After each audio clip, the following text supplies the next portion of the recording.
Yes, good morning, good afternoon, good evening. Welcome back to Football Heritage TV. It's the day after the game before the last game of 2025.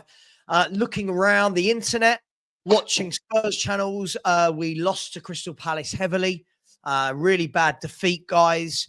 Honestly, absolutely crazy. Even when people are saying we've won, they're starting off with, oh, but I didn't enjoy watching it. Good morning to Philly. Good morning to James Flower. We're going to talk all things Tottenham from yesterday, all things Tottenham for Brentford coming up on Thursday. The transfer window also opens on Thursday. Morning, chaps. How were your Christmases and how are you both?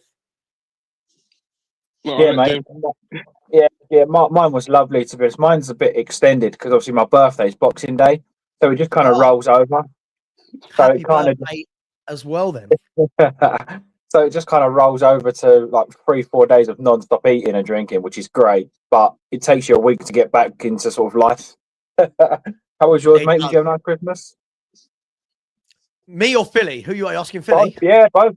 Philly, go on, you go. Philly, you go. I had a brilliant Christmas, mate. I spent time with the friends and family over the Christmas period. And that's what Christmas is, really, spending time with the people that you love and enjoying all the time that you can spend with them. So I've had a brilliant Christmas, and I hope you guys have had the same, really.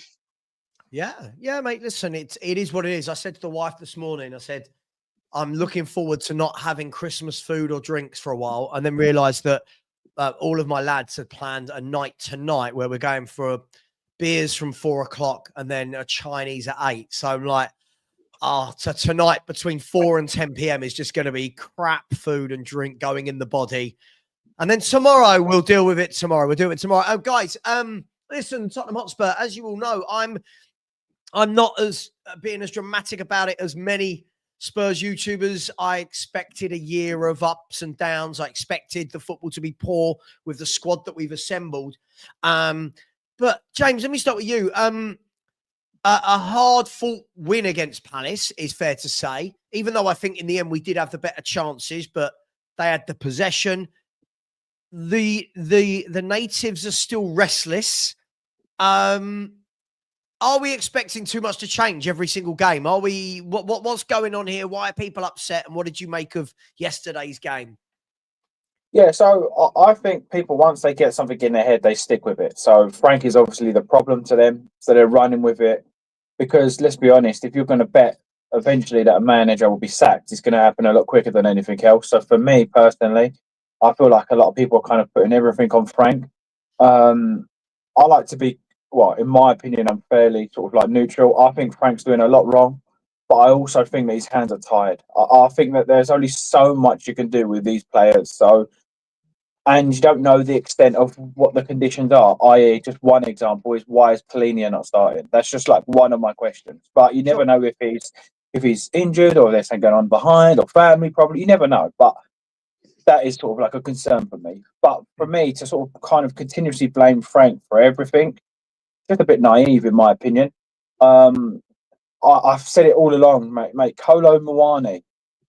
Where is this? When is this guy going to turn up and play a game of football? Because I haven't seen him. People go, oh, but he scored 2 goals against PSG. I think, correct me if I'm wrong, has he played 17 or 18 games now and scored in 1? He's played 17 games, I believe, and scored against PSG. I'm going to fact check it because I don't like to be wrong on these things. You carry on talking. I'll get the stats. Don't you worry. So even if we said 16, you know what I mean? Like, to score in 1 and not 15 or whatever it is. 17. People were telling me 17. Yeah. So people were telling me this guy's worth 40, 45, 50 million pounds. They'd be happy to sign him for. They told me he's not a striker, he's a left forward. Well, we've now seen him in left forward and striker, and we've seen him at 2 up front, and I've seen square root of nothing from him. So people will stick up for people like that, but then blame Frank. If he would have put a couple of his opportunities away, we win 2 or 3-0 every week. So it is very easy to kind of like pinpoint. Yeah, very, very easy to kind of make one man the target. And once you've got that target, just keep focusing on him all the time. And I do think Frank is that target at the moment. Like we said, I think when you've got a player like Richarlison up front and he's making Kolo Muani look bad, you're in trouble. But we had a little chat off air. for me, when the bar is so low, the moment you see anything, actually get behind it. So Richarlison can't control football. So when Kulu comes in and controls football, everyone goes, "Wow, what a footballer! He can control a footballer." Like we're in different here, and it's not the case. Same with Bergvall. People get carried away with Bergvall, but look how good he is. The flicks, very kind of showcasey. Oh, look at that little flick. Yeah, that was amazing. But what about the 12 times he gave the ball away before that one flick that kind of come off? And I think that's where, in my opinion, summing sort of yesterday's game up, if you don't hold on to the ball, you're going to lose games. And I don't believe that it's all Frank's fault that they're not holding on to the ball. For me personally, I thought we was extremely lucky that they didn't score yesterday. Whether we win or lose or draw, who knows? I feel like we was lucky that they wasn't very good in front of goal. And that all starts from giving the ball away. If you keep the ball, you'll win more games than you'll lose, in my opinion. And that's the first thing that I would be focusing on. Proper football players in that midfield. We've had this conversation so many times. Yeah. I would love a boring footballer like Michael Carrick. I don't want him to do anything fancy. I just want him to keep the ball. That's it. That is my number one footballer. That is my. If someone said to me, striker, left winger, who would you want? I said, no. I just want someone that keeps the ball. And Elliot from Forest. I just want someone like that, and I'll be happy. Because I personally believe you'll see levels above everybody when you've just got somebody in there going, calm, chill. Yeah. Let me. Give the ball to me. I will. Yeah. I will control this. Yeah. Greg from Bayern. Same. People go, no, he's old. Mate, that guy is calm.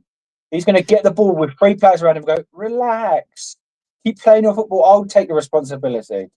So for me, that is the biggest investment that we need to do. It is the number 8.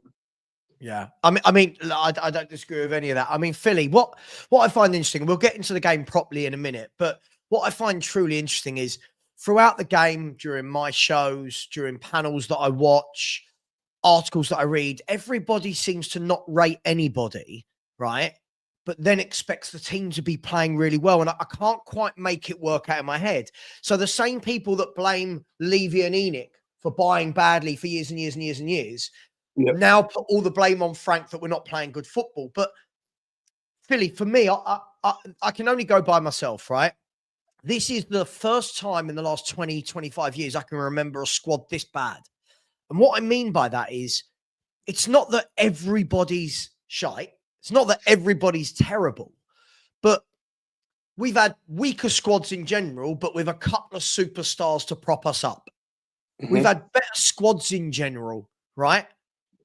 But right now, I feel like we're a halfway house of Spurs fans. We are seeing what we didn't want to see for years, which is what are we without Son and without Kane?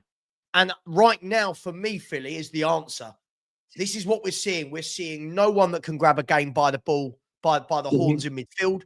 We are seeing no one in the forward lines that can just create magic out of nothing. We are seeing no creativity, no technical ability. And yet the fans are still going, well, we should be seeing more. Should we, Philly? Who should we be seeing more from? I agree with you, Savva, on this point. And I've said this before. The reason that we play better away from home than we do at home is because, well, I said this before, is that we're a reactive club, Savva. We have reactive players. We don't have players who go on the front foot. There's no one who takes the game to the opposition. And at home, the impetus is on you to take the game to the opposition. And I look at this squad and I think, who in this squad is going to take the game to the opposition? Who's going to grab the, like James said earlier, who's going to grab the game by the scruff of the neck here and bring the game to the opposition? Because not one of the players in that squad tell me that they're going to do that. And you need to have that player. When you look at Arsenal, they've got Declan Rice in that position. When you look at Crystal Palace, they've got Wharton in that position. And every team needs that kind of player next to the DM, who cleans up the mess and somebody who could just take the ball and bring the game forward. And the Spurs don't have that. And without that, you're always going to be that club that is playing on the opposition and hoping that the opposition lose position and that you hit them. And that's better to play away. So that's better on the away form than it is at the home form. And that's why the home form is struggling so badly. But then this is years and years of finding players. Do you know what this kind of reminds me of? And I'm showing my age here, but obviously I know how old you are as well. So I think when I think back to the year we won the League Cup in '99, right? Mm-hmm. And I think I went to every game, yeah, including the final. I remember, yeah, against Leicester. Alan Nielsen. Yeah, and you looked at the team, and it was pretty similar. Now, in that team, it was a very average team. If we're going to be brutally honest, if anyone remembers this during that night, it was a very average football team. But you had Ginola on the wing and Sol Campbell at the back. Sorry. I know. But you had that one guy at the back who you knew you could depend on. And you had that one guy in midfield that you'd go. I remember every time we got the ball in the stands, we'd just shout, give it to David. Give it to David, right? The rest of it was Freund, Nielsen, right? They were steady footballers, right? But that all reminds me of what we are now, but without the Campbells, without the Ginolas, right? And if I push that forward, Philly, sorry, go on, James. And the fans, to be honest. I think without the fans, I think they are just as important as the players that you're saying. Everybody's we'll get to that. Let me just push that further forward, right?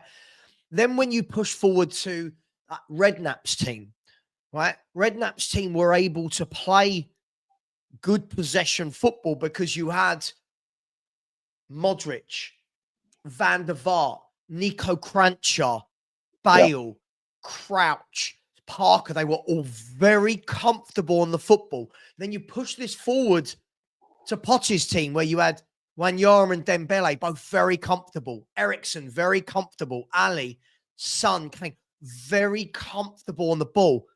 Now, guys, I push this forward to now. I don't see anyone in this team now where you go, and I think James might have said this before. If you didn't, James, apologies. Like, if you are taking your son into a club shop, where's it's got to be Ginola. It's got to be Bale. It's got to be Van der Vaart. You look at it now and go, they're all, for me, very basic, average footballers. Other than, I think James Madison is a bit of quality. Other than that, I look around this team and go, I don't know what everyone, when they say, right? When they say, we should be seeing more from these players. The last 3 years, Philly dictates the results have been absolutely shit, right? Mm-hmm. These players have shown themselves they're capable of good game, shit game, good game, shit game. Yeah. I don't, this is where I'm at with Spurs. This is weak. This is poor. We need time to build, to heal, to grow. I agree with you, Savva. I agree on the fact that Spurs need a period of stability. For the last few years, we've had offensive to defensive managers coming into the squad. So the players that we've been buying here are both attacking and defensive. So there's a myriad of mismatched players in this squad anyway. A manager's going to have to come into the squad, have a look at the players that he's got available to him, and be allowed to get rid of the players that he doesn't want in the squad. And the players, and be brought in players here that he vitally needs here to play his system in the squad as well. And that for me, means that you have to stick with one manager. It doesn't matter if it's Thomas Frank or anybody else. You have to make the choice here to stick with a manager and go with it full throttle. Because for the last few years, and I said this to you about Conte, there was no point bringing Conte to the club here if you're going to back him half-heartedly. That's wasting Conte's time, and that's wasting my time as a fan for investing into the football club under Conte, knowing that he's never going to be back to do anything successful. So what was the point in bringing Conte here? That's 18 months of my life wasted as a fan, because really and truly, he was never going to do anything. And this is from the time of seeing Mourinho. So if the club are going to act half-heartedly, how can you as a fan back the club or back the manager if the club itself is not backing the manager? Because that to me sounds stupid to me. I don't know if that sounds clever to any of you, but if the club itself is not going to back the man, and they have the power to influence his outcome, how am I as a fan supposed to support the manager? I can't. Yeah, James. I mean, what I've just said there, do you feel like there's any truth in that? Like, I don't know. Mate, am I being harsh on any of these players? You know, even when people have talked for years about Romero and how good he is, I've just seen 4 years of up and down with this guy. Same with Porro, same with Udogie now. Bentancur's the same. I'm just not enamored, James, by this squad of players. There's nothing in there that makes me go, this team should be top 6 playing free-flowing, all-out football. Oh, I agree. Yeah, no, I do agree. Um, I agree. Yeah, it was me that said, I took my son to the Bournemouth game, and I said, "Who do you want to back on a shirt?" Because it's almost like a bit of a tradition. We go kicking, I buy him what he wants in the shop, and kind of, so on. And he said to me, "No, I don't want anyone. They're rubbish." And I was like, what do you mean? We're in the Spurs shop. Pick what you want." No, they're rubbish. I'll just get the top. So he got the top with no name on the back, and I kind of thought to myself, man, that speaks volumes that a 12-year-old is going, they are all rubbish. I don't want any of them on the back of my shirt. It's only now for Christmas he wanted the yellow one with kudos on the back. And I get why he would want kudos. There's lots of flair there. And I think a lot of the youth like that. I like that. But I think there's so many bits and pieces to what is the problem here that you can't just go, right, that's the problem, let's fix that. Because I think that there's been neglect for so long. And I also don't blame the fans for feeling how they feel either, because of the way the club has been neglected, because of the way Enoch and Levy's and Fabio Paratici, let's call it how it is. Fabio Paratici, we did a stream, I don't know if it was on your channel or Danny's channel. He signed 35 players and 5 of them are hits for me. 5 out of 35. So people are calling this man the Don. What, for bringing in 30 duds? And their only argument is, but Puppy Sarr was bought for 8 or 12 million. He's worth more than that. I'm like, great. You was the one complaining under Daniel Levy that he's a businessman and not a football club owner, not backing the team.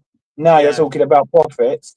So I don't blame fans either. So my point is kind of, I understand why they all feel how they feel.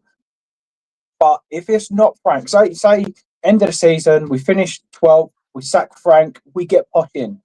Do these people, and I'm saying Poch because everybody's kind of, that's the vibe I'm getting, everyone wants. I don't care, to be quite frank. Excuse the pun there, quite frank. But I wasn't going to say anything. But for me personally, I think if Poch comes in, you're going to see worse for the first 3 or 4 months. And that's not saying that I think he's a worse manager. It's just Poch is going to. We all heard about the rumours, running in the morning, running in the evening. It was when 2 or 3 times a day he was getting and running. Everyone was going, "Oh, I hated pre-season. I hated that. I hated this because it's just running." And then 6 months to a year later, we went, now we're seeing what the plan is. For me, if that is the idea, then great. But he's still going to have the players that he's got now. So it's going to take him 2-3 windows to get rid of what he got, like he already showed us. That's what annoys me more than anything. Poch said he ain't good enough and got rid of the whole team, brought in his own team, and then we played good football. This is why, for me, Frank needs to be given his own team. For me, in this window, if he's signed 3 or 4 players, I will then expect by the end of the season to start seeing something. Whether it's free-flowing football, attacking football, defensive football, whatever it may be, I go, right, we're a counter-attacking football team. You've got Kudos, Xavi, Polinia, XYZ, and you go, right, you've got 7-8 players now, no excuse. What can you do with them? And then you can make the go. Agreed. But to bring, can I show you something, James? It's a good time to bring this in then. Look, so somebody sent me that yesterday. So this is the summary of the squad composition.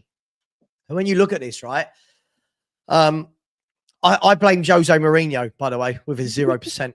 But when you look there, right, look, you've got players bought for just a multitude of different styles and different managers, right? And you know what? If right now Thomas Frank was where Ange was with 48% of the squad, right? I would turn around, James, and say, "Come on, man, I expect so much more. Come on, this is half this squad is yours. Come on." But I think as football fans, we don't, in general, all football fans, I don't think we ever take that into account, how important it is for a manager to be able to have their own players, right? Now, if you are taking over, like, by the way, if somebody right now picks up Man City, I have no sympathy or empathy for them at all. You are picking up Erling Haaland, Rodri, Foden, Cherky, Semenyo, whoever, right? When you are picking up a squad that's been built like this for 6 different managers, I don't think we understand the human psychology behind you've got to have the players that want to play your way. You've got to have the players that believe in what you're selling as well. So if Thomas Frank, I'm just going to spitball, right? before everyone goes mad. If Thomas Frank goes out this window and gets in Morgan Gibbs-White, let's just use him. We know we wanted him. Tottenham went and got Morgan Gibbs-White. You would like to think that Thomas Frank is having a chat with Gibbs-White saying, this is my plan for the future. This is how I see you fitting in. This is what I want from my players. Are you up to the challenge? Right. Gibbs-White comes in, goes straight into your midfield. You go, right, you've now got an important cog of your wheel that you wanted. That's now got to click.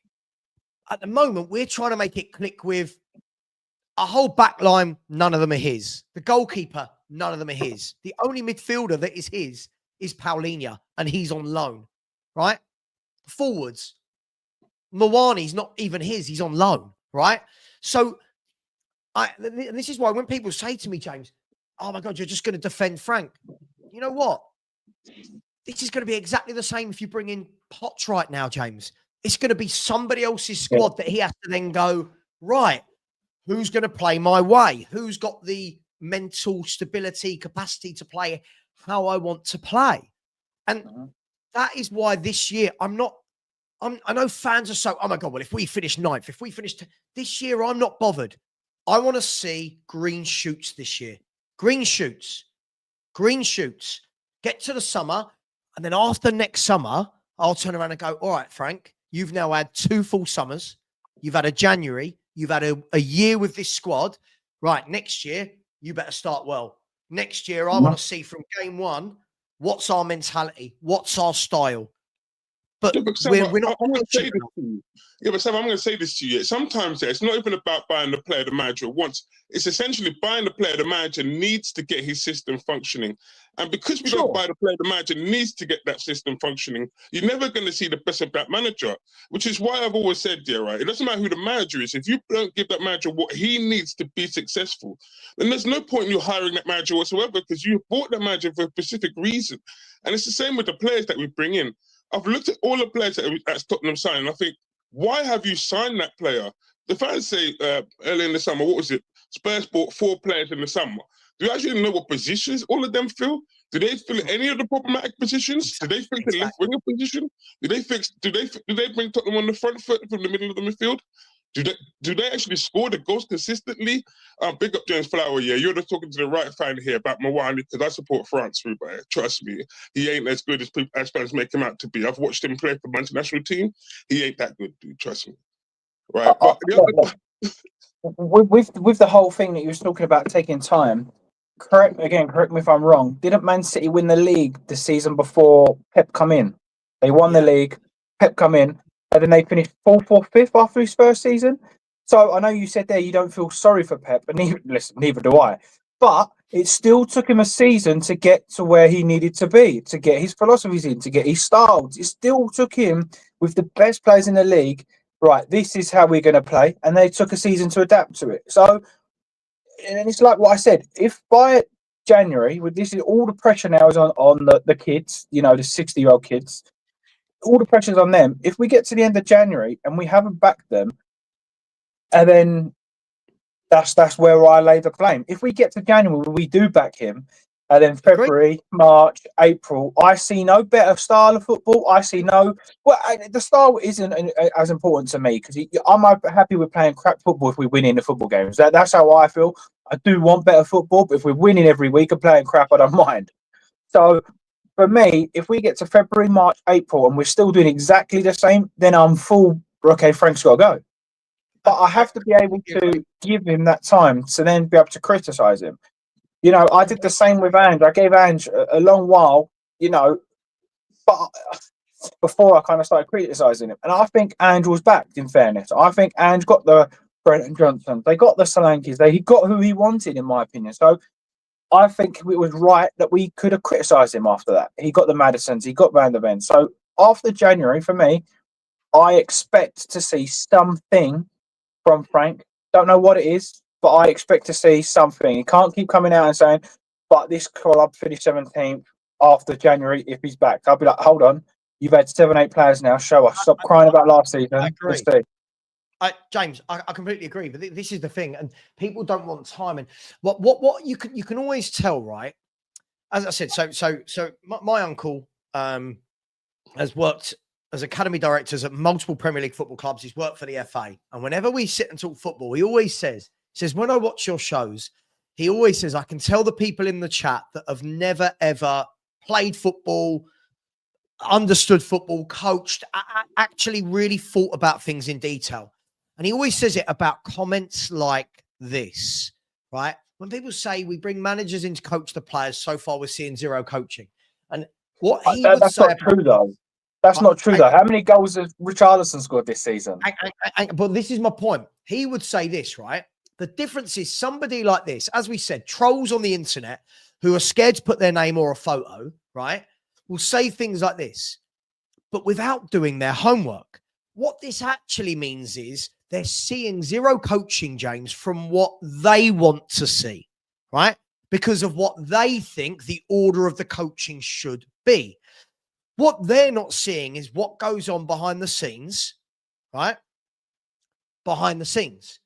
They're not seeing what goes on behind the scenes. They're also not going into the detail. So when someone like Full Ball says, we're seeing zero coaching, I'm looking at Mickey van der Ven this season and going, this is the best I've ever seen you, right? Mickey van der Ven looks absolutely brilliant at centre-half, right? And I don't just mean pace. He looks like a brilliant centre-half. How much better is he in the air this season, right? Every one of us said, for a big guy, he can't hit a ball, right? His sliding tackles are great. He looks solid, right? Richarlison. I don't rate Richarlison, but he's getting this guy scoring more goals than before, right? Is that not coaching, right? People are saying, oh, when Odeberg comes on, he's looking good. Is that not coaching? What these people don't understand is coaching isn't just about one individual player going, oh my God, look how good that player looks. Coaching is when the team improves, the players will improve with it. So when Pochettino was here, for example, not all the players in Pochettino's first 5 months who had improved. The first 5 months under Poch was poor, right? But slowly but surely, he brought in Alderweireld. That raised the level of Vertonghen's game, and that partnership improved, right?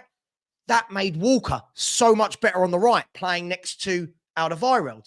He brought in Wanyama to play with Dembele. That settled Dembele down to be able to do what he needed to do. He brings in Son. Suddenly, Eriksen looks a lot better because he's got someone on the right and the left to look for, right? And this is the problem. When people say things like not seen any coaching, let's have a look then. See, look, and now he's getting arsey with me, right? Look, now he's going to get arsey with me, right? Because I'm about to prove him so wrong, right? For a team that is not improving, let's have a look at what's not improved, right?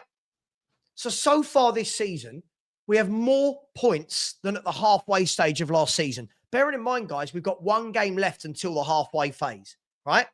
So we are actually further ahead in points. We've equaled the number of clean sheets last season already, right?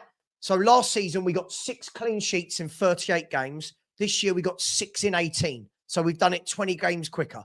So is that not improving the back four? Is that not improving how much harder we are to score against or break down? We've equaled the number of away wins that we did last season. We've got 20 games to go. We've beaten last season's away points tally already. This time last season, we'd lost 9 games. This time we've lost 7 games. So we've lost less games. We've conceded less goals, and we're top of the Premier League away table. Now, I know, gentlemen, and sorry for the vent, I know that people don't want any positivity because it's so easy to come away from every game and just go, I'm bored. I don't know what I'm seeing. Frank's crap. But I've just laid out 6 or 7 facts there about what has improved from last season at this stage. How do you think these people are now going to tell me, but, I'm not saying it's perfect. We know what Frank needs to do. We know there's question marks, but there's positives there, James. There are positives. Yeah, This is all they can say, right? Yeah, but again, coaching takes time. doesn't understand football. Doesn't. Yeah, but Hang on, Jack. Hang on 1 second, Philly. What I'd love to know, football. Can you do me a favor? Can you please write out for us the 11 that you would pick right now, right? And the style of play you would play and how you would attempt to do it. Because I'm really interested to see this, right? When you say this is the worst football since the 90s, Yeah, we don't have any players that can control a game of football, mate. So, again, you say this behind a screen, but notice you don't give any answers. And it was this bad under Gross. I was there for every bit of the Gross era. So, again, please, everybody, we will wait with bated breath while Full Ball tells us his 11 and the style of play he would implement. Sorry, Philly, go on. I was going to say to you, coaching takes time. For anyone saying, "Oh, we can't see the coaching," I'm going to say to you, coaching takes time. And before even Frank even arrived, I said, Frank has the hallmarks of being a slow burner. A lot like Pochettino when he went to Chelsea. He's a slow burner. It takes time for the players to understand his philosophy, which is why you need to sign players as early as possible, so that they've got more time to understand the way that he wants them to set up and how he wants them to play. But again, Spurs left it to the last minute to go and do their transfer business, so you set him on the back foot already. And I also said that it's going to take, you won't see him at the beginning, but you'll see it as the season progresses. So you just sit back and just watch it, and we can then decide later on how it goes on. I have taken myself away from all individual results. I don't really care how Tottenham play in individual matches. I don't care if Tottenham win, lose, or draw. It's irrelevant to me, because all I want to see is I want to see Frank try and get his philosophies over to these players. A lot of these players are not going to understand philosophies, and a lot of them have had different tactics from the likes of Conte, and they still couldn't do it. So I'm tired of seeing these players getting another chance. And if Tottenham have to stick to a manager to get rid of some of these players, so be it. If it's Thomas Frank, so be it. If it's somebody else, so be it. But they're going to have to come to a time where Tottenham stick with one manager and get rid of the players that aren't good enough. And that to me, is why I'm looking at this and thinking, are we ever going to have a build? I mean, and that's the thing. I mean, James, listen, I get it, right? I understand the football's not great to watch. And by the way, just because I defend Thomas Frank and want to see him given time doesn't mean I think the football is good to watch. James, who in this team are you expecting to play good football? Realistically, who is it that you're expecting? We're watching Bergvall, Gray, and Bentancur as a midfield three. Mawani, Richarlison, and then fans are going, this football's boring. Well, who are you expecting to play good football? Well, absolutely. And the fans that are kind of complaining about the football are also the fans that are sticking up for these players also. So they're like, oh, we have a problem with this, and this, but let's sign Mawani. We have a problem with this, and this, but let's play Odebert. You know, Bergvall's the best youngster who plays for Barcelona, I think we heard on the last show I was on. So there is so many bits and pieces that I kind of think. And just sort of kind of, look, again, I'm really not happy with what I'm watching. The games are boring. I'm struggling with them, to be honest. It's not my kind of football. But what I would say is bits of coaching could be tiny little parts of someone's game. It doesn't have to be they've turned them from Odebert into Lionel Messi. It doesn't work like that, but it can be kind of little fractions. So for me, look, I think this is Vicario's worst season in a Spurs shirt. I really do. But I think it's probably his best season with coming for corners and catching the ball in the air. I think he's probably improved a lot from set pieces. And I think we all know Frank has worked on that side of things. So even though I think this is his worst season he's ever had, the little kind of green shoot is where he's learned how to catch a ball from a corner now. He's learned how to come out and punch the ball away. It could be, from my point of view, Richarlison is finding himself in the right spaces now. He never was doing that before. He should have scored more goals for me. Could have had 2 yesterday, or should have had 2 yesterday. But he's now finding those locations where you think he's going to score here. Like, he's done well there. Again, levels are so far down, but that is an improvement, in my opinion. So when people are saying about, oh, I've seen nothing, look, I think it's going to take a time anyway. I think you're going to, like I said, the end of February, March is when I'm going to go, right, okay, I'll make my opinion now. I've seen enough to say you've deserved to be given another chance or not. But to write him off before Christmas, or before December, people were kind of saying this is awful, blah, blah, blah, blah, blah, blah, blah. I think Madison comes in and changes the team. I think if you can get a left winger and a number 8, I think there's no excuses to see you creep up. But as a whole, at some point we're gonna have to put our big boy pants on and go through some kind of rebuild or build, in my opinion. But at some point, it's got to happen. So, are they kind of thinking, but Potter's done it before, let's all put all our eggs in one basket because we've seen it and Frank hasn't at this level or whatever? Fair. But at some point, we are going to have to go, you know what?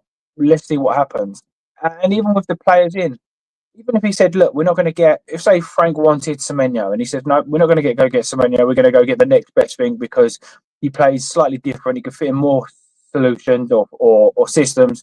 And then with the Frank, stack Frank, at least then you've got players that are good enough to play in a higher level, regardless of the system. So for me, Frank needs 5-6 players to play the way he wants, in my opinion. And he needs it. People say like we take more risks at the back than we do up front. I agree, but if you look at, again, not comparing the two, but if you look at Man City, they take so many risks at the back where they keep the ball. The moment you break the press, you're then outnumbering the opposite team, in my opinion. So when you get that calm head in front of the back four or in the four, i.e. Romero, what people think Romero is, how many times does he play that killer ball that does work? It kind of tends to make the pass. It kind of tends to start the attack. It'd be exactly the same as we had that in midfield, but we wouldn't be taking as many risks at the back because we'd have a midfielder that could do that. Whereas we relied on Romero's passing to go from centre-back to striker or to winger. And when he does lose it, you're then 3-on-4 or 3-on-3 or 3-on-2. Whereas if we had a midfielder that could do that and he lost it, you've still got your back four plus Polina, for example. Exactly. Do you know what, James? I'd be so interested to see, right? I mean, we'll do this in phases. First of all, I'd be interested to see what this team looks like differently with Kulu and Madison in it, right? Not so much. Listen, Solanke, fine. Let's see what he can do. I've never really been a big Solanke fan, but let's see what he can do. But more so through the midfield, I'd love to see what happens if you added Madison and Kulu to this midfield, right? And these attacking areas. Now add in a proper left winger to go with them. Now add in a proper number 8 that could control a game. Suddenly, Spurs are a completely different outfit. And this is what I can't get, James. I don't get notice, like when I asked that full ball guy that come on, whenever I ask people, right, so who are you playing that's going to play this nice football you want to see? No one can answer me. And you know why? Because the players aren't available. The players aren't there to do it, right? So when this manager makes us hard to beat like yesterday, and I've heard that the player, he's lost the dressing room. Well, yesterday's performance and the Liverpool performance didn't make it look like he's lost the dressing room. They were fighting for him. They were hard to beat. I would love these people to be able to tell me who is that guy. And Philly's right. You look through all these other teams in the Premier League, they can all control a midfield. They can all control a midfield. And we can't. We are starting a midfield of Bentancur, Bergvall and Gray, right? Because we've got no one else. We've got no one else. Can I ask a question? Sure, just quickly. Mate, you still haven't told me how you're not getting it. Sure, you've given me a formation. How are these guys suddenly, if you move their positions on a pitch, how are they suddenly better passers of a football? Who in that midfield out of Paulinho and Bentancur can control a game? Why is the football suddenly going to get better? All you've done is given me a formation. And again, the difference in coaching, there's formations and there's tactics. They're not the same thing. As I said, whenever you come on, I've noticed, whenever you come on, you say these things, but you're not giving me answers, right? You want Kinski over Vicario. I don't know what that's based on, right?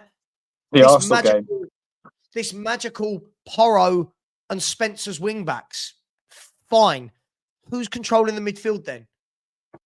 Who's controlling that midfield? We were talking about this, Philly, before the show started. Yeah. You can have this as a midfield 2, but this is the exact same midfield 2 that everyone's saying they don't want to see, Philly. And what's funny is all season I've heard, oh my God, Paulinho and Bentancur don't work. Paulinho and Bentancur don't work. Now, when he doesn't play the two of them, you know what I hear? Oh my God, why aren't they playing? Why aren't they both playing? Honestly, And you know He's why? damned if he does. I've said this before, Savva. Thomas Frank here, he's damned if he does and he's damned if he doesn't. He would never win. So you might as well just do what he does best, just be Thomas Frank at the end of the day, because you're not going to please everybody all the time. Right. And the thing is, the fans don't know what they want. They want Odegaard on the left wing after his 25-minute cameo against Man United. They want him because he started yesterday. He came off the bench against tired legs and he performed yesterday. They want Tell on the left-hand side. All of these players have a much of a muchness. You could take a dart here, throw it into a picture, and say, "Look, this is the option on the left-hand side," and it's so random. It's sad in a way, because you can look at it and think your creative midfielder is compromised, because the only one who offers an outlet on is Kudus on the right-hand side. Everybody else is much of a muchness. You'll give the ball away, or you offer very little in that department. So therefore, why don't these fans understand that it's a quality issue? How are we not understanding that it's a? I'll ask you, and then James come. How are we not getting that this is a quality issue? Right? Arsenal didn't go from 8th, 5th, 2nd, 1st with the same footballers. They went like that because they bought quality. Every year the quality goes up, so did their league position, right? Aston Villa haven't suddenly gone from crap to being a really good team that challenged for the top 4 every season without buying quality footballers. But our fans seem to think new manager comes, he's going to change all that. No, but I'm going to give this to you because you put up a team yesterday. You put a team last week, and I was surprised. But you know what? I'm going to give it to them. Crystal Palace, is a prime example of this. You don't have to buy world-class players. Just buy players, who have a specific role in mind and a specific vision that you have in mind for what they want to offer on the pitch. That's all you need. When you look at Lacroix, what a defender that man is here. Look how he knows. Look how dominant he is as a defender. When you look at Mark Guehi, look at him as a defender. They're bought for a specific reason in mind, and a specific role in mind. That's all you need, Savva. But instead, Tottenham just buy random players and hope they fit into position. And that, to me, just tells me that you have no plan whatsoever in why you're buying a player. And you could buy 4 players all you like, but if they don't do a specific role in that team, then you're always going to be on the back foot anyway and on the deficit. And that's what I just saw in the summer. I just thought, oh, you just bought 4 random players. Hopefully they might fit a problematic position, but they're not going to fix your left-hand side because none of them has a left winger. I'm sorry, but when Son said he was leaving, even before Son said he was leaving, you should have brought a left winger in, but you didn't. Since Dembele left 6 years ago, we haven't bought in a proper number 8. We bought in Dembele, but they didn't buy another one. That's years of neglect in that position. Neglect. Yeah, years of neglect in that position. We haven't solved it yet, Savva. No, I agree. I mean, James, do you agree with this? I mean, when we go, we all base it back to that kind of Poch era. And I don't know if you saw this, but some guy called in TalkSport last night, James, and he actually turned around and said that we have literally weakened every single position on the pitch, yet the fans are expecting the same league finishes and same style of football. And I was listening to this guy, James, going, yes, that's it. If you don't have the same players, you're not going to play the same way. Do you think we've downgraded in every position? Yeah, absolutely. Yeah, absolutely. The argument would be Mickey van der Ven, but I'd still have Vertonghen. So, yeah, for me personally, it is that.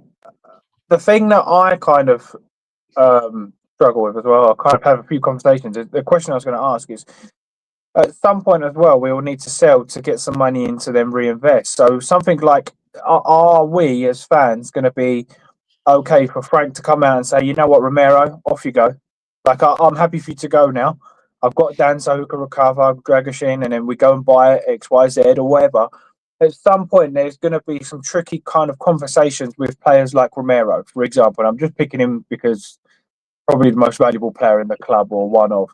So if he says, right, we want to sell you, you want to go, off you go, are the fans going to kind of react in meltdown? Or are they going to go, you know what, Frank's been backed, he wanted him gone, he's got in whoever, Danso, whoever he wants to play there, I'm okay with that? Or are they going to go, right, Frank out, it's all Frank's fault, Frank wanted this, we've lost our best players, blah, blah, blah, blah, blah, blah, blah. For me, I think you can sometimes have good players that don't play your philosophy or system, and then they become average players. And I am beginning to think that Romero is in that bracket because of the risks he takes. I think it's so vital for him and his career that we get a number 8. Because if not, I think that he's kind of becoming a problem. Same with Vicario. I think Vicario's trying to take too many risks with his passing rather than go long or to like a channel or anything.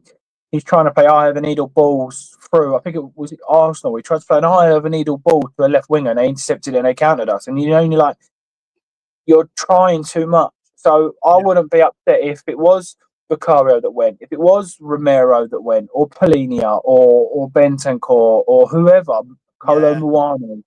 I am at this point where I'm like, you know what? I want Madison to stay. I would like to see Porro stay. I would like to see Kudos stay, Van der Ven. But I'm not like I'm dying on my heel if they leave. I'm really not. I'm like, okay, well, what are you going to do? Are you going to sell Spence or sell Porro, play Spence there? Okay, who's coming in to cover or vice versa? At some point, there's going to be some tricky conversations where fans are going to just have an absolute meltdown about players going for money so we can then reinvest in the future, because we can't just go out and spend 500 million and have no money coming. That, for me, has been the problem the whole way through.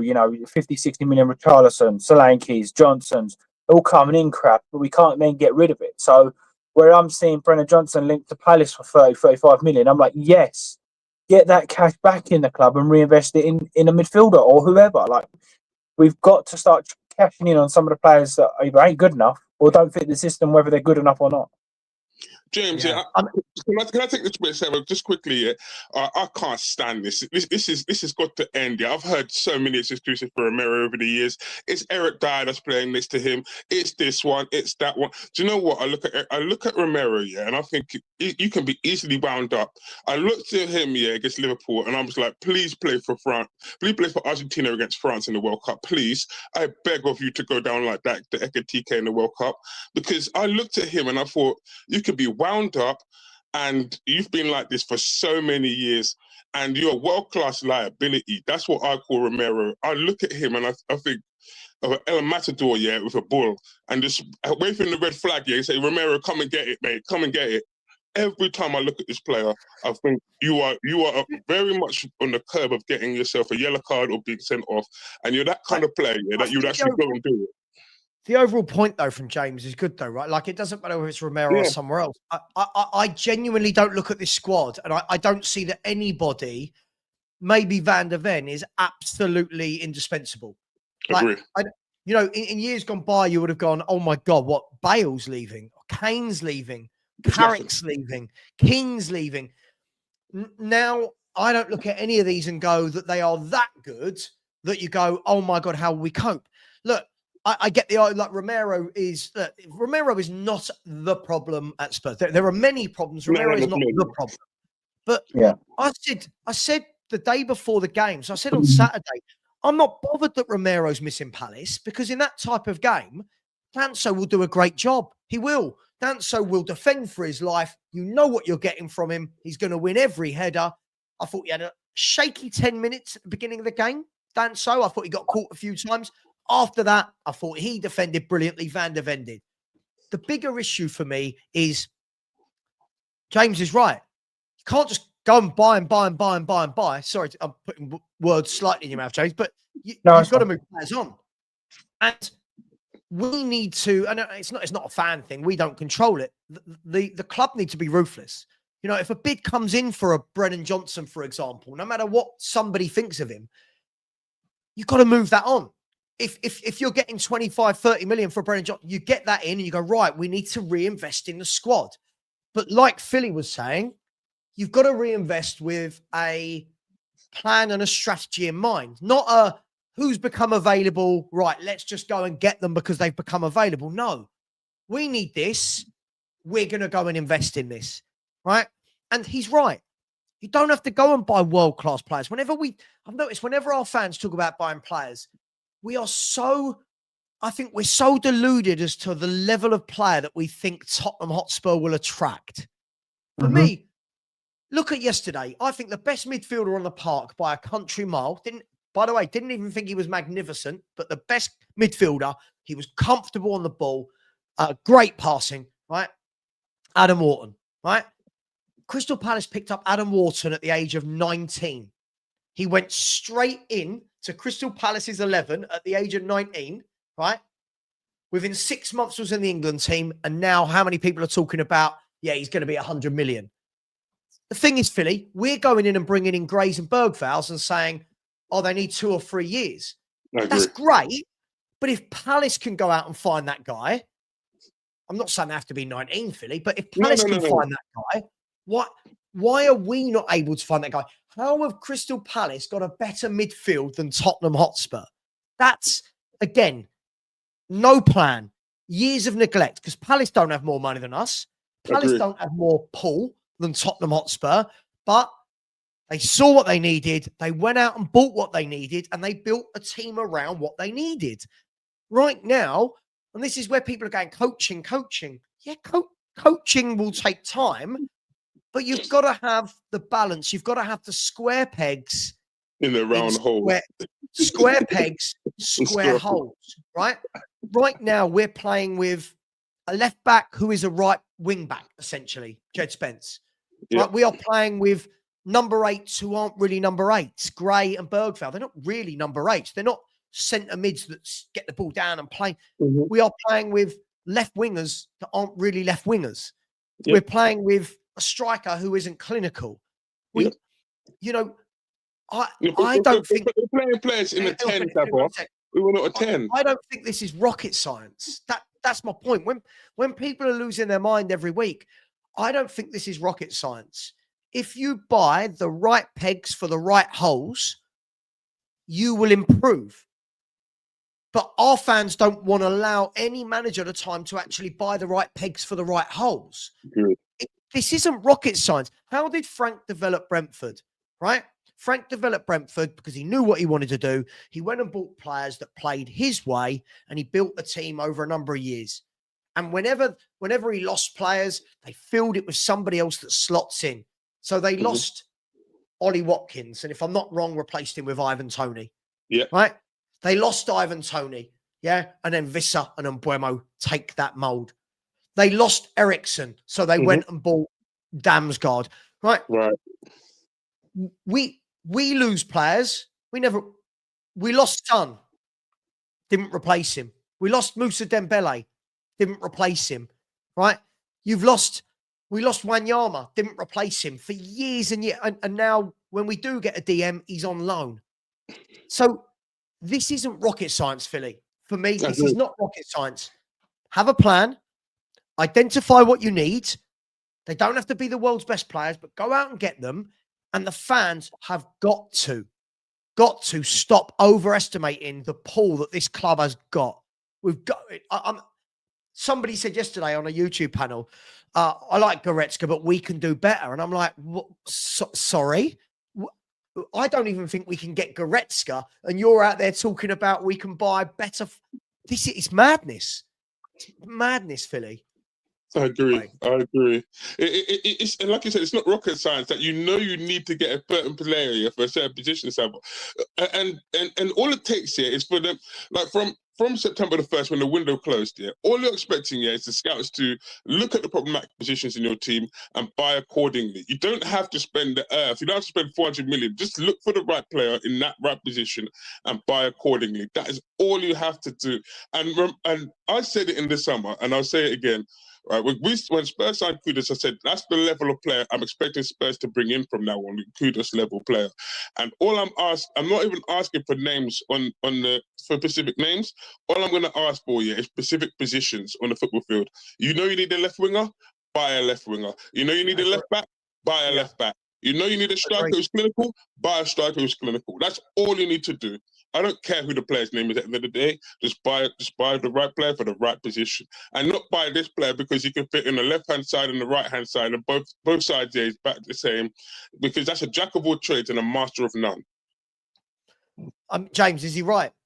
Yeah, he is, yeah. And this is where I used to almost stick up for Levy or whoever was in charge, because it's very easy to say, by a left winger, by a striker, by whoever. But Daniel Levy at the end of the day is coming to the table and they're going, right, we want Dominic Solanke. And he's going, okay, well, he's worth X, Y, Z, in my opinion. They're getting it over the line or they're not. But you can't keep producing players to the chairman that Paratici and Land are doing. Odeberts, Tells, Moanis, Richarlisons, Johnsons. You can't keep producing these sort of players you expect to start winning.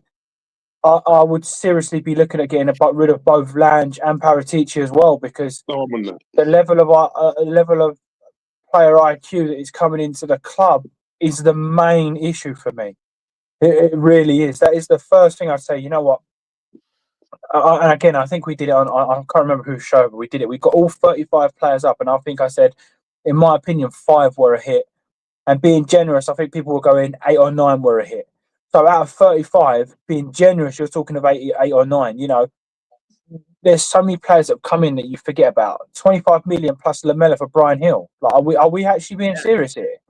Emerson Royale. Like, we've taken the one-way ticket to the bottom of the league with these sort of players that we've signed in.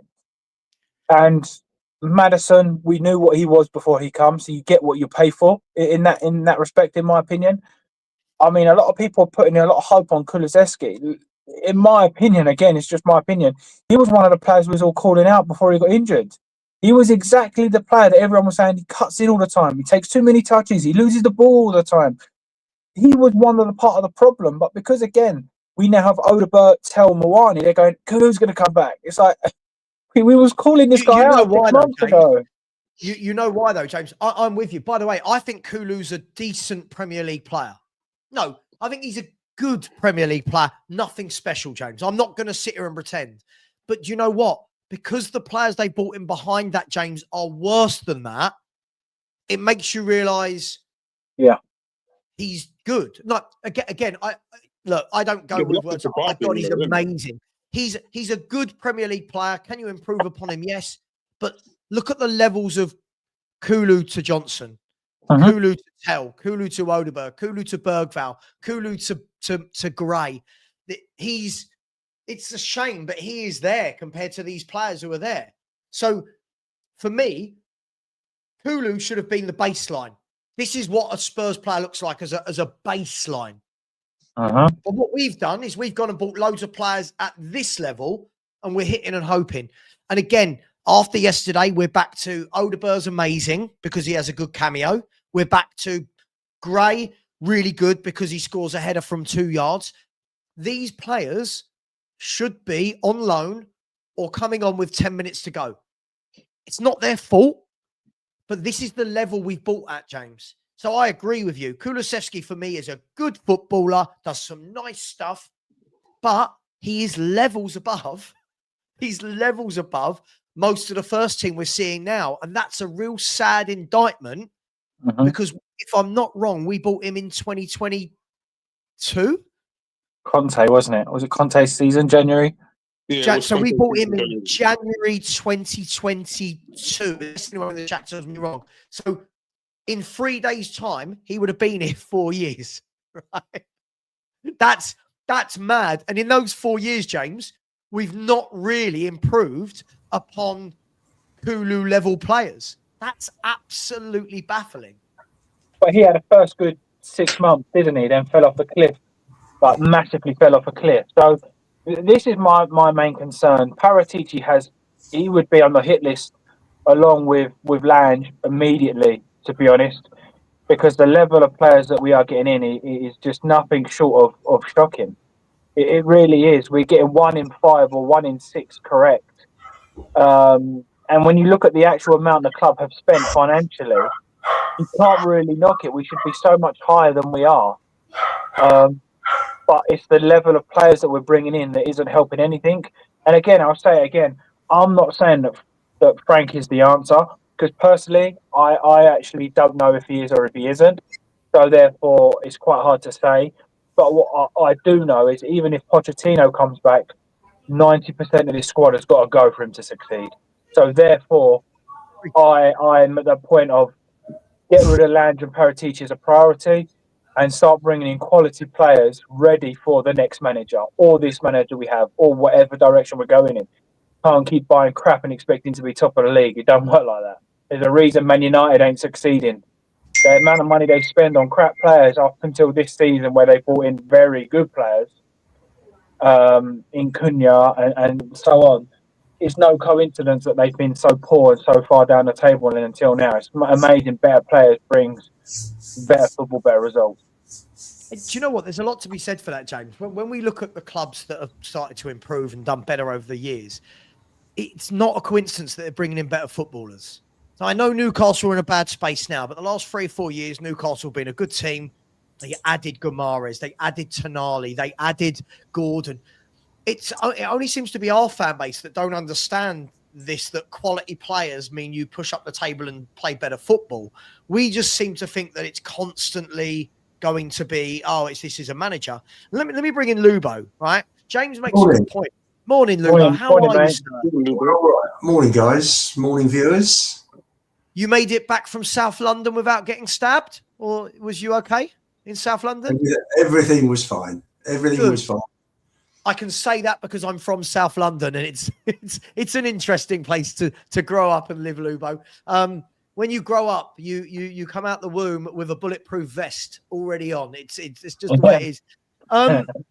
I've got to say, Sam, I thought Kulusevski first third of last season was absolutely superb. He was our best player for the first. Yeah, he goes through patches, doesn't he, Kulu? Yeah. Kulu goes through patches of being very good, anonymous, very good. But the point we were making there isn't that Kulusevski is, oh my God, he is world class. So I don't think he's that great. But the problem is, Lubo, he joined 4 years ago next month. Like, he joined 4 years ago next month, did Kulusevski. Yeah. During Conte. Yeah, during Conte, yeah. And during that time, the only midfielder that we've bought that's probably better than him on whatever you think is James Madison. So in 8 transfer windows, we are not buying Kulusevski level players. That's criminal, isn't it? Well, listen, we've been over the whole ENIC transfer policy, haven't we? I do think that Kulu, if you're gonna get players, he is a decent player. He can hold the ball. He's comfortable on the ball. He gives a good pass. He can also score goals. And for me, he has been a miss. He has been a miss. However patchy sometimes his performances are, I do think he was run into the ground yesterday, last season, which probably contributed towards the extent of the injury. And to get him bound when he went down against Palace last season, back end of the season, and the medical team got him up, and to have him bouncing up and down on that knee was just absolutely mental, and that probably caused a lot of the problems a lot of the reason why he couldn't have helped the injury. So we missed him. Can I ask you a question then, Lubo? If right now we managed to get, let's just say we were lining up against Brentford, because that's our next game, and Madison and Kulu were both available in those forward 4-5 positions, how different do you think we would look, and how much more control and threat would we have? Well, listen, for me, I would be taking Simmons is banned anyway for Brentford. Yeah. And I would take Mwani out. Why? Why? You and Sean were telling me how good he is, and Johnny. Why now are you taking him out? I'm not saying he's bad, but you're taking him out because he's good. Then what would I do? Because I don't think he's a left winger. I don't think he's a wide player. I think he's a centre forward. But he don't score goals. But you know what, James? Players go through periods where they don't score goals, and then all of a sudden you have a rush. You look at Sonny. Look at Sonny's first season. Look at Sonny's first season. It was either 2 out of 10 or 9. But Sonny was on loan, and we saw a 9 out of 10. I haven't seen a 5 out of 10 yet from Kolo Muani, bar in the PSG game. So out of 17 games, he's turned up once. And we signed Son. This guy's on loan. Okay. Listen, Luba, he's not that good. Trust me, he's not that good. It's not as good as you man's make him out to be. And I've had the pleasure of watching Mawani play for my country, Luba. I'm a French man, and I've watched this man play for my country multiple times. He is not prolific. He is not reliable. He's not that good of a forward, Luba. And this is why I didn't want him in the summer. While everyone else was going on Mawani train, I was not. Because I look at him and I think you, sir, are very, very inconsistent. Who played the big money, as a footballer. Philly, who paid the big money for him? Was it PSG? PSG. Yeah. PSG paid 90 million for him, and they were happy to get rid of him, Lubo. Real talk, they were happy to get rid of him in any club that would take him. Juventus tried to go for him, right? He went and Juventus were close to getting him, but they got Impender instead, and Spurs got Mawani. But he was good at Frankfurt, wasn't he? Yeah, but how many years ago was that? Something to warrant. Yeah, but if you look at Lubo, obviously just kind of going on the Mawani thing. If you look at what Diaz, it was Diaz that left Liverpool went to Bayern. Was it Diaz? Yeah, Luis Diaz.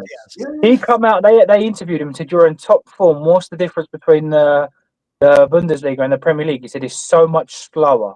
He said, "I have time on the ball now. I have the ability to cut in, take an extra touch. The Premier League, you don't have that time to take an extra touch." And in my opinion, that is coming to fruition with Kolo Muani. He takes a touch, takes another touch, and he's already there. He's already being marked, and there's no "we'll stand off you." It's straight in. So for me, listen, based on up to now, you wouldn't buy him after the loan. But let's see how he does by the end of the season.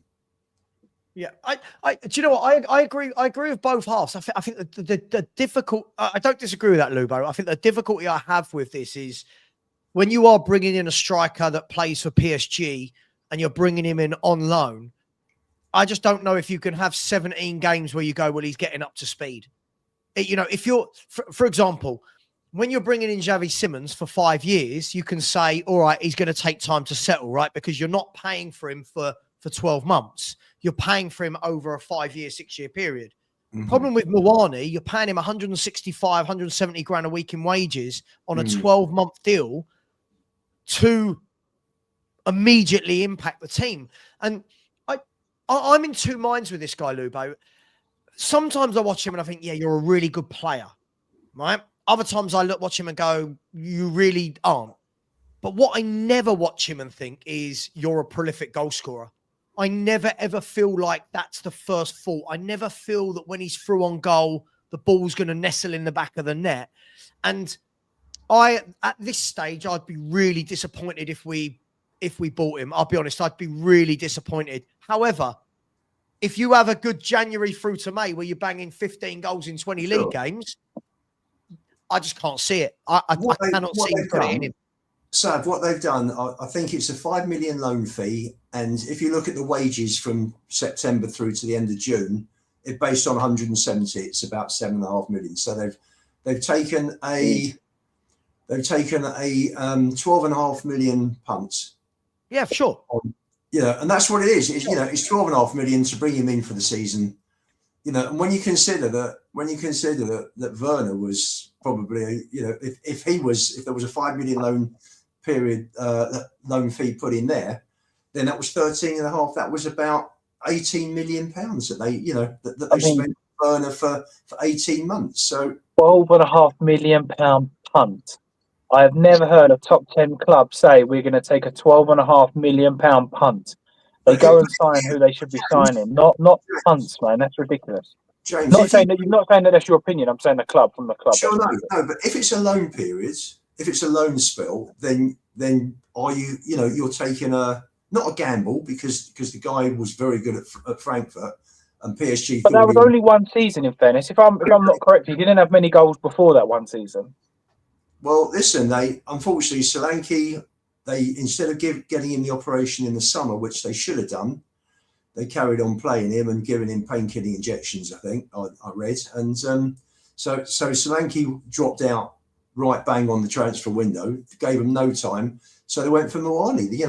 They had a couple of days to bring someone in. But I don't know how you feel. I don't know how you feel about that. But isn't this more reason to get rid of Paratici and Land? Well, isn't that the exact reason that we should be getting rid of both of them? It's nothing to do with Paratici. And I've got to tell you, your 35 players you mentioned, James, for Perisic is nothing like it. It's about 15. The rest were Lang. I'm sorry. We do a lot of this. Like we tried to make the narrow, like the two fit. Lang brought in 18 plus 2 loans. So who brought in Vicario? Because this is an interesting one. Who brought in Vicario? That was Perisic. No, funny. Okay. No, I travelled back on the train with his parents yesterday, and his mother said to me, "Who's this James Flower that keeps going on about my son?" Yeah, I'm expecting some sort of check come through the door or something for bigging him up. You know what I mean? But no, but for me personally, I'm sorry, I disagree. I feel like that Paratici, everybody was saying he's still working behind the scenes. That's why he's an advisor or whatever he was.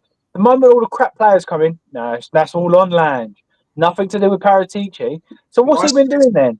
So for me personally, I mean, I'm sorry, I don't think because what people were doing, people were saying Van de Ven. Who signed Van de Ven? Van de Ven was one of the first ones with Ange and Lang. Right. So what about Madison? That was the same. Right. Okay. So Madison and Van de Ven are under Lange, and yet Lange is the problem. Lange is the problem, and yet who has Paratici signed that can match Van de Ven or James Madison? But yet we want to get rid of Paratici. Lange, sorry. Well, let me ask you a question. Will you answer my question first? Answer my question first, and then I'll answer your question. I'm answering it. Perisic, before he got banned, brought in Basuma. I'm sure you not as good as Madison. Hang on, were you excited about Basuma coming in? I was. I wasn't, to be honest. No, I always thought he was. I always thought he was a bit of a liability. He would turn up for one game and go missing for 4 or 5, in my opinion. But he always turned up against the big 6 clubs, didn't he? You always agreed. Always. So, agreed. So for me, I was looking forward to Basuma. He's been a disappointment. Udogie, when he came, everybody was saying how fantastic he was through Udinese. So you look at it and you think that's good. But a punt, really. No, that's a punt. It wasn't a punt. But you know what? It is a punt. When you're paying 15, 16 million for these players, 12 for Sarr, 16 Vicario, 16 Udogie, Basuma was 25. Brighton don't sell players for 25 million. That was because he had a year left and it was an opportunity. Listen, he made some bad buys. But you didn't answer my question. You didn't answer my question. Brian Gill, Galini were all bad buys. They were his 3 worst buys. So I'll ask the question again. We want to get rid of Lange and keep Paratici. Tell me 2 players of the quality of Van de Ven and Madison that have come through the door that Paratici deserves to stay. Sorry, mate. You cannot judge. You know, if Lang has got 2 out or 4 out of 20 odds, correct. And Perisic has brought in players.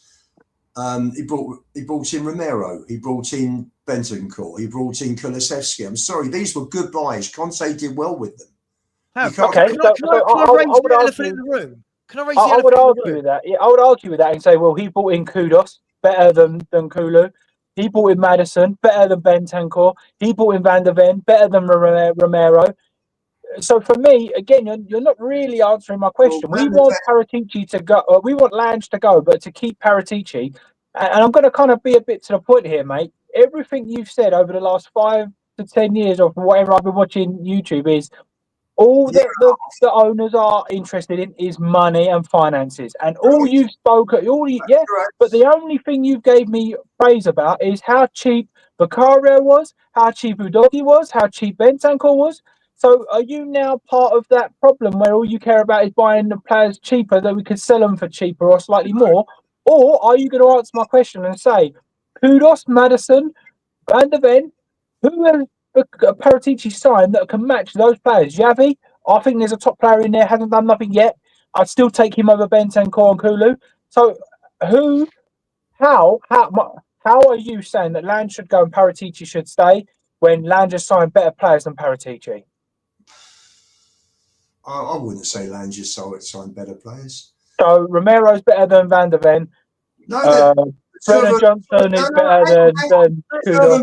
Together. Can I just Van de Ven didn't replace Romero, James. Van de Ven's unreal when he plays with Danso. Van de Ven's unreal when he plays with Danso. He doesn't need Romero to be a good footballer. The other way round is Sorry, questionable. mate. Sorry, Guys, mate. I want to chuck the elephant in the room, right? Because you two have just absolutely summed up Tottenham. We are arguing average versus average in terms of Lang and Paratici. Like, this is the problem. For me, both of them have made bad signings and both of them have made some good signings. But the problem is, if we look at them individually, they're both making these signings over a number of different managers. So again, both of them are making signings with no plan in mind for one specific plan. So, for example, if you've got one of the, and hear me out, guys, if one of these was at Brighton, right, where there is one specific plan, this is the ethos of the club, you know that they know what they're buying for. But the problem is, and I'm not sticking up for either of them here, but I think they both fall in as victims of this as well, that there has been so much change at this football club. 1 minute Lang is buying for Frank. 1 minute he's buying for Ange. 1 minute Paratici's buying for Frank. Before that, it's Conte. Then in the middle of there somewhere is Nuno and Ange. For me, this goes down to deeper than the person. It's deeper than the one person. And this is why I keep saying this football club is not as black and white as everyone thinks it is. This has just been a mismatch, guys, of years and years and years. Different managers, different directors of football, different philosophies. But what's the one constant? The one constant is the chaos. That is the one constant, right? So when I say I want a manager to come in and get 3 or 4 years under a director of football, under a set structure, that is why I don't want to change manager again. Because the next manager comes in. What's the excuse for all the people that love the next manager but hated Frank? It's, well, Frank bought those 3 or 4. No, but that was Paratici. But that was Lang. The whole thing's a mess, guys. Whoever Now, but to answer that question, yeah, right, Tottenham have to decide what they want to do. And this is a brilliant question, yeah. What style of football do you actually want to play? Do you want to play pragmatic football or do you want to play front foot football? And if it's pragmatic football that you want to play, then buy the players that need to be a pragmatic team and be done with it. Because you can't be a halfway house or pragmatic or on the front foot. You need to have one or the other. So really and truly, yeah, I'm looking at what we have, and with Paratici, he should have that good knowledge in that aspect. And if Thomas Frank is the manager, is the coach, and he's a really pragmatic coach, then that should fit in with him. But we were playing players here who aren't in either category, which, if you can understand what I'm saying. So they're in the halfway house of either category. They're not good on both, on pragmatic or on defense or on the front foot. So this is why I'm saying there's a mismatch. But when you look at someone like Crystal Palace, they're bought with the manager in mind, yeah, and to get the best out of his philosophy and his system. And it's the same with Aston Villa. When you look at Emery's team, you know what he's going to be doing. So they buy accordingly to I disagree. I disagree. I'm sorry, I disagree. It doesn't matter what system you play. These players are crap. The level of scouting from Paratici, they are crap. I can't see Bentancur playing in an attacking system or a defensive system. Brendan Johnson in an attacking system or a defensive system. No, I agree. Charlton in an attacking. It doesn't matter. I get it. For me, Palhinha, but Palhinha for me would be able to play in a defensive system or an attacking system. For me, Palhinha, because he'd either sit right back in front of the front four, turn into a back five, or if they're playing an attacking team and the wing backs and forward up, you'd have your 2 centre backs and you drop into the middle to make that play. So, hang on, let me counter this. See, this is where it's different, right? And this isn't about Paulinho's ability, but this is where if you do not have an ethos or a philosophy, what you've just said there isn't correct. Because there are some managers, hang on, hear me out. And this isn't about Paulinho, right? There are some managers that will go, I want a DM, but I don't want a Paulinho type of DM. Right. I want a Nico Gonzalez type of DM. I want a DM that sits back and starts the moves off like Rodri, like Carrick. There will be other managers that their philosophy, they want a Paulinho. I want a destroyer. Don't worry about that. So the problem is, James, what I'm saying is the philosophy. No, I agree. But what I was saying is I think that Paulinho could play in either. He could do a job in. It doesn't matter who the coach comes in. He's going to do a job as a holding midfielder for an attacking team, possession team. He'll be able to do a job. That was more my point. But when you do bring players in like a Brennan Johnson, it doesn't matter what the system is or philosophy or anything. I agree on He that. ain't going to be able to play in that position or that philosophy system or vice versa. And that's why I said, to be honest, I think Land is awful, but Land is better than Paratici from what I've seen, and both of them need to go. Because both of them are good footballers, in my opinion, I agree exactly with what you said. I completely agree fully. But at least they can play in certain systems, whereas the players we are bringing in, for me, they're rubbers. They're coming in, and I'm thinking, I don't even know what you are. Who are you? Kolo Muani, play him up front. No, play him left wing. No, he's an inside forward. No, but he's not a winger, not a striker. He's a bit of in between. All right, well, so what are we doing? Changing the whole squad to fit a bang average player into this? Like, for me, at some point we need to say, like we said earlier, whether it's Romero that gets sold or somebody else, at some point we're going to have to say, you ain't good enough, you ain't good enough, you ain't good enough, you ain't good enough.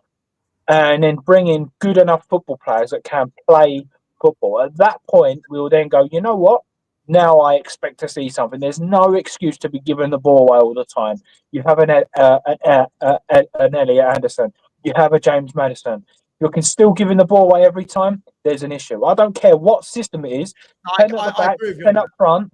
10 at the back, 10 up front. I really do not care. If you have players like James Madison, I mean, people like Kulusevski, whoever, and they're still giving the ball away week in, week out, I think you would naturally see an improvement regardless of system. And fortunately, in my opinion... James, this is the thing. James, this is the thing for me.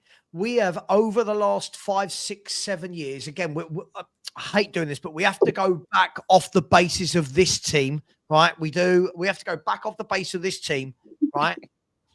If you replace everyone with somebody who's worse than what you had, naturally your league position drops. Naturally the style of football drops. Naturally the ability to pass drops. The ability to score drops. And this is why I don't understand when fans at the end of every game are going, these players are better than what we're seeing. I've never seen evidence, James, from this group of players that they are better than what we're seeing. That's my point. I've never seen Richie be really good up front, hold the ball up every game, bring others into. I've not seen that. I've not seen Muani be a brilliant player. I've not seen Graham Bergvall. Again, they're only kids, not their fault. I've not seen Graham Bergvall control midfields. So, Spence isn't a left back. So when we're saying these players are so much better than what we're seeing, what I don't understand is the data tells you that that's not true. Your eyes tell you that that is not true, because last year, right, when we had injuries, right, we not once shut up shop to try and make ourselves harder to beat. We just kept playing an open style of play, right?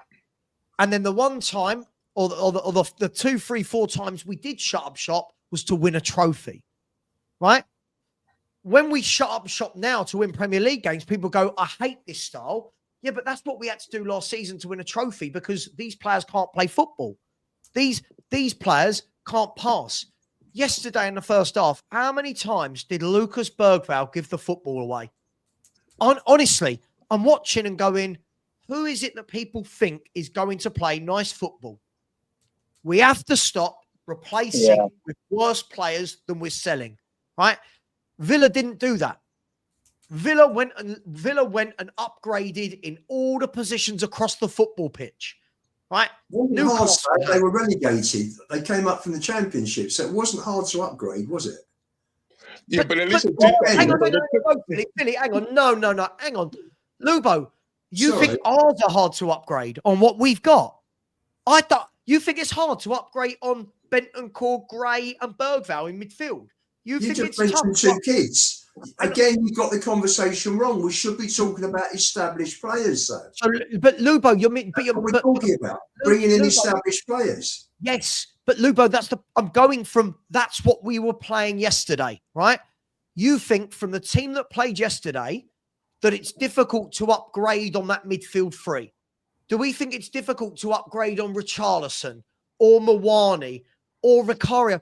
I'm sorry. This is not difficult to upgrade on if you've got the right scout going out there and finding good technical footballers, right? And I know you get your knickers in a twist about the youth. I don't care that they're youth. If you are starting games for Tottenham Hotspur and you are not good enough, we should be upgrading, Yeah, those players drop to the bench.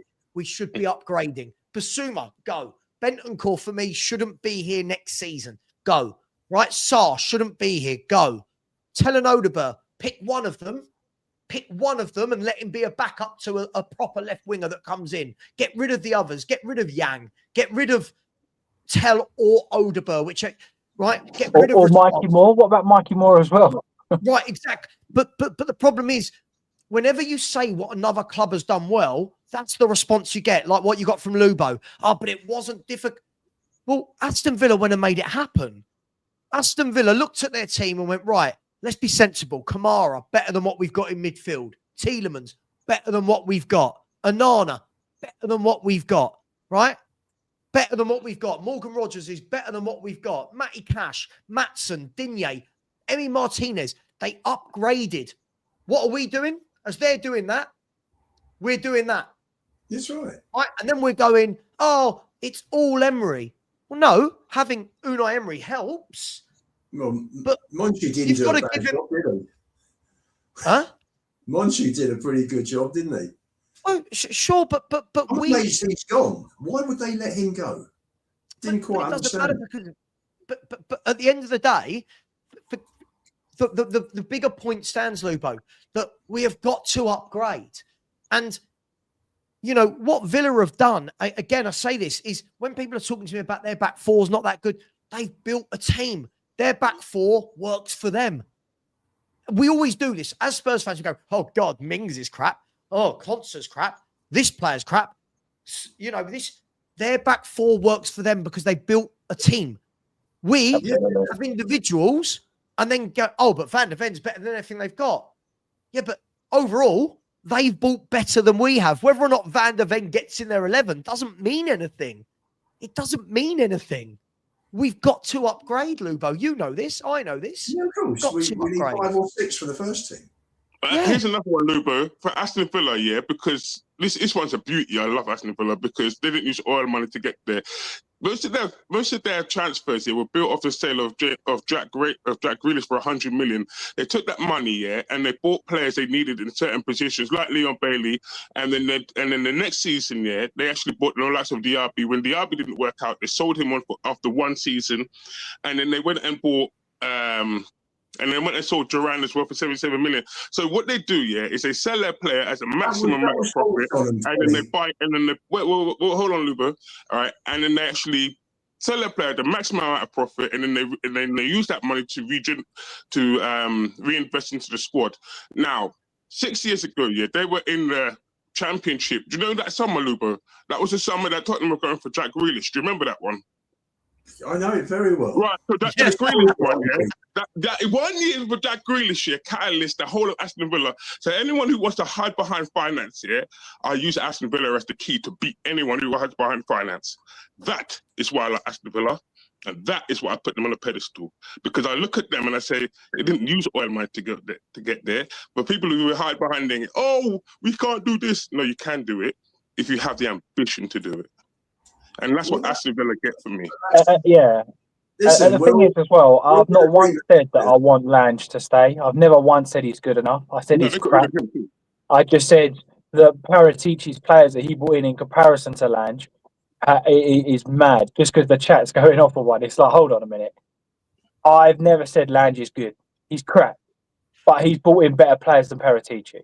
That's Actually, what he wasn't at the club when he was. I think was at the club when Spurs went for Van der Ven, James. So, it's all here or there, isn't it? Be there when Van der Ven finally signed. So I think that may have been a Paratici situation. Can we all agree we need better than both? Can we all agree if a club our size, with the revenue we've got, we should have a Michael Edwards, we should have a Paul Mitchell, we should have a Monchi, we should have a Luis Campos, we should have a Berta at us. Like, can we all agree on that? That whoever we like from the past, we need a proper football guy at the top that is respected across Europe. Yeah. Lubo, do you agree with that? Yeah, no, we've lacked having any sort of structure, any sort of strategy for 25 years. It's same old. It's never happened. It's never happened. You know, you went from You went from George Graham to Glenn Hoddle. Mm-hmm. That was the start. And that sort of swing in terms of style has like that's how it's worked. Santini to Martignol. Yeah, but Again. Yeah, but Lupo, Levy said that on day one he didn't come here for football. He came here for the money. So he done the so therefore, really and truly, when it came to hiring managers, he didn't look into it because he didn't know about a manager. We know why it's happened. He picked Van Gaal. He only got Pochettino because Van Gaal went back on his word and joined United when they came calling. So listen, full marks. Listen, he got the right person in finally. So I won't take. You got a good credit there, but. Yep. Again, Poch came in by default. Again, why are we looking at situations saying, yeah, great, give him credit, but it was by default? Because there's no one at the top who understands football. I remember Martin Peters was on the board at Spurs many, many years ago. We've not had anybody like him on the board, properly on the board for ages. Pleat was a very good, excellent consultant. Lange got rid of, Munn and Lange got rid of Pleat. Why? How do you, with the knowledge Pleat has got, for Munn and Lange to say, sorry, we don't want you? How mad is that? But seriously, Lupo, can I ask a question? That shows you, doesn't it, the level of people at our club. But can we agree, guys, on whatever? And again, when I watch a lot of YouTube channels, it's very much, by the way, so not just YouTube, when I see it on Reddit or Facebook, whatever, all these things that are sent to me, I'm not on any of them. We talk a lot about what's worked and what's not worked in the past. We talk a lot about who's to blame, him. Can we all agree, though, that this is now what's important is moving forward? Sure. You know, we can have the Ange v Frank conversation. We can have the Lang v Paratici versus Mitchell versus... We keep having these conversations. None of that is actually going to help us moving forward. Agreed. For me, all I've said this season is, and the reason why I don't lose my mind or get my knickers in a twist every week when Spurs don't win or play pretty football, is this year's going to be a tough year. For me, what I care about more than Frank and more than the results and more than the league position is show me over this year what you mean in transfer windows, yeah? And show me what you're implementing at the top of this football club. Now, if Paratici doesn't go to Fiorentina, then we know that that's our structure. Fine. If that's our structure, we can all argue about it, but it is what it is. Show us. If Paratici does go, fine. Now show us. Vinay, where is your sporting ambition?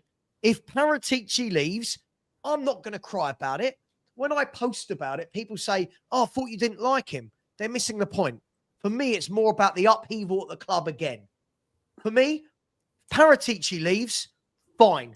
Now go and show us in the next 3 or 4 months, because there'll be no transfer window. For the next 3 or 4 months, who are you going to get to say, this is how serious Tottenham are now. This is why we didn't sell the club. Here is Louis Campos, for example.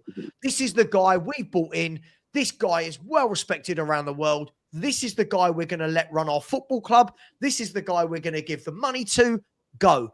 Then as a fan base, we go, fair enough. The new owners, they mean business. But right now, Frank, the players, the results, the league position is all surface level conversation, because if the manager changes, but all of that in the background stays exactly the same, we're literally going to be here in a year's time going, I can't believe Glasner. Well, he was given this player. Yeah, but he doesn't play Glasner's way. Yeah, but he's a kid. We'll be doing it all over again. We will, guys. If nothing changes, nothing changes, right? My mum taught me that. My mum always said that to me growing up. If nothing changes, nothing changes. And at Spurs, I agree. It's about finding solutions, and we need a solution at the club. Yeah. And to me, like I said to you before, I'm not interested in the players' names that are coming in. I want to see what position Spurs buy for. I want to see that they can see that there's a problem in a certain position and buy accordingly. That is all I'm asking for, and that's the bare minimum I'm asking for, is to look and see that you've got an issue somewhere on the pitch, and to buy it accordingly for that position. That is all I'm asking. Agreed. For example, if you look at the left back area, for example, if Tottenham want a left back, right, which I think we all agree, I think we need 2, but sure, right? If we need a left back, right, if the club go out and scout and bring the left back, there's going to be some of the fan base that go, yeah, he's great. Others will go, he's shit. Others will go, I don't know anything about him. But if that's your guy, go and get your guy. If that's your guy, go and get your guy, get him in the team and leave him there and build, right? That's it. Now, obviously, if it's another 18-year-old that we're all going to pretend is amazing in 3 years, I've got no interest. And at that stage, Philly, I don't give a shit who the manager is, right? 100%. At that stage, you might as well give the job to our under-19s manager and say, go on, just build a team for the children. Well, I was going to give it to Dynamo, but you know what I mean? Fair enough. Well, yeah, Dynamo can have it either, right? Yeah, it's a magician. I just want to see that there's a plan. And I know I'm going to the extreme, but you look, right? You look at what the other clubs that are needed, right? Like Man City right now are have just agreed personal terms with Semenyo, right? No fucking about. You watch by the 1st or 2nd of January, watch him join Man City. Is that official? Is that official? He's agreed personal terms. That's what Ornsteins and all them lot have said today. That personal terms are agreed. So now it's just all they've got to do. All they've got to do is trigger. All they've got to do is trigger the buyer. Yeah, the release clause. The release clause. Sorry, my wife's waving at me. I don't know why. 1 second. Does Morgan Gibbs-White still have a release clause, or did they remove that when he signed a new deal? That was removed. So there's none at all. No. Oh, that's a shame. Because that's, for me, that is a signing that I'd like to see, to be honest. Somebody like that worked hard, good on the ball. I watched them the other day, and even though they weren't very good, the through balls that he was playing were top quality. It's a shame we didn't get someone like that. Morgan Gibbs-White wanted to join the club. Yeah.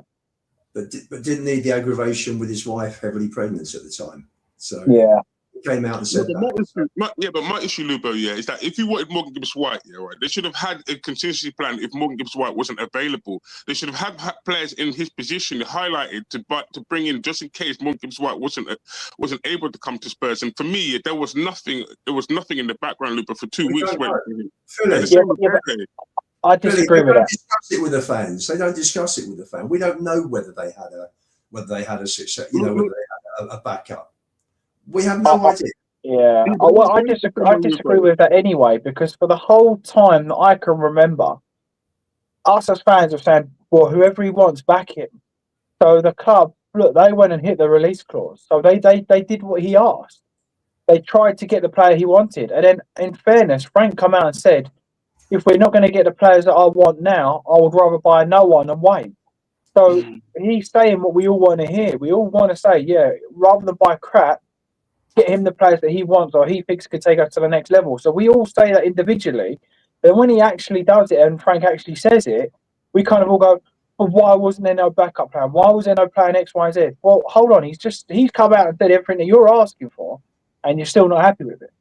Not necessarily, James, because some positions on the pitch are vital, James, to the way that you play. And if you haven't got that player in that position, James, then how can you even implement the manager's philosophy? And that was the issue in certain positions. Like on the left-hand side, he just wanted to wait till January.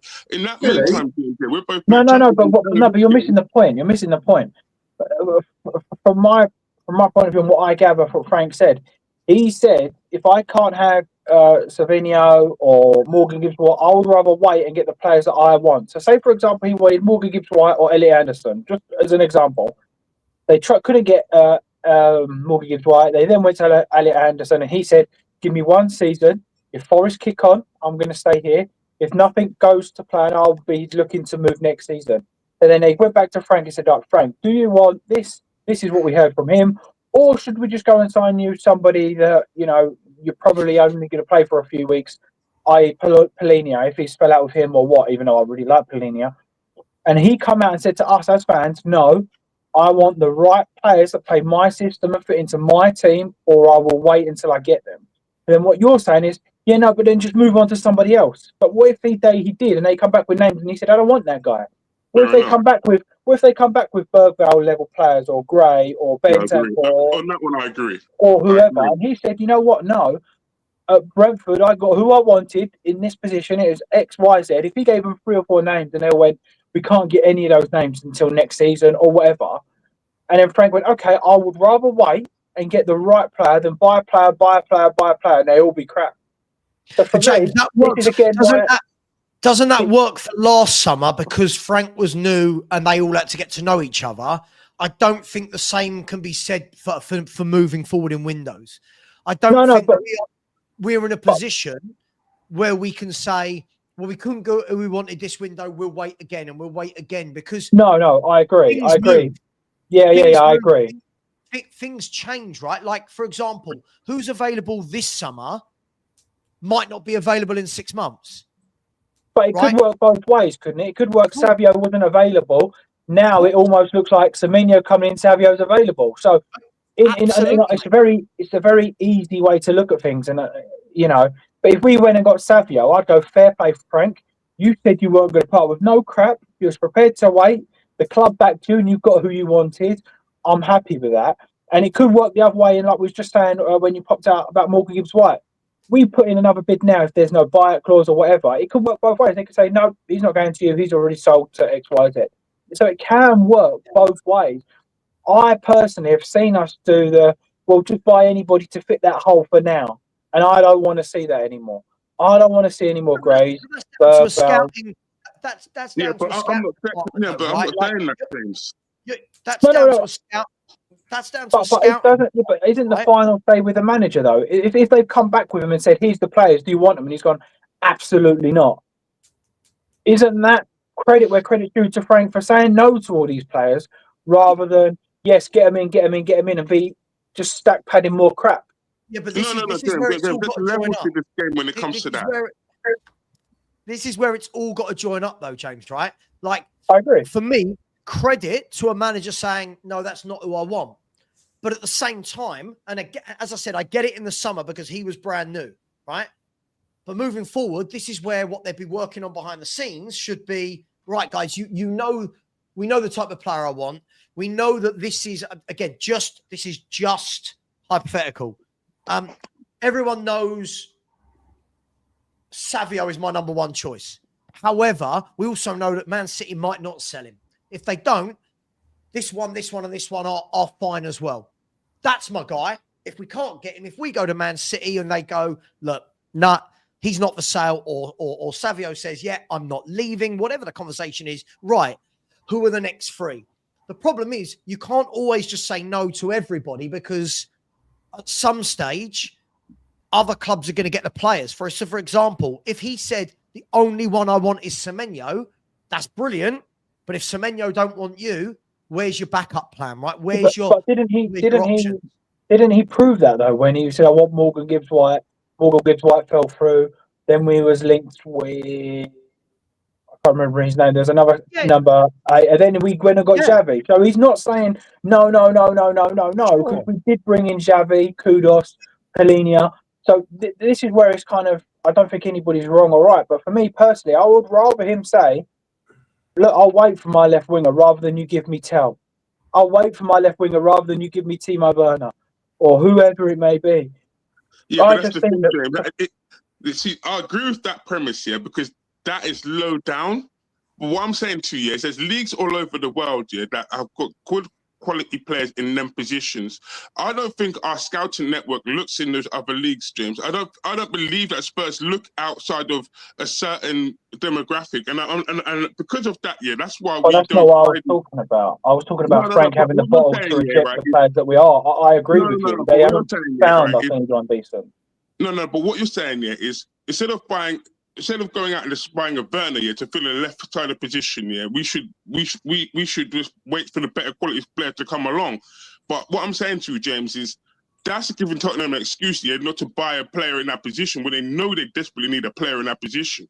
Right? No, I'm not saying go out there and buy Werner because believe me, I don't like Timo Werner, and I've slated Timo Werner so many times it's unreal, right? But what I'm saying here is, there are people like Malik Fofana out there that Tottenham wanted in the summer, but they moved last minute in the summer to get him, and that didn't give Leon enough time to get a replacement in. James. No, I think you're skipping my point because I've just come on and said before this conversation that Lange and Paratici are rubbish. I've said that part. I agree. What I said was I'm happy with Frank rejecting crap waiting for the correct players to come in. And then now it's down to them to find those players and Frank to have that conversation. I'm not saying I'm happy with the players that they're finding. I'm saying I'm personally happy the fact that Frank's got the balls to say, no, he doesn't fit in my team. You're wasting your 30 million. He's going to be on the bench. I want Morgan Gibbs-White. I want Xavi. I want Adeyemi. I want Semenyo, Savio. That's who I want. Because it wasn't one player we were linked with. Like you said, Akiliush. There were so many players that we was linked with. So it's clear that he went, yeah, okay, I'll take those guys. Yeah, I'll take him. And then what happened? Last day of the transfer window, went, all we could get is Moane. And it back to the circle again. Okay, well, let's start that whole getting crap again. But James, doesn't that show that if you look, doesn't that show, right, the fact that Moane's done nothing really and was an absolute last-minute panic signing shows you that if you are buying without a plan and it's because of desperation that things won't go right. Now, every now and then you will have to do that. I get that, right? But the difference is most of the other clubs have a plan and the desperate signings are purely desperation. With Spurs, we don't ever seem to have a plan. And for me, I'm more than happy for Thomas Frank to say, I don't want that bloke, I don't want that bloke, I don't want that bloke. But at the same time, right, you're right. That is down to Lang, Paratici, whoever it is, to be putting a list of players in front that say, okay, we couldn't get you Semenyo. Here's 4 or 5 others that are in his mould. These guys are at that level and will cost 80 million. These ones are 50 million. They're not as good yet. These ones are 18 years of age and they're 20 million. That's then down to Tottenham to decide what they want to be. The problem is, you are right, James. What I don't want to see is, I don't want to see us buy more and more Tells and Odebers, right? I would rather wait for a better player. However, I do feel that there are so many better players that it's the scouting fault if we haven't got those options to buy. Malik Fofana, for example, was there all summer. He was there all summer available, right? Lyon in absolute financial crisis. 40 million euros. Tottenham went in for Malik Fofana on deadline day. And Lyon, of course, would have gone, sorry, what do we do with 12 hours at a window? Who do we go and scout and buy? Like, you know what I mean? Buy him last week. Buy him 2 weeks ago. And that's the problem for me. So when, James, like I said, when people say it doesn't matter when in the window you buy them, it absolutely matters when in the window you buy them.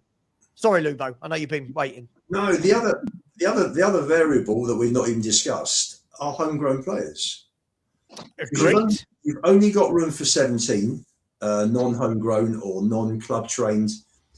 So there has to be a plan. There hasn't been a plan. We've only had a squad of 22 players for the Champions League this season, which is ridiculous. You know, are we planning long term with a view to the club being in Europe? If we are, we've got to look at UEFA's rules regarding homegrown or club trained players, as well as the Premier League's, and they're slightly different. So, you know, this isn't a magic fix over one transfer or 2 transfer windows. This is a fix over several windows. So that's got to be looked at. There's been no plan at all there either. You know, Madison was one of those. Madison's out for the season. You can't even put him on. You know, you so is it fair then? So is it fair to be judging Frank then? We had 18 players. So is it fair to be judging Frank then, based on those opinions? Because obviously we've all criticised him and said that, look, he looks like he's playing to be sacked. Some of the decisions he's making. Is it fair to actually be judging him then if we're all saying, well, he's only got 22 Champions League players and so on and so on, but yet Frank seems to be the common denominator of the main problem with this club? No, listen, the main problem with the club we know has been the way it's been run for a long, long time. That's been the problem. And that leads you to a situation where you've had different managers coming in with different styles, players being bought for different managers constantly with different styles, different skill sets for the players. The whole thing's been a mess. We haven't actually taken into account that you've got to have a certain amount of homegrown players that have been at the club for 3 years. So at the end of the day, we finished up with 22 players for the Champions, which is nonsense. Yeah, and you haven't even got any of the kids you can draft in because they're all out on loan. So we have got 22 players that we can play. There's, and is it fair to say we didn't go into a Champions League season quite prepared, Lubo? We weren't. It was a bit like right. it was a bit like England in the Ashes, wasn't it? It was the same thing. Yeah. But that's what makes me laugh. When fans are always constantly talking about he's got to deal with what he's got. Of course, he's got to deal with what he's got. But then fans have got to deal with their expectations of what he's got. This is the problem. If we acknowledge that the manager hasn't been given, and I didn't expect him to be given what he's needed in one window. I didn't expect Spurs to act like a Champions League club. But the fans' expectations is here. What the manager's been given is down here, and we go on, mate, perform miracles. Go and perform miracles, mate. Oh, you haven't? See you later. Get out the football club. Lubo, you're spot on. We've got to think about homegrown. Absolutely got to think about homegrown as well. But which is why people like Mikey Moore are going to be important in years to come. People like Gray are going to be important. Sure. You can't just turn around and say, right, forget him, chuck this one out, chuck that one out. Let's go to France. Let's go to Belgium. Let's go to Holland, wherever, Spain. You've got, what we're going to have. We're going to have 17 players in a squad for Europe. Within reason, though, Lubo, they have to be good enough. We can't just buy anybody because they're homegrown. They have to be good enough. James, we've got an England team that are going to be one of the favourites in next year's World Cup. So please don't tell me we don't have the homegrown players at the moment. There are plenty of homegrown players. The top clubs seem to have hoovered them all up, and we've taken our eye off the ball. No, but I think. Sorry, James. Tell me if I'm wrong. I think what James is saying is it's all well and good saying we've got to keep him, and in our squad because they're English, but they've got to be good enough to be at a Spurs level. For me, what I want to see is if we have an English player in this squad that isn't good enough, that's down to the club to do what Lubo's saying, right? Why didn't we go and get Grealish? Yeah, but are we also prepared to say, you know what, Archie Gray, you're being sold, Elliot Anderson, in you come? Are fans prepared to say that? Because young English youth now. One, James. Why can't you have two? This is because you can't feel. I'm just saying as an example to get the English players in. There's all well and good saying we need to. James, it doesn't matter who the player is. Why not have two homegrown good players? Because then Archie Gray is going to sit on the bench his whole career and not be anywhere. Because for me, Elliot Anderson's levels above, and he's still young. So do you buy an Archie Gray to say, yeah, you're going to be on the bench behind him for 6-7 years? Is Archie Gray going to go, that's where I want to be? Yeah. No, you buy the right quality. This all comes down to squad building, doesn't it? If Tottenham, let's just say, for example, by the way, I don't think we get him. We missed out on players like this. Let's just say we get an Elliot Anderson, a Wharton. By the way, I'll say it right now. I don't think we're getting either of them. They will cost an absolute bomb. And I think both will have better options to go to than Tottenham Hotspur. However, let's play the hypothetical game. Tottenham go and bring in an Elliot Anderson right now, right? I still think you then need to bring in another top box-to-box midfielder to play with that person. You've now got that person, those two new players. You've then got Bergvall and Gray and Paulinho and Bentancur and Sarr and Basuma. Now, a few of those you move on, right? Basuma, you would like to think is going to go. Paulinho, we don't know whether he's going to be kept on, but you still then leaves you with a number of young players that can't all be developed at once. Right? And this is the problem. You have to ask yourself. Again, it's not about Gray, it's not about Bergvall, but if you did bring in an Elliot Anderson and another top midfielder, you then have to say, well, how are those guys going to develop if they're sitting on a bench week in, week out, versus the problem of you've got to have a squad. And this is the difference between top managers or not. They make it work. They balance it. They balance it. Yeah. But if we're not in Europe next year, how do you balance it? You've got one game a week. Right now, look at Man United. Look at Man United right now with Kobe Mainoo. Right? Isn't this a perfect example of what we're talking about, guys? Kobe Mainoo, some people think he's amazing. Some people don't think he's good at all. Right? But Man United are playing one game a week. Where he's not in Ruben Amorim's first 11, Ruben Amorim's saying he's got to wait his turn to get a game. Whereas someone like Kobe Mainoo is going to be sitting there going, hang on, how do I get my chance? I want to play football. I might have to leave. But if you're not playing in Europe week in, week out, how do you rotate those players? So the moving parts and the variables at Tottenham and this squad are hanging on a knife edge this season. They really are. But look at the way. I'm sorry, Lubo, but look at the way Lubo acted when I said about swapping Gray for Yeah, but Elliot we know Anderson. he loves Gray. That's why. But it could be anybody. For me, it could be anybody. It could be what happens if we got rid of Romero and signed Konza. But once again, People would go absolutely mental because it's Romero, they're our players, rather than look at the bigger picture. For me, if you're going to upgrade your squad, look, Archie Gray played yesterday, so I'm judging him on a player that plays. I don't care how old he is. If you're going to sell Archie Gray and buy Elliot Anderson, for me, unbelievable business. Unbelievable. But there's people in our fan base who go, but why? Why are we letting go of him? Why him? Why not somebody? Why not have both? Because like Savva said, if we drop out of the Champions League next year and there's only one game a season, Elliot Anderson, unfortunately, and he's going to like this, is going to play every single game. So then we've got the issue of that player sitting on the bench every single week. He's not going to gain experience. He's going to turn into a Dane Scarlett, whether we like it or not. A Skip. That's what he'll turn into. The prime example is Skip. He had one good loan, sat on the bench most of the time, ended up with nothing, and off he went again.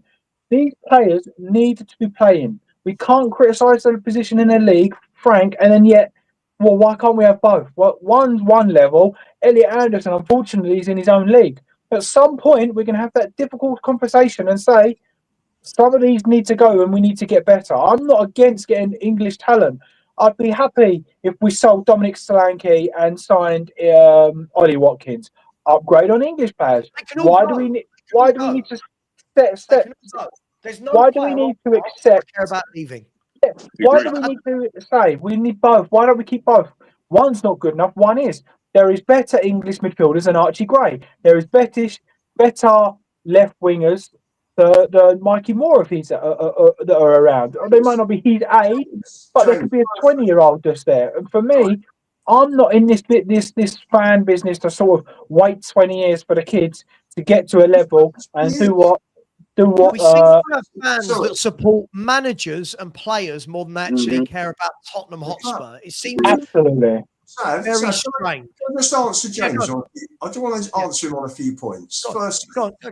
Firstly, we have a squad. Take out Austin, take out Scarlets, who haven't played this season. We've got a squad of 28. Okay, 4 kids. So let's talk. So everybody talk about the 4 kids and not talk about the 24. That's ridiculous. That is ridiculous. We've got to start looking at the 24 before we start looking at the 4 who aren't ready. You've got to be looking at the 24. I disagree. Add them in.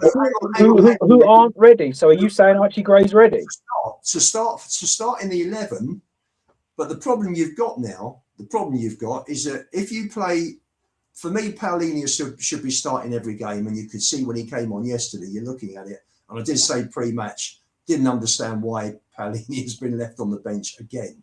He's been our best midfield player this season. But you've got to look at a situation where who needs to be? You've got 4 kids that could well come through over the next year or 2, right? So what else have you got? What else have you got that's established? Established for now. Players that should be starting in the first 11. I've just told you. I just gave you that option. Who aren't good enough. But I just gave you that option, mate, and you didn't like it. We don't have enough English players. For me personally, end of the season, Bentancur goes, Basuma goes, Sarr goes. Gray, Bergfowl. None of them are good enough. No, I disagree with Can I give you an answer then, Luba? Let me answer that on that one position. Who's better, Bentancur or Archie Gray? Bentancur or Archie Gray. Personally now, looking forward, I would have Gray in instead of Bentancur. I'm sorry. Because I'm looking forward for the club. Bentancur is yesterday. No, I'm not saying about looking forward. I'm not saying about looking forward. James, for me, if you said to me, right, we're going to sell Bentancur or Archie Gray and bring in Andy Elliott or Wharton, who would I sell? I would sell Gray because that means Bentancur. Let me say, because that means Bentancur drops to the bench, and your bench is better for having someone like Bentancur on it, experience, than you are with Archie Gray. Listen, Sorry. I know you like Archie Gray. I know you like Archie Gray, and this is painful. But when you start putting Tottenham first, and better players first, we'll become a better squad. And that's it. Depends if you're talking about today or you're talking about next year. You're just talking about there's no today. guarantee, Lubo. There's no guarantee Archie will get to the level you're thinking of, Lubo. There's no guarantee Archie can get to that level. We're not winning anything this year. We're not going down. We're not winning anything. So how about we start thinking about the future and start thinking sensibly about the future? Is Benson called good? Lubo, you put Archie Gray on a pedestal without him earning anything, Lubo. Phil, I'm not putting him on a pedestal. In 2 years' time, he could well be a first teamer. In 2 years' time, he could be the next Skip or Winks. We don't know what's going to happen to Archie Gray. Yeah, so to put him up there What without him earning anything of limited performances is wrong, Lubo. I'm not having that, Philly. They're kids that are coming up. The same goes for Odebear, who I thought looked fabulous when he came on yesterday. Oh, the 25 minutes. Fabulous. 25 minutes. Come on, man. He looked really good. Are we Tottenham Hotspurs or are we Wigan? What are we doing? Philly, stop it. We are Tottenham Hotspur mid-table. We're not Tottenham Hotspur of Poch. So get Poch's thing out of your head. We're not at that level, man. Look at Odegaard. Had a 25-minute cameo and we peer review. Come on, you live in a dream world, Philly, honestly. Can't hear review. I have more standards than Odegaard having a 25-minute cameo, bro. Come on now. Stop. We can't hear either of you when you're both talking at the same time, right?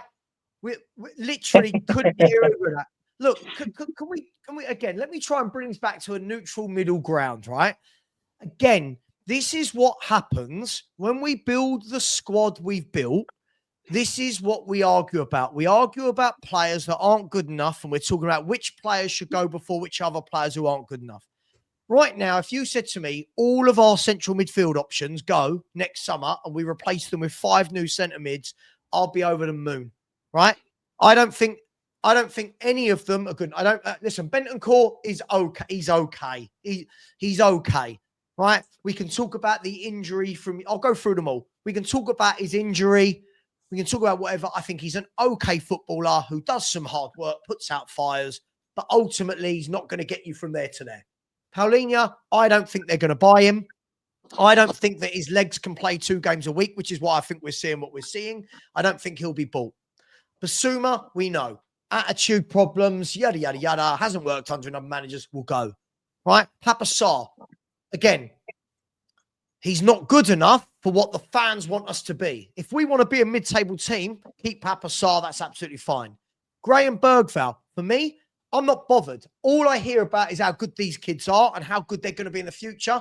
I've never seen it actually on the football pitch. People can talk about it, but when I watch them play, there's nothing that makes me go, cool, really want that kid to stick around for 2 years. Now, I'm prepared that in 2-3 years' time, I might be sitting here going, God, I'm glad we kept him. He's actually really good. But right now, what I'm seeing is no other club in and around 1st, 2nd, 3rd, 4th, 5th, 6th, 7th has players to the level of Bergvall and Gray in their squads or their 11s. Villa aren't bringing on players that play like Bergvall and Gray. And I use Villa because that's a club that were in the Championship 7 years ago, right? Chelsea don't have anyone as bad as Bergvall or Gray in their team, right? So it's not about their kids, they're going to come good. We have to ask ourselves, what do we want to be? Right? And if we want to be a really, really good team, we have to upskill. And if that means upskilling all of them over a number of years, so be it. I get Lubo's point. I truly get Lubo's point. Whilst if somebody came in right now and said to me, here's 40 million for Archie Gray, I would drive him there myself.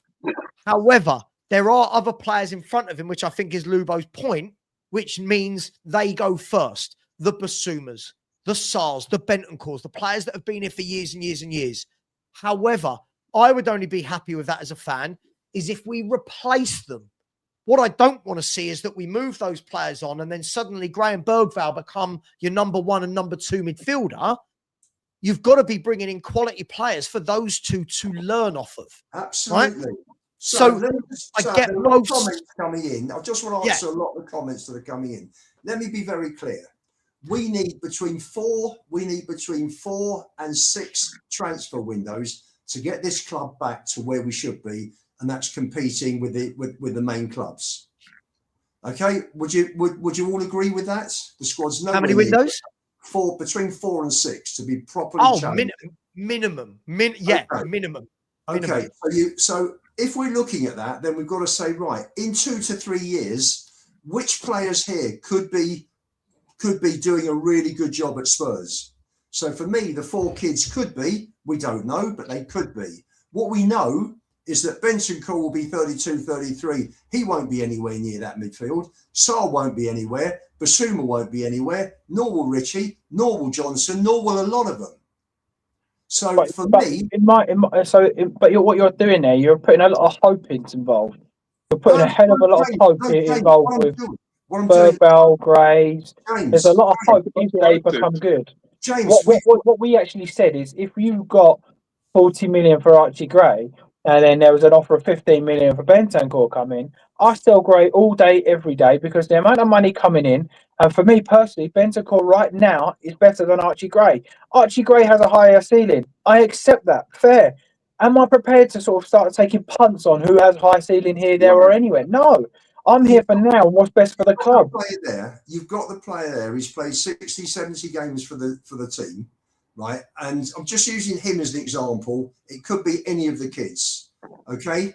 Bentancur, is not going to be part of that future where we need to be. If you're running a business and you've got a kid coming in that could be very good, or you've got somebody that over the next few months, year, short-term strategy is not going to be part of the future, what do? Do you keep the kid that could be excellent, might not work, but could be excellent, or do you keep someone is not going to benefit the club long term? Now we have worked on a reactive strategy for how many years, and it's not worked. This whole situation, we jump from player to player. There's no strategy. Think about it. But what you're saying there, though, is you're gambling 45 million pounds of money that ain't your money. You're like, all right, we could become good. Invest all that money on our could be. As a business, you don't invest money on could be's.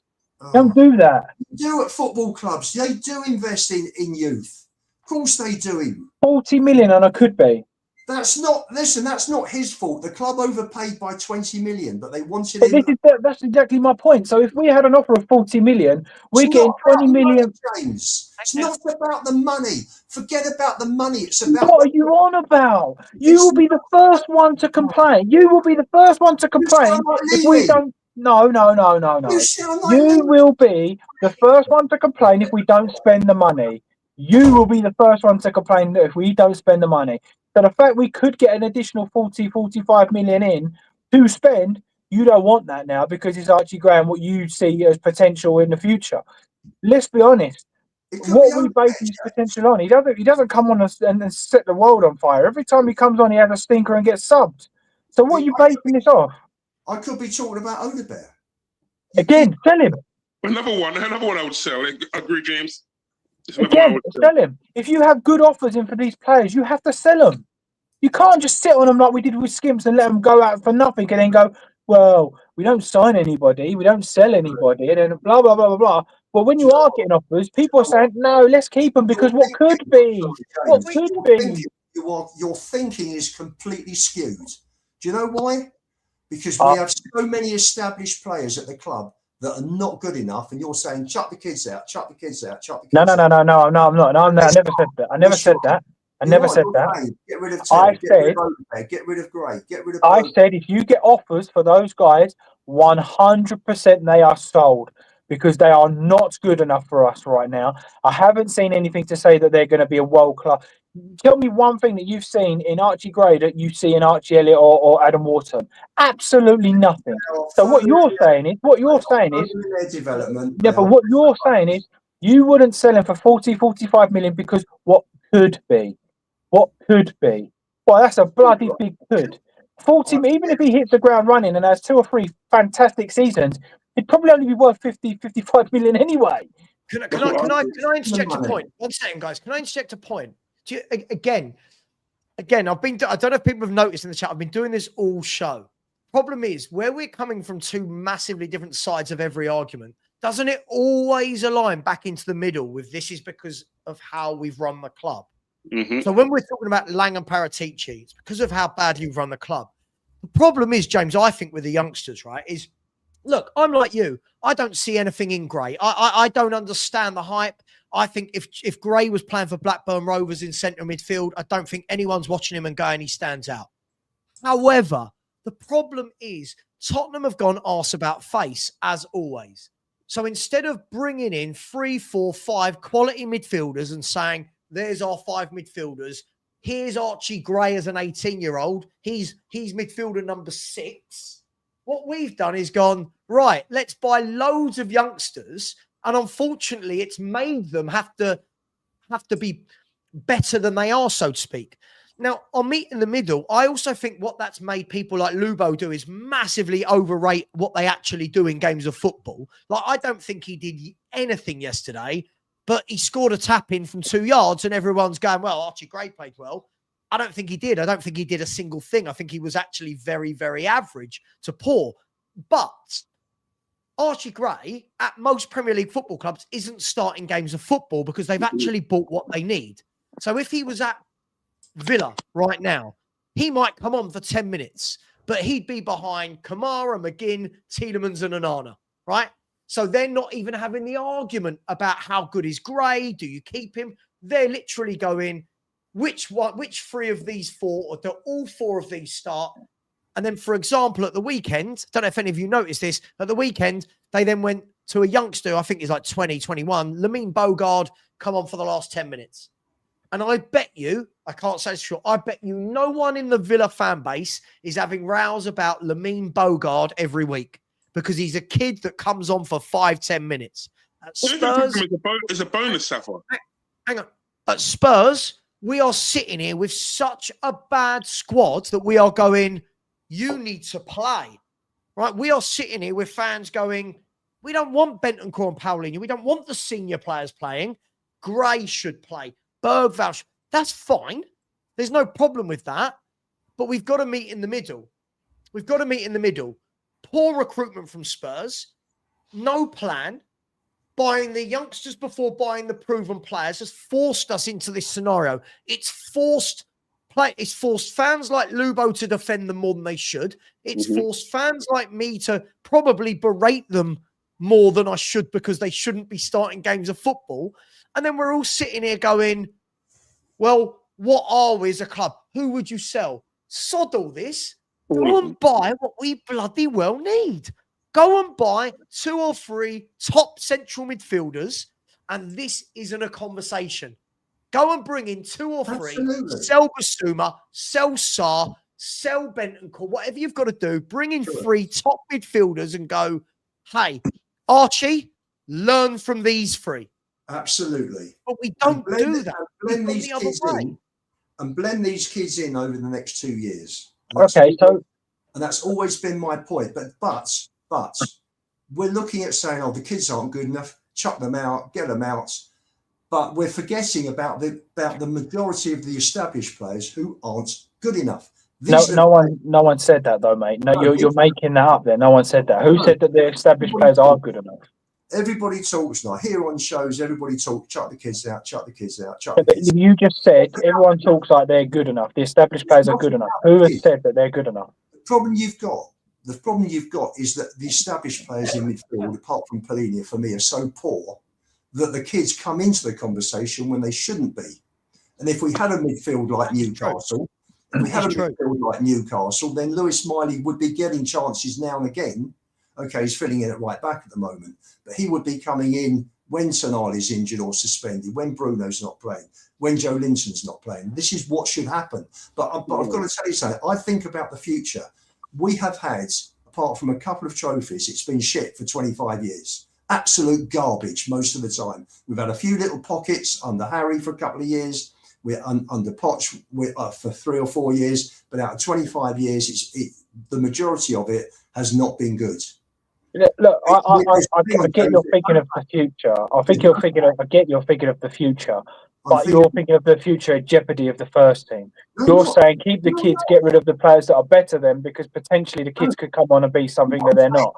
For me personally, mate, I don't think. And one of you. I'll tell you what I'm saying, James. I'll tell you what I'm saying. Bring 3 very good midfield players in who are better than Sarr, Basuma and Bentancur. So when's Gray playing? When are they playing? They blend them in. They play 20 minutes, 15 minutes, half an hour, whatever. You can't. So next season when we're in no Europe, when are they playing? We might be in Europe. We might finish. We might pick up a couple. Well, I'm just going by what we're seeing at the moment. At the moment, we're not in Europe. We don't know. Let's not speculate. We've got a month to come with the. But you just speculate by saying they could be good players. So why are you allowed to speculate and I'm not? But you can see they've played in the Premier League already. And they've been crap. They haven't been crap. Archie Gray's been good this season, has he? What are you expecting from them, James? Again, you're moving the goalposts. Sorry, goalposts. Yeah, you are. When does Archie Gray come on and perform where you think top player? We are short. Let me tell you something. Bentancur, Sarr have been. You keep changing the goalposts, mate. You don't answer a single question. I'm answering the question. They are playing at a level they should be playing at. Now, the reason why they're in is because Basuma blew out early. Sarr's been hit and miss. He's been he played Pelini and Bentancur, got absolute pelters. All the fans wanted more attractive football, so he broke them up, and he plays 1 instead of 2. And that's the reason. And we are short of midfield players. Come Brentford, Simmers is injured, Bergval's probably injured, Basuma and Sarr are away. We've only got 3 midfield players. Madison's injured, Kulu's injured, so that's 7. That's how many we got missing there? There's 6. We've only got. Again, you didn't answer my question, though, mate. You actually didn't answer my question. You went round in a big circle and not answered my question. If you want to turn around and say, are any of them good enough to make Spurs competitive at the moment, then none of them are there. Are they good enough to be without competitive? Then they're not good enough for us to be here and not be competitive. Right, but in 2 years' time they could be. And my point is that we've got to get. You just said I can't make speculations, but you can. They could be good enough in 2 years. You're speculating, but I can't make a debate and say, well, we might not be in Europe. I'm not allowed to speculate there, but you are, because it suits your narrative. It's not fair, mate. You're allowed to speculate whenever anything's to do with the youth comes in or anything like that. You speculate. The moment I actually come back with something, you go, well, you can't speculate. No, you're the biggest. You are coming the biggest flip flop in football. I'm sorry. You can't say they might come good in 2 years. And if I say, if we're not in Europe next season, what game time is he getting? You go, well, you can't speculate. Well, how are you allowed to and I'm not? Well, I personally think Graham Bergvall will, if they stay at Spurs, will be around regular first team football in the next 2 years. So if we get no Europe and we sign 3 midfielders like you just said, you're happy with them sitting on the bench playing no minutes all season, yeah? You think they're going to come better players doing that? Well, the amount of midfield players they buy could well depend on whether we make Europe or not. So for me personally, mate, I'm sorry. I know you love these youth players. These should be nowhere near the Tottenham first team squad. Nowhere near. They should be out on loan, getting experience, playing football. They should be nowhere near this squad. Every time Archie Gray stepped on the pitch, maybe there's been 5 or 10 minutes in a game where I go, "Oh, that was quite nice." The other 80 he goes missing. So for me, that is complete lack of experience and knowledge, and he needs to grow. If we're talking about bringing in top quality midfielders next season, he needs to go out on loan minimum to develop.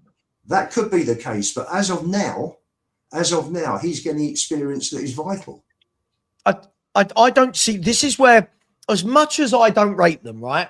This is where I do agree with Lubo. The problem is, this isn't Lubo's fault. This isn't the youth players' fault. No, it's not. For example, I never said it was either, by the way. But my main argument there was he's allowed to speculate, and I'm not. I can't say something that could happen, but he could. I hear, but it's the same thing as when, like every game, right? Obviously, I do the watch-alongs. Every game, when the lineups are picked, fans lose their minds. And it's almost like in the back of their minds, they forgot that this is the squad we've got. It's almost as though they expect to see some different players that were available from the week before. And unfortunately, like in a game like yesterday, Spurs only have 4 midfielders at the club right now. And that is Paulinho, Bentancur, Bergvall and Gray. That's the only 4 midfielders we have got. There's no playmaker because Madison and Kulu are injured and Simmons is suspended. So you've got those 4. Then you've got loads of fans that go, oh, this is shit. That team's shit. Sorry, which magical player did you want him to pick? Like, which player? And unfortunately, I agree with you. For me, Bergvall and Gray, I think if they'd gone to bigger clubs, one of them at least would be out on loan. But unfortunately, and this isn't Lubo's fault, I'm sticking up for you today, Lubo. Hey, I'm on your side. This isn't Lubo's fault. It's because we didn't act like that in the summer or the summer before. We're now left with 3 of our 6 midfielders, Gray and Bergvall, who are kids and shouldn't be getting the scrutiny and game time they are. Sarr, who I've been hearing for 4 years now, wait till he kicks on, wait till he kicks on. I'm still watching and going, yeah, I don't know why we signed you. Basuma, we know what's going on with him. Bentancur, who's crocked, but he's a solid pro, isn't he? He's a solid pro, is Bentancur. You know what you're going to get. It's not going to be great. And then you've got Paulinho, who I think something's going on behind the scenes. Problem is, James, for me is, what other top club, Champions League club, Big Six club, big club, whatever you want to call us, whatever financially solid football club like Tottenham leaves their midfield with that 6 going in for an entire campaign with 4 competitions? And yet fans sit there and go, I hate this midfield. Yeah, that's what we've got. Oh, why aren't we playing more attacking in midfield? Because this is what we bought. Yeah, but this is what we bought, guys. Right, Savva, I'm going to say this to you now. I'm going to say this to you now. Lubo, fair play to you. I'm going to say this to you now, right? I don't mind young players coming to Spurs, but I need to see something. I need to see something that they show, that they demonstrate on the pitch. I'm not going on speculation or hearsay. I have heard this before too many times with young players at Tottenham Hotspur, from Tom Carroll to Navi Bentaleb, so many times. This boy is going to be the next big thing. Let's just see him get to be the next big thing before we elevate him on a pedestal as the next big thing. That's all I'm saying. Let's sit back and let the player get there before we elevate them onto a pedestal they're not ready for. That's all I'm asking.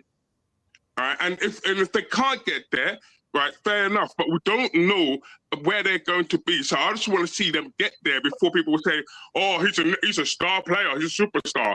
No. I said at the start of this show, our fans will not allow us to become a good team, because the moment you link with one of their favourite players to being sold, they throw their toys out the pram. I.e. Romero, Archie Gray, Bergvall. The moment you talk about getting rid and upgrading and actually doing what's right for the team now, everyone throws their toys out the pram. So they say that they want to be a better squad, but really what they want to do is just dig the club out all the time, and it's Frank's fault all the time. Mm-hmm. What I said there was, if we sold Archie Gray and signed Elliot Anderson, that is an upgrade. And we have Lubo arguing that question. He's arguing that we shouldn't be doing that. I'm sorry. I think what he's arguing is that there's players that should go first, James. I don't think he's. What I said. I didn't say. But what I'm saying is, for me, if we're on first. But what I'm saying is, Bentancur is a better player than Archie Gray at the moment. So Archie Gray should be sold or sent out on loan. For me, you buy better, then you move your better players to the bench. That's how you get a better squad. You don't go, well, Archie Gray could be good in 5 years. We'll keep him and see what happens. You don't do that. That's exactly why we are where we are. Sarr, Bergvall, Gray, Odegaard, Tell. That's why we are here, because we go, oh, but they could become good. Let's keep them. That's why we're here in this position. We're here because we haven't got no one cutthroat to say, you know what, I've seen enough from you, Bergvall. You give away the ball every time you touch the ball. You blah, blah, blah, blah, blah. Go out alone, prove a point. If you stay, great. We've got the same with Will Lancashire. The same with Donnelly. By the way, I sold at the beginning of the season. He should be sold. Everyone told me, no, he's going to tear it up in the Championship. Look what he did. flop. We see the same for Mikey Moore. I haven't seen nothing yet to say top player like everyone's going on about. And again, he's gone to Scotland, had a couple of good games, flop.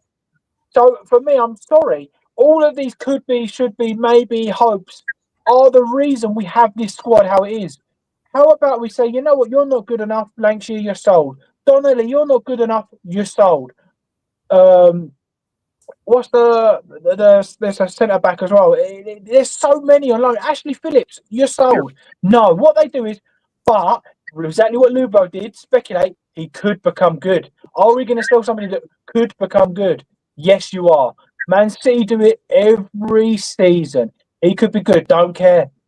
In comes Marmoush. But he could become good, don't care. In comes Reinders. But what about he could become good? I don't care. We need to be winning. And then what you then tend to find is, for example, you've got Kudos and they say, you know what, we want Semenyo. Then you've got two fighting out, one of them dropping to the bench. And all of a sudden, you have a proper squad. Us, no. Let's keep the kids, send them on loan fouls. Oh, well, no, let's send them to another loan fouls. No, let's keep them again and send them to here, loan fouls. Now we've got people like Dane Scarlett sitting on the bench. So you can speculate all you want. I've seen the evidence time and time and time again. And the only player they'll ever bring you back is Harry Kane. Unfortunately, Harry Kane's one of the best strikers in world football and in our club history, if not the best. They don't grow on trees. They don't happen every time. We've got 10 youth players, in my opinion, and at this club that need to be gone and sold. Don't care how old they are. I care about how good they are. And the moment we realise they're not good enough, that's when we'll move forward as a football club. Until that point, we'll stay where we are. Interesting. I don't think it's anything to do with that. I think it's to do with the owners and their ambitions and the people they bring in and the managers they bring in and the recruitment directors they bring in. I think that's where it starts, James. It's nothing to do with players. It's got to come from the top first. Otherwise, you get every single manager coming in not being backed properly. No, I agree with that side, but I'm more aiming at the fans because the fans make excuses for these players. That's my main issue. Listen, people were talking about Scarlett being given a chance this season now. Well, give him a chance. Is that how far low that we have fallen to be saying, let's give these guys a chance? Unfortunately, you can't play chances in the Premier League. Doesn't this fall into categories, right? Doesn't this fall into categories of there's where we are right now, there's where we want to build towards, and there's where we want to end up, right? Where we are right now, the ambitions are low. The expectations are low. The standards are low. You look, there are players that come on, they only have to have a good 15 minutes and then they get videos made about them as to how great they are. Absolutely. Absolutely. Now, that's fine, but that is almost a byproduct of where the football club has positioned us. So let's use Odegaard, for example. Now, I'm going to give him some credit. I thought yesterday, when Odegaard came on, I thought he had a good cameo. Don't get me wrong, wasn't a mate, but he had a good cameo. He done what a winger should do. He ran at his fullback, won some free kicks, hit the post, and you go, yeah, good cameo. What we will do as a fan base is we will now, and I've already seen it. Somebody sent me a thread from X today talking about, see, if Frank was a good manager, Odegaard by now would be playing every week and he'd be doing, and you're like, well, hang on. Well, when Odegaard has started games, we've not seen this. So you've got to take the rough with the smooth. But that's where we are right now, guys. If we got back to where we were under Potts, for example, suddenly the levels raise, the standards raise. A player like Odegaard coming on and doing that isn't suddenly praised because the players in front of him are brilliant. Mm-hmm. So I think there's a lot of the conversations we all have. It's all about where are we and where do we want to be?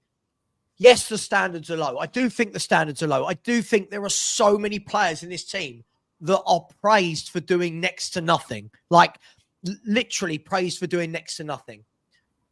And that is what happens when you build mediocrity. That is what happens when you have a 10-year stretch of signing what we've signed. That is what happens when you lose Kane and Son and you realise this is what you get when you don't have Kane and Son. However, I don't make any of you wrong. If I'm going to be really political about this, I don't make James wrong. If we want to be a big club, we need to act like a big club. I don't blame Lubo because he's saying, well, hang on, this is where we are at the moment. We need to somehow get to that middle ground. We need to get to that middle ground.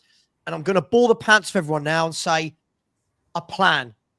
If we have a plan, we won't be having these conversations.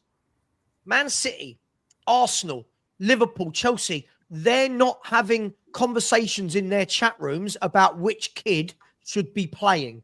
They're having conversations about why have we not won 7 games in a row and challenging for titles, right? Because they've got class players throughout their squad. We are sitting here arguing average versus average versus average versus average.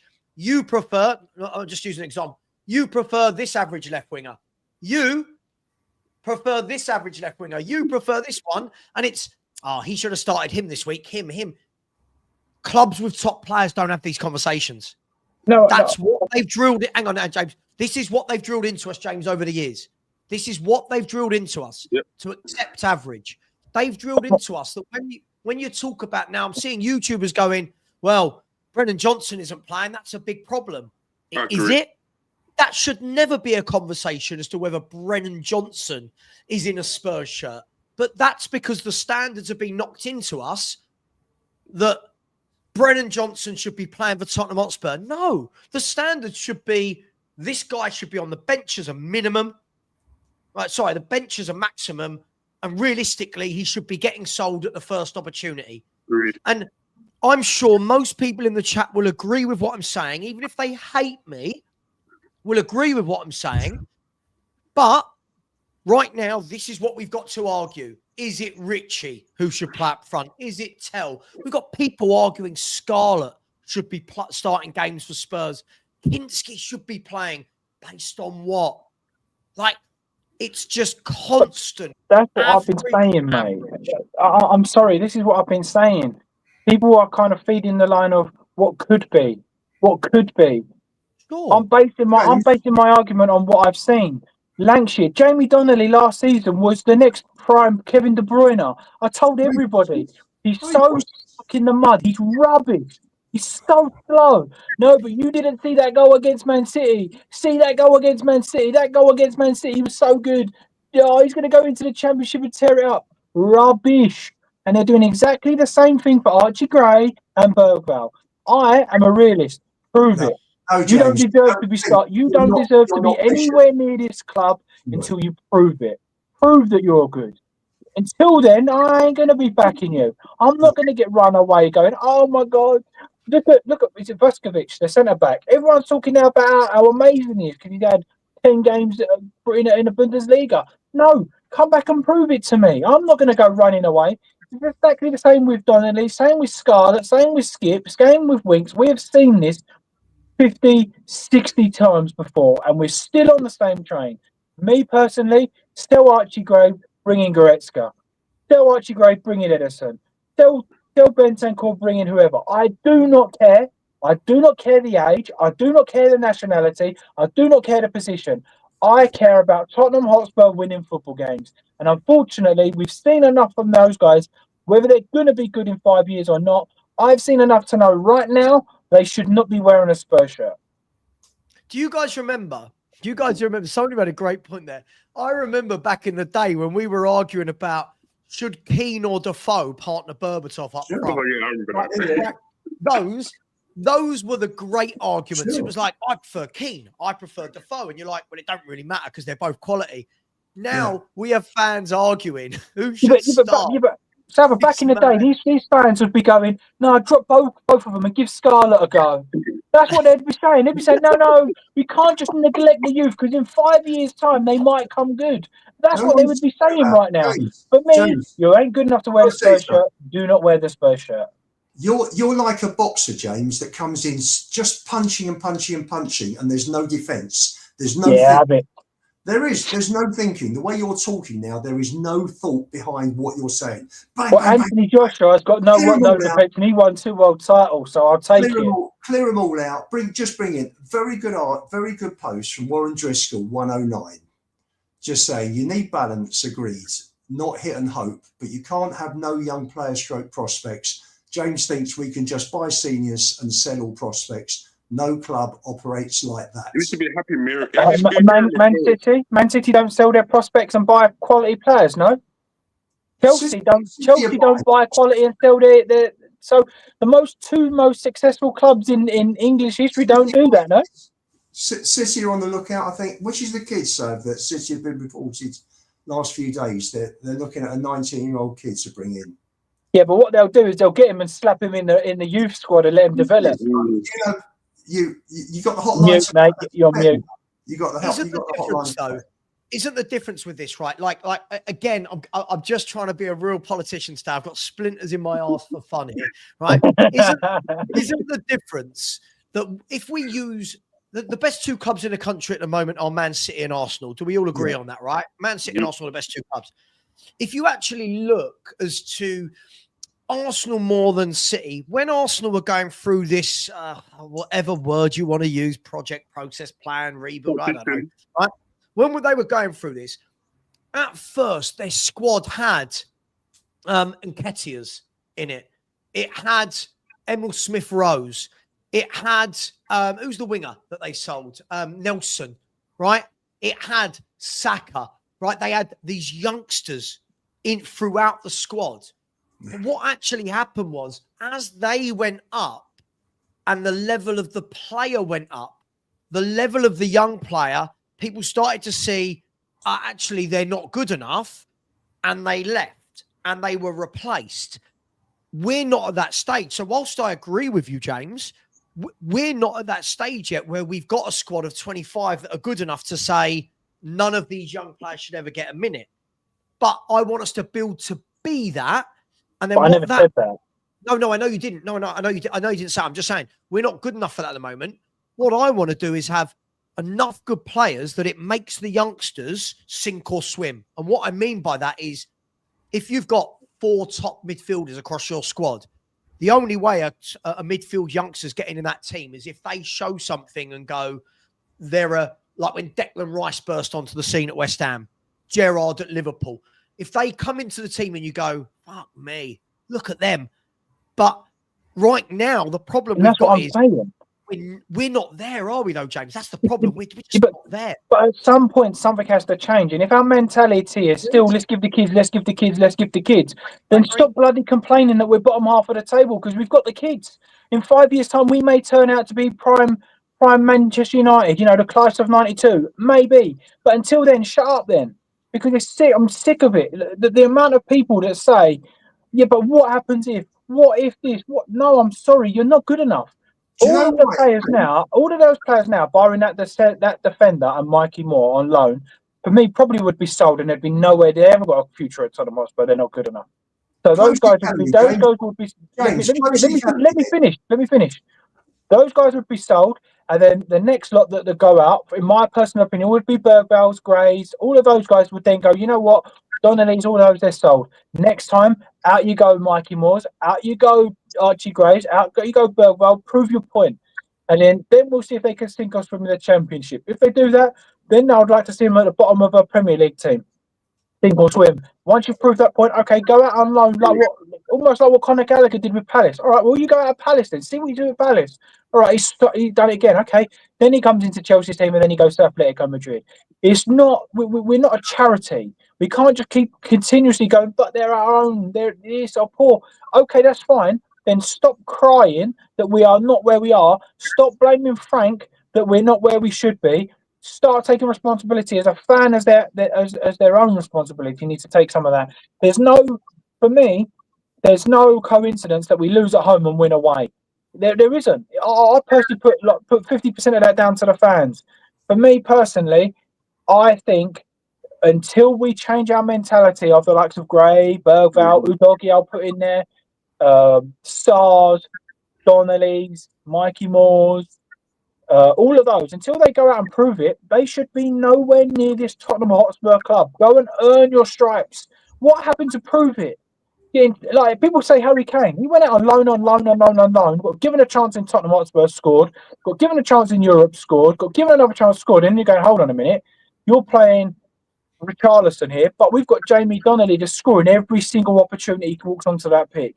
Archie Gray, you're playing Bentancur, Archie Gray, clean sheet, goal. Then you go, oh, hold on a minute, Bentancur, look over your shoulder, mate, you've got Gray coming here. and then see what he does. No, what we're doing is just play him, give them time. They could be good in 5 years' time. Well, if you're running Tottenham Hotspur on I could be good in 5 years' time, stop crying where we are now. Nobody brings in a kid for 5 years' time. I don't know where you get 5 years from, James. Why don't you close the academy? If 2, 3 years. Hang on. James, let you were in charge of Tottenham, you'd close the academy, wouldn't you? You just shut it. Forget it. Did you not listen to what I just said? You didn't listen. I just said I'd send them all out on loan. So what were you closing the academy for when I said send them out on loan? I'm going to answer you and Dan, who said no. You can't do that. You can't just make up a lie and then go on to something else. You just said I would close the academy when what I said is I would send them out on loan. You're too extreme in your views. You're so extreme in your views. I'm going to answer you, and I'm going to answer Dan at the same time. I don't want us to gamble with kids in the 11. I've never said we should be gambling with kids in the 11. What I have said very clearly is that the midfield players like Basuma, Bentancur and Sarr, for me, are not good enough. They're not good enough. We're at a point now where we've got to start building a squad over the next few transfer windows. I'm talking about that. Let me know. What players that are there? We've got 4 kids out of 28. That's it. We've got 24 established players, and we're focusing on the 4 kids. Again, always focus on the 4 kids. I want to focus on the established players. We should have 11 top established players in our team, and that way we're like Poch did, and that way we're competing. And the players like Tel Odeberg, Graham Bergvall can learn their trades from the top players, and if they're good enough and they get 10, 15 minutes, half an hour, whatever, players suspended, kid comes in, you see whether they're good enough or not. And that's always been my point. I've never said Gray should be a starting first teamer. What I have said is that our midfield is so poor. Sarr never really is like a firework for the last 4 years that has never really ignited and gone off. Basuma, forget, he's done with the club, I think. Bentancur, I loved when he came in under Conte. He's had 2 really bad injuries, and it showed. So for me, if you're talking about this season, we might salvage something. We might get into a Europa or a Conference League place if we buy well in the next few weeks. But otherwise, we're not going down. We're not good enough to win a trophy. I think everybody is in agreement with that. So let's start planning maybe for next season. Maybe for next season. We're not going to win anything this season. Let's not kid ourselves. This team is not good enough. We're not going to win the Champions League. We're nowhere near the Premier League. And Villa will probably knock us out in the FA Cup if Villa keep playing. So this is going to be a trophy of the season. We're not going down with, where are we, 12 points clear of West Ham? No, we're not going down. When people talk about he's going to get relegated. We're on mid-table. So let's start planning for the future. Let's start thinking about how we're going to build it, how many the top 17 non-homegrown players that can come in, and then build as well for the future with homegrown players and English players. You know, Luke, I'm going to take the club for 3 years. And let's start thinking a little bit more long term and thinking, and is Odeberg going to be at the club in 2 years' time? Quite possibly. Is Bentancur going to be in the club in 2 years' time? If we're building a team, if we're building a midfield that's going to compete at the top, Bentancur is going to be nowhere near it. Nor is Basuma, nor is Sarr. Graham Bergvall, who knows? But they're worth keeping. But you keep them. But you keep them. If they progress, why? If they progress, they will progress well, and they will be assets for Tottenham. If they don't progress, you get rid of them. But what you do know is that Bentancur at 30 is not going to be running a top grade midfield for Tottenham at the age of 33. That's my point. Okay, I have a question. I have one question. If they carry on playing at the level they're playing next season, at what point do you say, you know what, they're not good enough? Odeberg carries on the same, Bergvall the same, Gray the same, Tell the same. What point do you say, you know what, they're not good enough? Well, they're all at different. You could put a different analysis on all of them. Tell hardly gets a chance. Odeberg in little cameos since Leeds is starting to look a lot better. Only when he gets 5 or 10 minutes. He never plays good when he gets a game. Well, okay, but is that not the right way to do it? But my point is, we're saying, like, you know, Just give them minutes, but they're not playing well when they do, or they're doing the odd 1 in 5 games something. So if they carry that form on next season, at what point do we say, sorry, mate, you're not good enough? Well, in 12 months' time, James, you should be able to see whether a player is progressing or not. So, Correct? So if they continue how they are next season, what do you do? Well, Odebear's on an upward trajectory for me. So you'd keep him, yeah?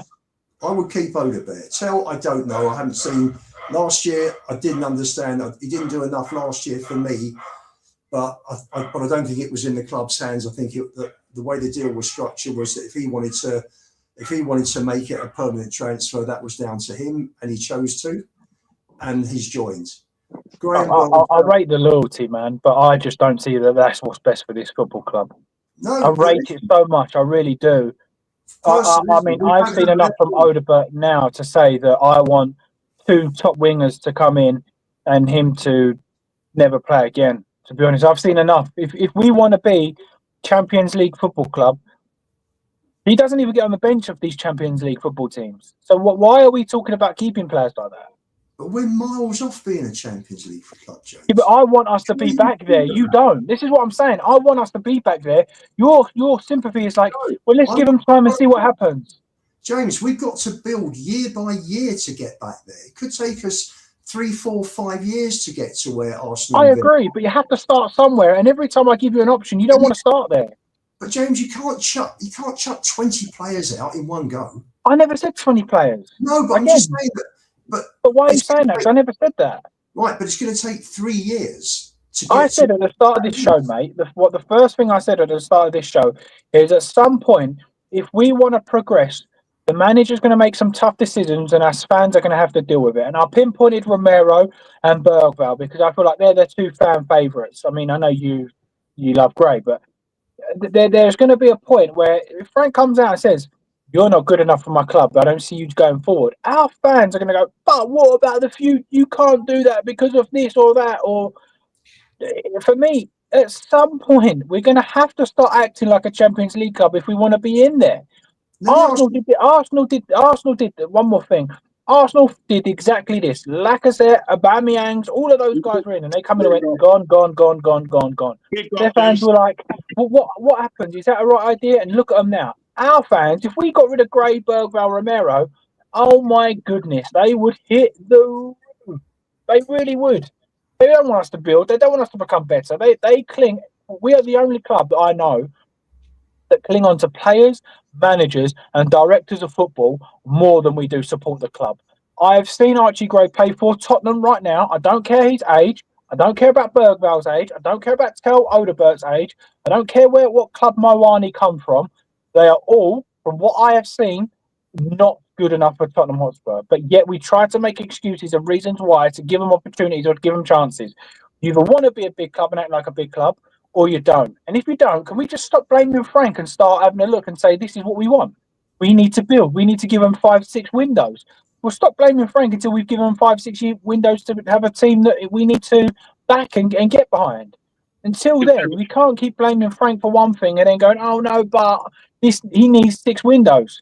That is a good point, right? Like I meet you both in the middle of this. I do think it's going to take years and years and years, but it's funny the number of people that say they want better players and acknowledge that our players aren't good enough, but then turn around and say they expect to see more out of Frank when the last few years has shown that these players aren't capable. I do find that whole thing very contradictory. Not one individual, just as a fan base. We kind of say, we want better players. We've signed terribly. Oh, but Thomas Frank should be doing much better with these players. I just think, as with anything, as I said today, I think all of this lies somewhere in the middle. Spurs haven't acted like a big club, right? Spurs have left themselves in a position where these are the players we are relying on. And fans are now going, come on. Like, how can you have a midfield free of Bergvall, Gray and Bentancur and people going, why aren't we dominating? Can I just say one more thing before I want to drop this? I just want to say one thing and then I'm going to end it. Let me just say one more thing and then I'm going to end it. Angus just put a comment in. I think it was, correct me if I'm wrong, Balogun was rated one of their best players that they had coming through the youth centre. I'm sure it was Balogun, the striker. Come through and they went, nah, off you go. Went to France, did absolutely nothing. So they had the bottle to come up with their next generation of youth and go, you know what, you ain't good enough. £30 million out you go. For me, that is signs of a top club that want to go top places. Our fans would be going, but what if in 3 years' time he's good? Don't care. Out you go, in comes the next. Out you go, in comes the next. If football was built on love, we would have nothing. It's not. It's ruthless. It's so ruthless. City do it all the time. Cole Palmer, what a player. Out you go, in comes Kevin De Bruyne. At some point, whether it's Champions League or not, could be Europa League. Archie Grove's not a Europa League player. So if we get rid of him and sign Europa League players, we've upgraded. And then what you do is you get a squad of Europa League players. James, I agree, but you know the difference? I agree, but this is the difference for me, right? And whilst I do agree with what you're saying, Man City can attract players. My big question I've had right now... Arsenal couldn't have when they were in that position. Hang on, James. But Arsenal can attract top players. They are Arsenal, right? Right now, Spurs don't have the history or the current standing to attract really, really good players. So when I see fans say, just go and buy Adam Wharton, for example, and you're like, well, hang on. If Adam Wharton goes on this market, we don't think that someone bigger than us is going to come and get this player, right? We can name whoever we want. For me, James, and hear me, I agree with you, and I would love to see Spurs do what Chelsea did in the summer. Chelsea got rid of 15 players for money and a further 2 players on free transfers. They got rid of 17 footballers in one window. Spurs, one, I don't think there's enough interest in all of our players to get rid of 17 in one window. And 2, what level of player right now are Spurs attracting? Because the names I'm seeing banded about from the fan base is I can answer that. Like I said. Please let me finish. Right. The names that are being bandied about is everyone thinks this is Football Manager or FIFA. I'm saying just go and offer this player and money. Just go and offer this bloke for 80 million. Just go and offer. Right now, I don't think we're attractive, James. So I think what Lubo's saying is right. This is going to be, for me, I think he was too conservative. He said 4 to 6 windows. I think this is going to be 6 to 10 to completely rip out the crap that we have bought for the last 6-7 years and to really replace. But everything is Thomas Frank's fault. Don't forget that. Absolutely. And my answer to you where you're saying, where do we go and stuff like that, for me, I'm not saying that we should go and sign a Wharton. But what we definitely can do is get rid of some of the deadwood we've got now, players that may become good, and go aside a Gomez from Wolves. That instantly elevates us to a Europa League club. But from my point of view, there's that, and that is what I'm saying. I'm not bothered whether we go out and sign Edison, Phil Foden. I'm not asking for that. I'm asking for us to elevate. We've gone down, down, down, down. So let's start going up, up, up, up. You get rid of Bentancur, you get rid of Gray, you get rid of Bergveld, and you sign Gomez. Instantly better. I'm like, okay, step in the right direction. You get rid of Bergveld and you buy. People are saying about like Mamouche now. You buy someone like Mamouche, you go, whoa, better. Whoever it may be, enter name here. That is how you kind of progress, and that is what Arsenal did, because Arsenal couldn't attract big players back then. They were paying 75 million for Pepe's. They were overpriced paying for players left, right, and centre until they hit that thing where they went, right, we established Europa League squad, let's start adding more. And then they started upping it a bit and upping it a bit and upping it a bit.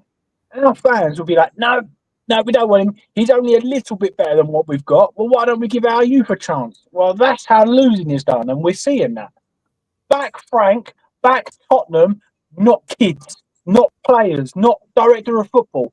Back Tottenham, back Frank, back the club. James, what I wanted to do, I'm going to say this now, right? People defend the players that were brought in by Daniel Levy. So why get rid of Daniel Levy if the players are on the level that you think they are? Why get rid of Daniel Levy at all? We might as well kept Daniel Levy here and left him to do his job. Because you're defending every single one of his signings, my friend. So just as far as I'm concerned, Daniel Levy might as well stayed in the position. But that's exactly why I find it funny, Philly, where if you look at nearly everybody I'm seeing on big platforms, whether it's YouTube, Reddit, X, all the people that were absolutely hardcore Daniel Levy out for what he bought and what he did at this club are almost all the same people that are hardcore Thomas Frank out. And that, for me, doesn't make sense. Wow. All of the previous managers got protected with, well, what are you meant to do under Daniel Levy? No manager can succeed. Now, all of a sudden, it's Thomas Frank's not the... It's like, hang on, Daniel Levy, since Daniel Levy's left, we've not had any transfer windows. So at the moment, we're still under the same guys. But I agree with what James said there. Lubo, do you agree with that? For me, sensible. Like a Gomez of Wolves should be something that Tottenham are going, right, Wolves are relegated, right? They're going to be planning for life now with Rob Edwards in the Championship in this January window. Go and offer them 50 million for Yao Gomez. I know it's not Football Manager, but this is Wolves, right? Yao Gomez, he comes into our midfield and automatically Yao Gomez is our best midfielder. That's Correct. Sensible. You release Basuma to give that space available to a non-homegrown player. Agreed. Right? And that's how you improve. See, for me, I agree with you. I agree with what you're saying. But I think if you want to improve properly, then you keep that going. You don't just get rid of a Basuma. You keep that going. You then say, right, West Ham are looking like they're in trouble. Go get Paquetá. Go get Paqueta. Okay, there's another one coming that goes ahead of Bergvall, Archie Gray, Bentancur, whoever. He should be easy enough to get because they're struggling. You could then move on again. You know, there's the winger at Everton. Why can't we go and sign the winger at Everton? It's going to cost a lot of money, but why can't we do that and get rid of Odegaard and sign him? This is what I'm saying. I'm not saying let's go out and sign Lionel Messi every week and sign and sell Archie Gray and he's going to take it up. But what I'm saying is, at some point, we need to stop the rot. Whether that means Gray, Bergvall will go out on loan, I'm not bothered. But at some point, we need to stop the rot and start signing quality players and not making excuses and say, well, we can't do that because in 4 years, it could be. In 2 years, it could be. In a year, it could be. Well, the other side of it, James, look, I've seen this so much written over social media. Which £100 million midfielder does anybody think is joining Tottenham Hotspur right now? Can we please put our heads together?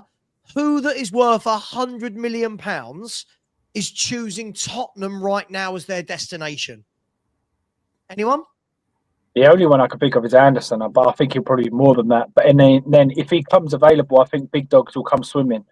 I think big dogs will come swimming for him as well, mate. And this is the problem, right? When I see, and this is why I always try and bring it back to a place of realism, right? You can go and offer for £100 million player, right? If there's a really top £100 million midfielder, they are not joining Tottenham Hotspur. Can we be brutally honest about this? They are joining Arsenal, City, Liverpool, Chelsea, Man United, Bayern Munich, Barcelona, Real Madrid. We have to stop doing this. We have to be sensible. James is spot on. The Yao Gomez from Wolves, sensible. It's a sensible signing. It's a proven Premier League midfielder who's got the attributes and the skill set we need in midfield. Why can't we go to Wolves who are getting relegated and take a player? All right?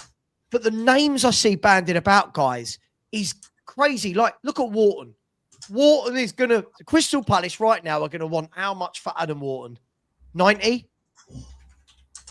English tax, they're going to want 90? 85, 80 million? And you know what? If Adam Wharton becomes available today, guys, who else is going in for Adam Wharton? It's not just Spurs, is it? Right? No. And then we're back to Semenyo and Eze settings. Sensible. Why can't we ever be sensible? Never. It's like West Ham are in trouble, Savva, yeah, banging trouble, yeah. Why not just go for Jared Bowen? If West Ham are in trouble and you need a winger, you might just take advantage of the situation and go for someone like Jared Bowen. But you won't see Tottenham do that. But that's what I was saying. They're in relegation zone. There are so many players, and this is my point. And I'd like to ask Lubo a question. To be honest, mate. Would you be happy with us signing a Gomez if it meant Gray, Donnelly, Bergvall, left the club. Are you okay to see that scenario happen where one of the youth goes with larger prospect, but for now someone like Gomez comes in? Are you okay with that? I don't think you've been listening to me at all, James, this morning. Yeah, again, you're not answering my question. This is why we went back and forth for so long. I'll answer the question. It's not a question. It's not a question. No, it was a question. Because it's the wrong question, James. Savva just asked, would you... It doesn't fit your narrative. It's the wrong question. It's the wrong question. Savva just said to me, would you bring in Gomez? Definitely. You bring in Gomez. He's a non-homegrown player. You bring him in and you get rid of Basuma, who is going nowhere at the club. That place that's a dead spot. That's a waste of time. There's no point having Basuma in the squad. You're paying his wages. He's not going forward with the club. Frank has basically hung him. You know, he said, "You're not for me." You bring in, you get rid of Basuma. Why get rid of two kids that may come through and be major assets with the club when you can get rid of Basuma, who is not going to be, who you know is not going to go forward? That's why it's the wrong question, James. No, every question is the right question, whether you agree with it or disagree with it. And again, you won't answer because you know you're so attached to the youth rather than answering the question for the first thing. I'm not attached to the youth. But answer my question. Would you be prepared to sell Donnelly, Bergveld, or that if it meant we could sign someone like Gomez or that caliber? Would you be prepared to do that? Because it's a ridiculous question. We could sign that. Gomez. That is why we'll never grow again, because we've prioritizing. You don't think about your questions, James. If you say to me, you don't think about it. Just answer the question. Donnelly's not even at the club at the moment.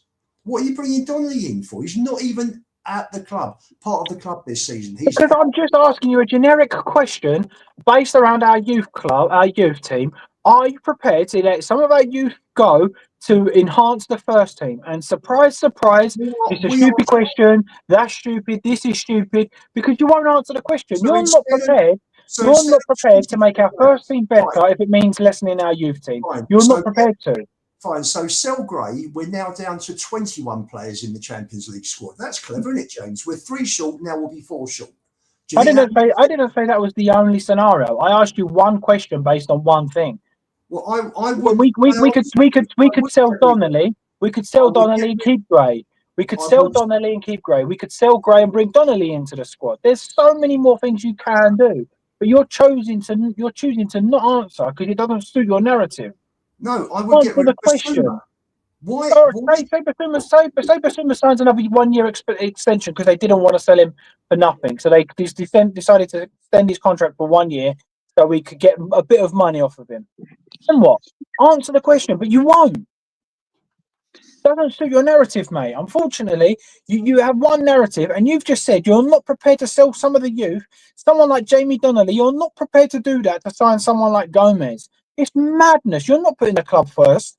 You're putting the youth and potential before our actual football club. So I don't want to ever hear you calling out Thomas Frank, because if you're going to give these players 3 or 4 years, I want to hear exactly the same logic for Frank. I want to hear exactly the same logic for Tell, for Moani, for Richarlison's, for all of them. I don't want to have you hear anyone have an opinion on any player until they've done 4 or 5 years or manager. It's madness.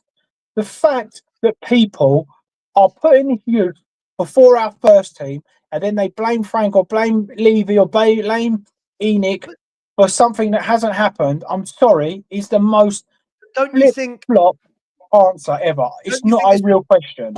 It's madness. I got your question. I think the interesting thing would be I think the real question here would be if you could guarantee that Tottenham were going to go into the window, sign 4 midfielders, right, that are all better than what we've got, and that means that the 4 of the midfielders we've got, including Gray, for example, go. I think that answers the question. I think the point is, if we're going 1 for 1, I get what he's saying. Is if you're bringing in Gomez, who is a foreign midfielder, then you replace the foreign midfield spot that Basuma's taking. But I also get that your question was just a hypothetical. I did bring in players like Jamie Donnelly. And so on and so on. So it wasn't like I was picking on the players that are in the squad now. I'm picking on the loan players that are out on loan. And they're saying, but no, what if? I'm sorry. When are we going to put Tottenham Hotspur first? That's my main issue with our fans. let's put our first team first and actually start winning games and, Let's and be fair, allowing that the manager starts with to the succeed. that starts with the owners, right? Like as much as I think our fans are crazy most of the time, I think this fan base is the craziest deluded fan base in the world. Some of the players I see that people think we can sign is ridiculous. The way people talk about transfers. So somebody in the chat now has just said, just put down 100 million and ask the question of Crystal Palace. Well, you do realize again, that's not how transfers work. You won't get to the stage of offering Crystal Palace 100 million unless we've convinced Adam Wharton that he should join Spurs. And if Adam Wharton, as I always say, if Spurs rang up Adam Wharton's agent right now, I promise you that I'm not lying, right? Somebody's put that in the chat. I'll find it in a second, right? If we rang up Adam Wharton's agent right now and said, right, what's the situation? Well, he's happy at Palace, but he would look to move. Okay, brilliant. For him to move, what do we think the fee might be? What's he going to want? Is there any other interest, right? Spurs can go, listen, of course there's interest. You're bigger than Palace. There is interest. He would come to Spurs. As soon as that phone goes down, you don't think Adam Wharton's agent is sending out messages and phone calls to the intermediaries at Chelsea, Arsenal, Man United, Liverpool, right, City, saying, by the way, Spurs are sniffing around. They then go back to their boards and go, hang on, we've just heard that Adam Wharton is available or showing signs of interest. And that's what happens before you get to slapping down a £100 million bid for the footballer. But people say, just try, just make an offer. It's just not how it works. And but we should have learned that lesson from the Eze deal in the summer, Savva. They should have learned that lesson from the Eze deal. You can slap down as much money as you want. If another club comes in for them that are in a better position in the higher in the food chain than you, they're going to go to that club because they want to ultimately do something in their career. And at Tottenham, you're never going to get to that position. So why go to Tottenham when you can go to Arsenal and actually win something? I'm not saying, right? For example, if we stay on the Adam Wharton hypothetical train, I'm not saying you don't make the approach to the agent. Yeah. I'm not saying you don't go to him and go, listen, what's the situation? And the agent can give you the straight away zero interest or loads of interest, or he wants to stay in London, for example. So yes, he's got loads of interest. But when we say things like just put £100 million down on the table, no, Aris, this is what drives me insane. How are football fans not understanding how transfer negotiations work? Arsenal were working on that deal for months behind the scenes. They didn't just rock up one day to West Ham and go, there's 100 million. What they would have had to have done, and I cannot believe I'm explaining this again to people, right? They would have had to have get the yes from Declan Rice's people that he will join. Yes, he wants to join you. Then you go into the negotiations with West Ham. Right, I don't know. Here's 80 million. You ain't having him for 80 million.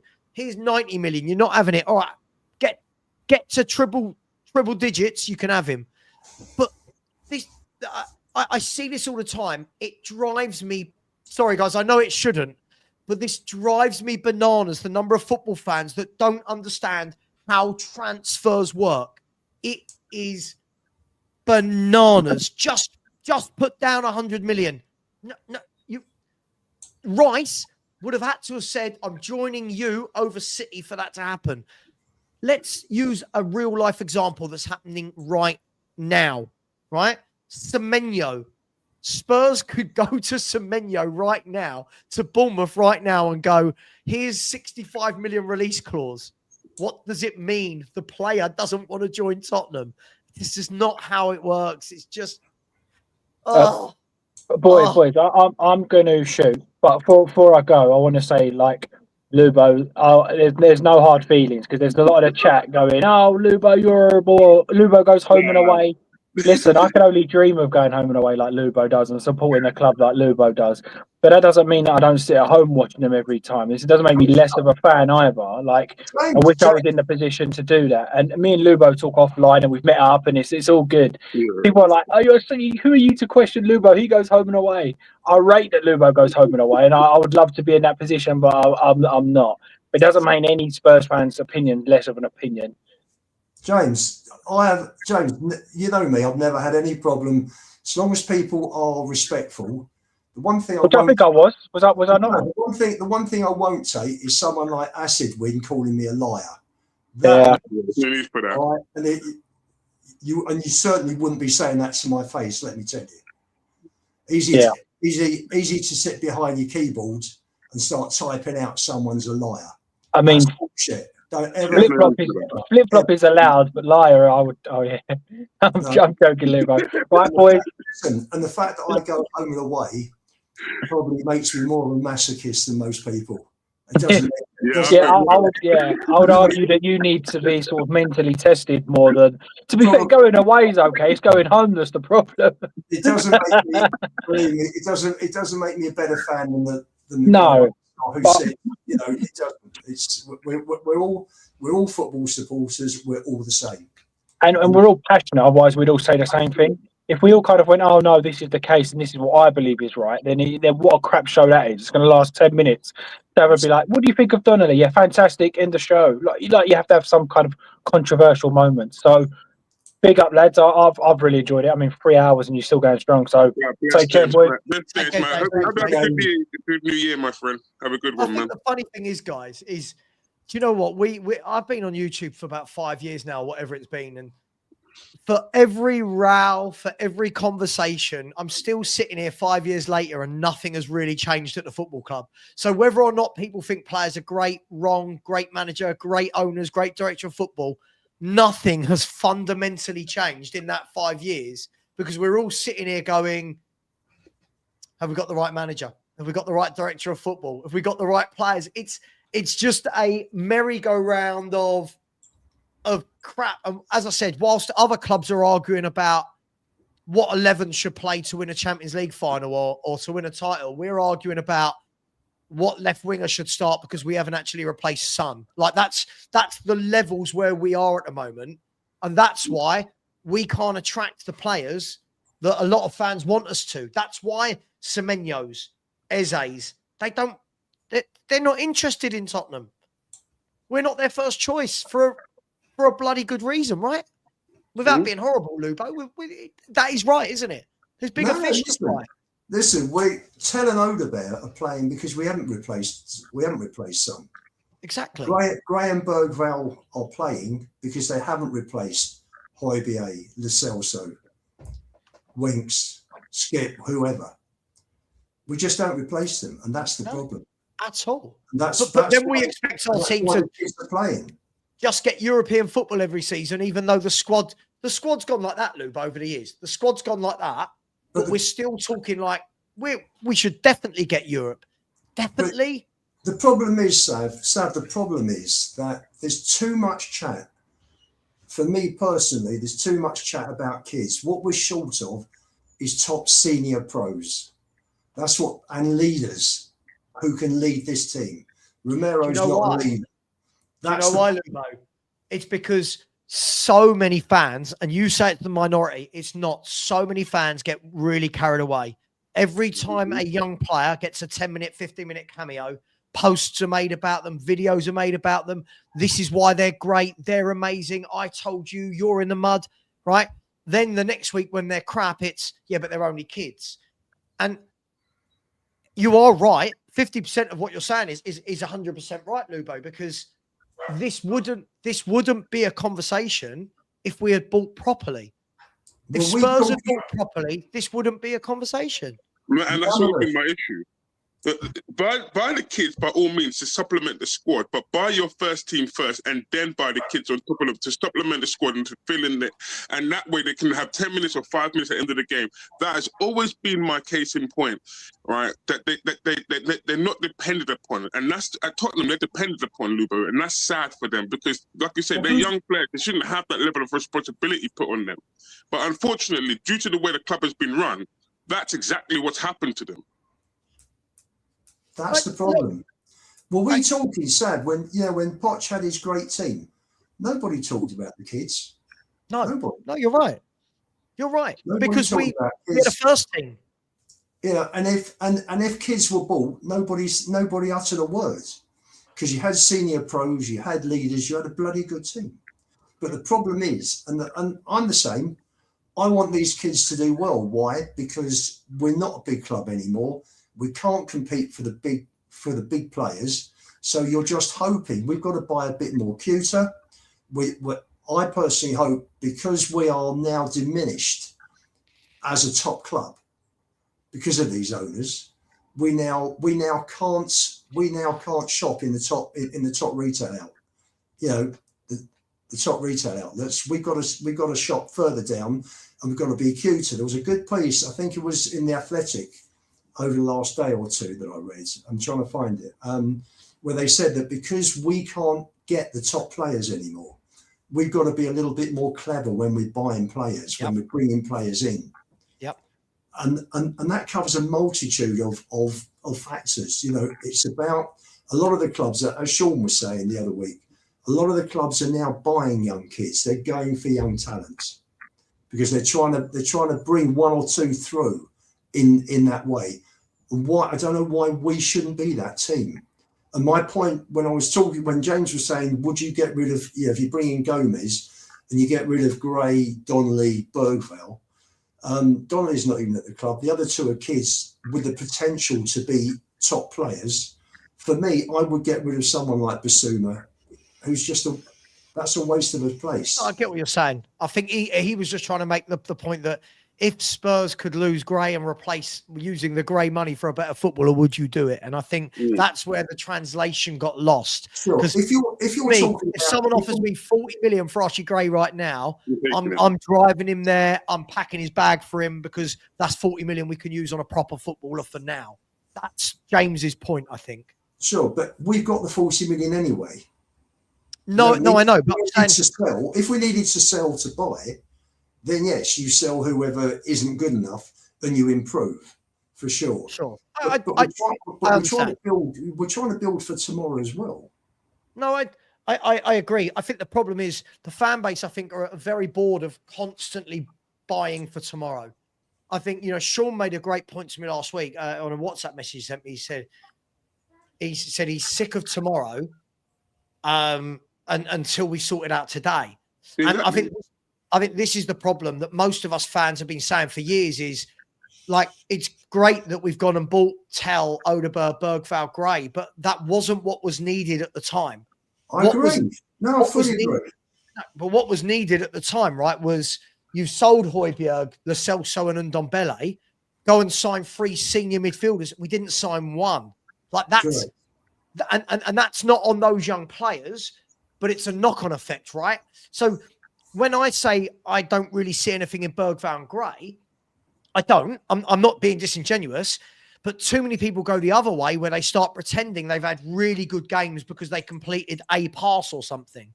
Look, as I said, when I watched the Chelsea Villa game at the weekend, the first 3 subs that Aston Villa made, right, was Ollie Watkins coming onto the pitch, Andre Onana coming onto the pitch, and Luca Digne for Madison. They are bringing on senior season. Sorry, guys. Sorry. Bringing on. 1 second, guys. Sorry. You're bringing on senior players, I believe he was saying that Aston Villa can bring off the bench. Yeah, they've got options. They've got very good options. Aston Villa have off the bench. When you look at what they've got and what they've created over the years, they've got very good options off the bench. So just in case the course of a game is changing, you can see how they can do that. Like throwing Watkins on at the end of the game and seeing what happened with the game. Look how he changed the whole complexion of the Chelsea Aston Villa game. But Villa brought owners in 6 years ago. I think it was Pertler. 6 years ago, who came in and their remit was to turn Villa into a top club. And they're slowly doing it, right? And they're in, listen, they're in the race. They're in the conversation with Arsenal and City now. It's going to be a hell of a game tomorrow night. Looking forward to seeing that, Arsenal Villa. And it's taken them 6 years with owners that have come in to a club that got into a mess, that went downhill, that got relegated, brought themselves back up, and that they've come in, bought the club, and said, right, They brought in, they put substantial funds in, and they said, right, away we go. And it's taken them 6 years to get here. It's taken Arteta 6 years to have probably the best squad in the Premier League. It's taken these teams 6 years with owners that want success. Right. So we're out there on the playing field. I'm not talking about match by match. I'm talking generally macro, with one hand tied behind their back. And this is the problem. And everybody can turn around and say, fine, you can talk about Gray's not good enough, Odebear's not good enough, Basuma's not good enough. The bigger problem is that until we get owners that come in that want success and will build the club, build a structure that is going to make this club successful, we're going to have, God knows, there's going to be this revolving door with managers. It's going to carry on. You get rid of Frank at the end of the season. Poch comes in. Unless he gets back, he's got no chance. I agree, Luba. Which is why I came to the terminology a couple of years back, and I said it to Savva every time.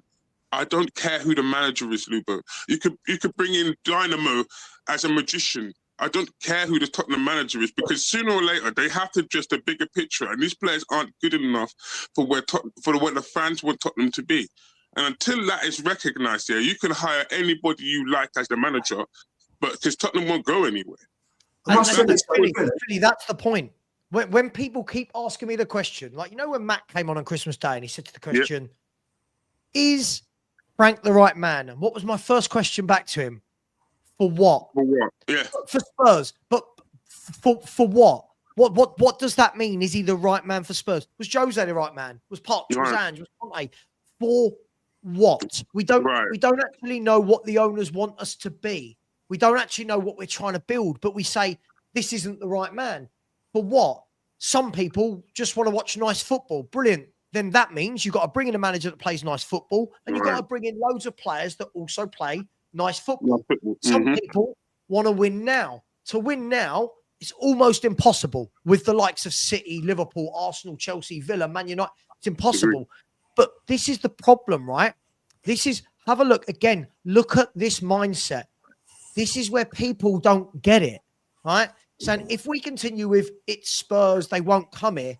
We're allowing this board to get off the hook. This club has the financial capability to go big and show real intent. At least go for these deals. Now, do you know what? There's so much in there that is true, but it's when fans say things at the end like, "At least go for these deals." They don't get it. We did go for Eze, and he wanted Arsenal, right? We did go for Savio. Don't want to come. We did go for Semenyo, who swiftly told us, no interest. I want to go to Man City or Man United. This is where we need to build. And this is why I go back to what we were just talking about, Lubo. Aston Villa, over the last 4, 5, 6 years, haven't gone and done anything crazy. They haven't gone and bought a single name where you go, oh my God, Villa have signed him. They've signed sensible, right? Built the squad.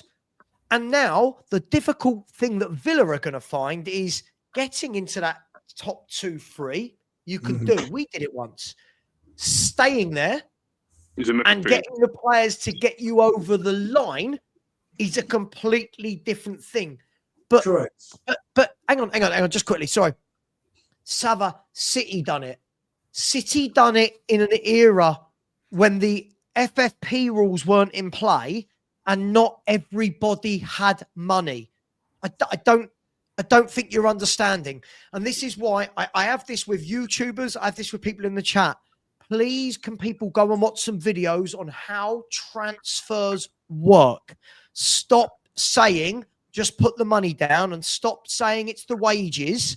Semenyo, for example, using him as an example, do we really believe if we offered 50 grand more a week than City that Semenyo is going to go, oh, all right, then I won't join Man City, I'll join Tottenham? Not happening. People have to stop this. We need to be sensible with a plan. Everyone has money. Man United just spent 200 million on 3 forwards. They're not even in Europe, right?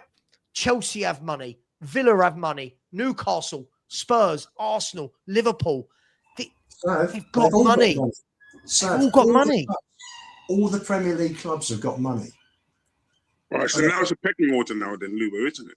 It's the food chain. That is the issue. Spurs have to find their place in the food chain. They're not as low as the signings that they've made for the last few years. They're not that low, but they're not top quality, the likes of Manchester City. They're not that level. So they need to find their place in the food chain and buy. That's what I said to you, buy accordingly to where you are positioned in the food chain. But the other thing also, Matt, when we talk about levels of players, and firstly, I just want to say to Jeff's comment at 155, I saw us when we were a big club. We're no longer a big club. We're a big business. Historically, we're a big club. Financially, we're a big club. We just haven't behaved like a big club for several years. That's the problem. And I'll just say this. When I say we're a big club, everything Tottenham do is big news. Now, if we weren't a big club, it wouldn't be big news. Everything Palace do, or Fulham, or Brentford, to name three, no disrespect to them, but they're nothing like the size of Tottenham. Of course. You know, everybody talks about whether Frank can do well at this club, and it's a big step up for him. Why is it a big step up? Because we're a big club. This is why. But a lot of that, more and more, Lubo, that is on name and not actually by anything we're doing on the football pitch. That's the problem, absolutely. right? That's the problem. 100% correct. And my answer to that, Sav, would be to everybody listening in the chat. If Spurs were to challenge next season for the Premier League, how many of these players would be in the first 11? For me, there's three. Van der Ven. I've got three. Mm-hmm. Romero, Van der Ven, and Kudus. That's not it. Romero for me. Van der Ven, not Romero. If you want to challenge, then you need an upgrade on 8 players. That's 11. I reckon upgrade on 10. I'm sorry. Romero's not consistent enough to be considered a top player that challenges for league titles. He's a cup guy. So he's a cup guy. I think Romero, and I'll use the analogy of Argentina, plays with top players for Argentina, and you see top performances out of Romero. And I think you get the same with a top team of 11 quality players, 12, 13, 14, the top squad. I think Romero would rise. Because Ledley King never played in top squads, and I never saw him have the up and down games that Romero had. The problem with that narrative is that I've heard this for so many years, Lupo. Romero is only bad because Eric Dyer is next to him. He's only bad because Ben Davies is next to you. When is it going to be Romero's in that good? Really, if you're that good, you stand out every game. If you're that good, well, and he doesn't. Really, I think the problem with Romero is not his ability. I don't think people doubt his ability. We all know that. I think it's his temperament. I think that's the issue. Mm-hmm. Yeah, but no manager has sorted that out. Because of the temperament, bad decisions get made. I don't think it's bad ability. Every player, listen, he gave away a goal the other way against Liverpool. He tried a Hollywood ball. It didn't come off. Every player makes a mistake. They all give away goals. But they're sending off Lupo is unforgivable. They're kicking out, for young players to see their captain kick out on the football pitch, for no reason, Lupo, was absolutely insane. And that is your captain of your football team. That's not good enough, Lupo. Either way, I mean, forget Romero for 1 second. Either way, look, we can all have our... Listen, I agree with Philly. I've heard for 4.5, 5 years, whatever Romero's been in, there's always an excuse for why Romero's not consistent. For me, top players are consistent. You watch West Ham, Bowen is very consistent for West Ham, even with the crap around him, right? Same with many players up and down. Look at Semenyo this season, consistently playing really well for Bournemouth, even though they've won 1 in 11 or whatever it is. Look, for me, this just goes back down to, one, I think there's a real disparity between what we actually are versus what fans think we are, and what we can attract versus what fans think we can attract. And Philly is right. There is a food chain. No one wants to hear it. And this is why loads of people, they can't admit it. They're so upset. Frank gave an interview the other day where he's asked about the club, right? And I'm seeing people talking, he's making excuses. He didn't make any excuses. He literally told us the state of the club and where we're at and what we need to go through. And fans get upset and go, he's making an excuse. He's not. He's told us that for the future, this is what we need.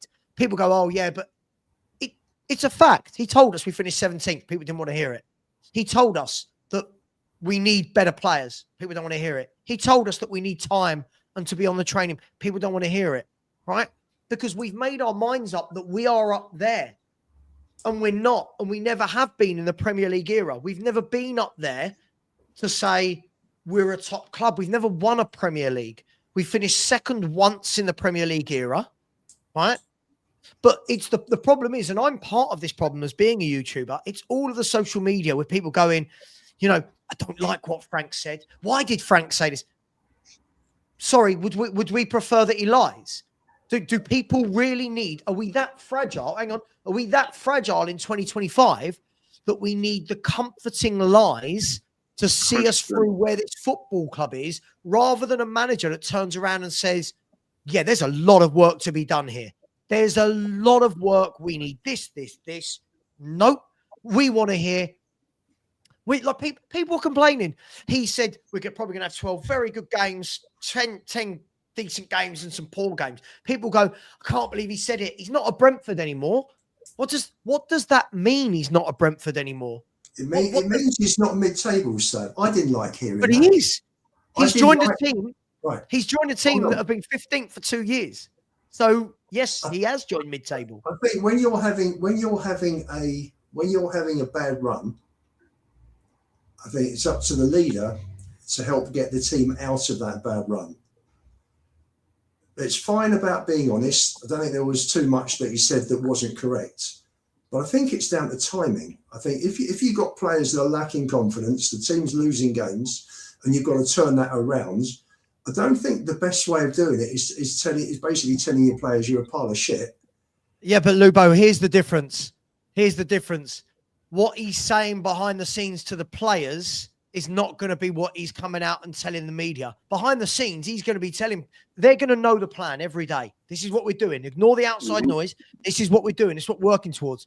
It's only the fans that get upset because he's told us the truth, right? No, hang on. When Ange came out and said, right, we're going to challenge for the title, and everyone went, that's what I want to hear, positivity. You mean a lie? You mean lies and delusion is what you want to hear? This manager, that's the other extreme. But Frank didn't go to an extreme. He just told us the truth. He told us that this club is a top 6 club, but right now not a top 6 team. And people went, I can't believe he's told the truth. He's seen the players. He understands where we are. But the fact we're all so sensitive now. He said something about Tottenham Hotspur. He doesn't get us. Get what? He's picked up an absolute shit show. But when he says it, right, it's all right for us to sit here for 2 years going, what a shit show. When the manager turns around and says, yeah, look, this is a mess. I need time to sort it out. Oh, I don't like what he said. Why? I want the truth. Tell me the truth. Tell me, if you're my leader, tell me the truth. Don't lie to me. Tell me the truth. Because otherwise, the other option is he turns around and says, we should definitely be top 4 to 6. And everyone goes, there you go. Frank said we should definitely be top 4 to 6. Don't have positions. Don't have to mention positions at all. We've got a lot of work to do. I'm at the start of what I hope will be something very successful. And, et cetera, et cetera. Don't have to this is what you get. I'm sorry. This is what you get. This is what you get. Fans that take it that way. He didn't. If you actually listen to what he said, read what he said, Dan. He actually read what he said. He said, we will evolve over time. We will get better over time. When you're saying he's, again, our fan base is so scared of the truth. We are so scared of the truth. What they want, do you know what? I won't say who. Someone made a great point to me the other day. Isn't it funny? When Conte came out and told the truth, everyone loved it because Conte's Conte. When Frank tells the truth, Frank, mid-table man, he told the truth. We're a mess. He told the truth. There was a difference. See, Conte also went after the ownership. Frank's not doing that. But Frank's basically gone after that and said, he basically said we're a mess, right? Basically said things need to change. You know what, We sir? need to all get on the same page. And he has talked about the miscommunication before, so I'll give Thomas Frank that as well. He has mentioned that, so therefore Thomas Frank has been doing the right thing. And I'd rather a man should be truthful to me than lie to me one time. I have more respect for someone who tells the truth. Philly, can I tell you something? I don't want to hear it. I want to see it on the pitch. That's all I'm interested in.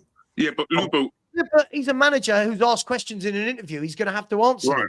Well, you can deflect. Managers deflect plenty of questions. He doesn't need to actually say this lot finished 17th. In effect, basically saying what a pile of shit. Yeah, Players but don't you know need to what hear he that. does? Ferguson never came out with that, Sav.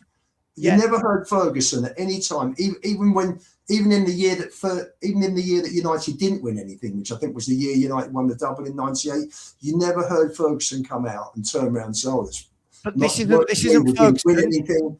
It's levels, but he still didn't come out with anything. This is not the 80s. This is the era where these managers. Well, this is the era where managers are put in front of a microphone every day, right? He has not lied. He has not lied. He has told us the truth, right? And fans are very fragile. We don't want the truth, right? If the new manager comes in and says, "Yeah, I'm challenging," I'm going to sit there and go, "No, you're not.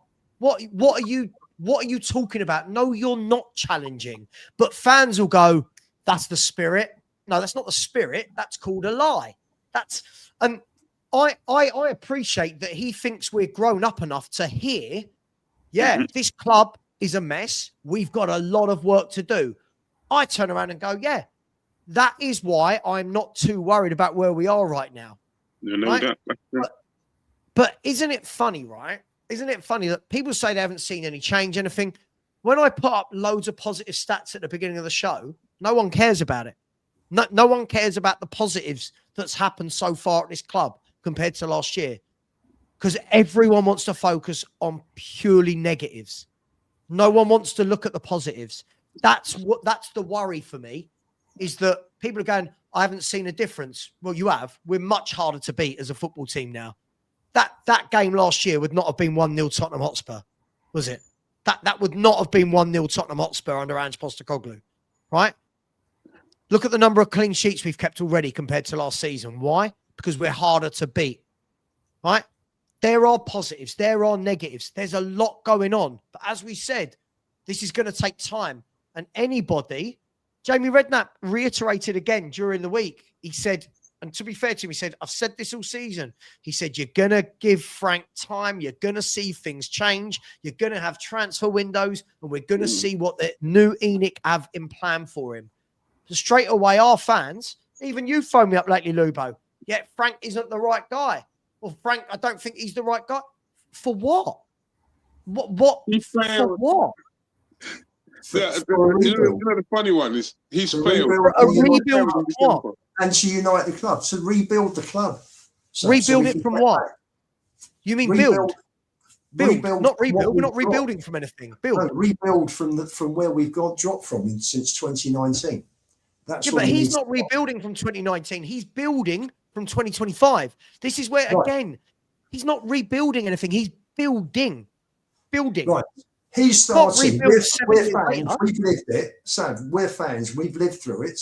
So we're talking from a fan's perspective, which encompasses before Frank joins. When we're talking about where we want to get back to, as far as Frank's concerned, he can't be interested in what's gone on before he joined because he was at another club. So it's two different mindsets, two different ways of looking. We haven't been anywhere for 7 years, Lubo. So it's not a rebuild. A rebuild is Man City rebuilding from a team that won a treble to trying to win a championship. You know what I mean. We need to build the club back up to where we were. Sure. So why is that 100% not Frank based off of 4 months and one transfer window? Well, if I've won one game in 9, I'm not coaching the players. I'm just getting on quietly with my job of making sure that I improve results. That's my point of view. Right, but that's not how managers work in 2025, is it? Like, they're all giving interviews. I think that, do you know the problem is we've gone from a manager that just said anything and everything to a manager that's actually answering questions truthfully, right? because he doesn't blow smoke up people's asses, they don't like it, right? He has said nothing that isn't factually correct. Like he said, we need time. He said, you look, the last 3 years, right? 8th, 5th, 17th. We are so erratic as a football club. We are so erratic. Well, aren't we? Like, the thing is, you know how badly this club's been run for 20 years. You've said it. I want Levy out. This club's been run terribly.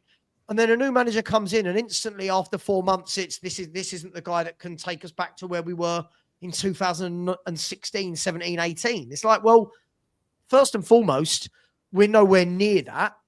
Second of all, doesn't he need time? Doesn't he need players? Doesn't he, like, do you know what I mean? Doesn't he need that, Lubo? Yeah, but I want to bring up Pochettino here. When he started at Tottenham, he took months to get his stuff into gear.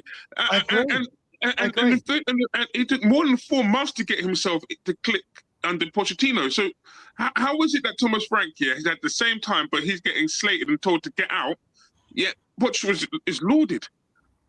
There was nothing in the first few months here that told you that Tottenham was going to do anything. But it took time to get him to get there. And it's the same with Thomas Frank. I said this at the start, Thomas Frank. It takes time for a coach to come into the club and to implement his philosophies.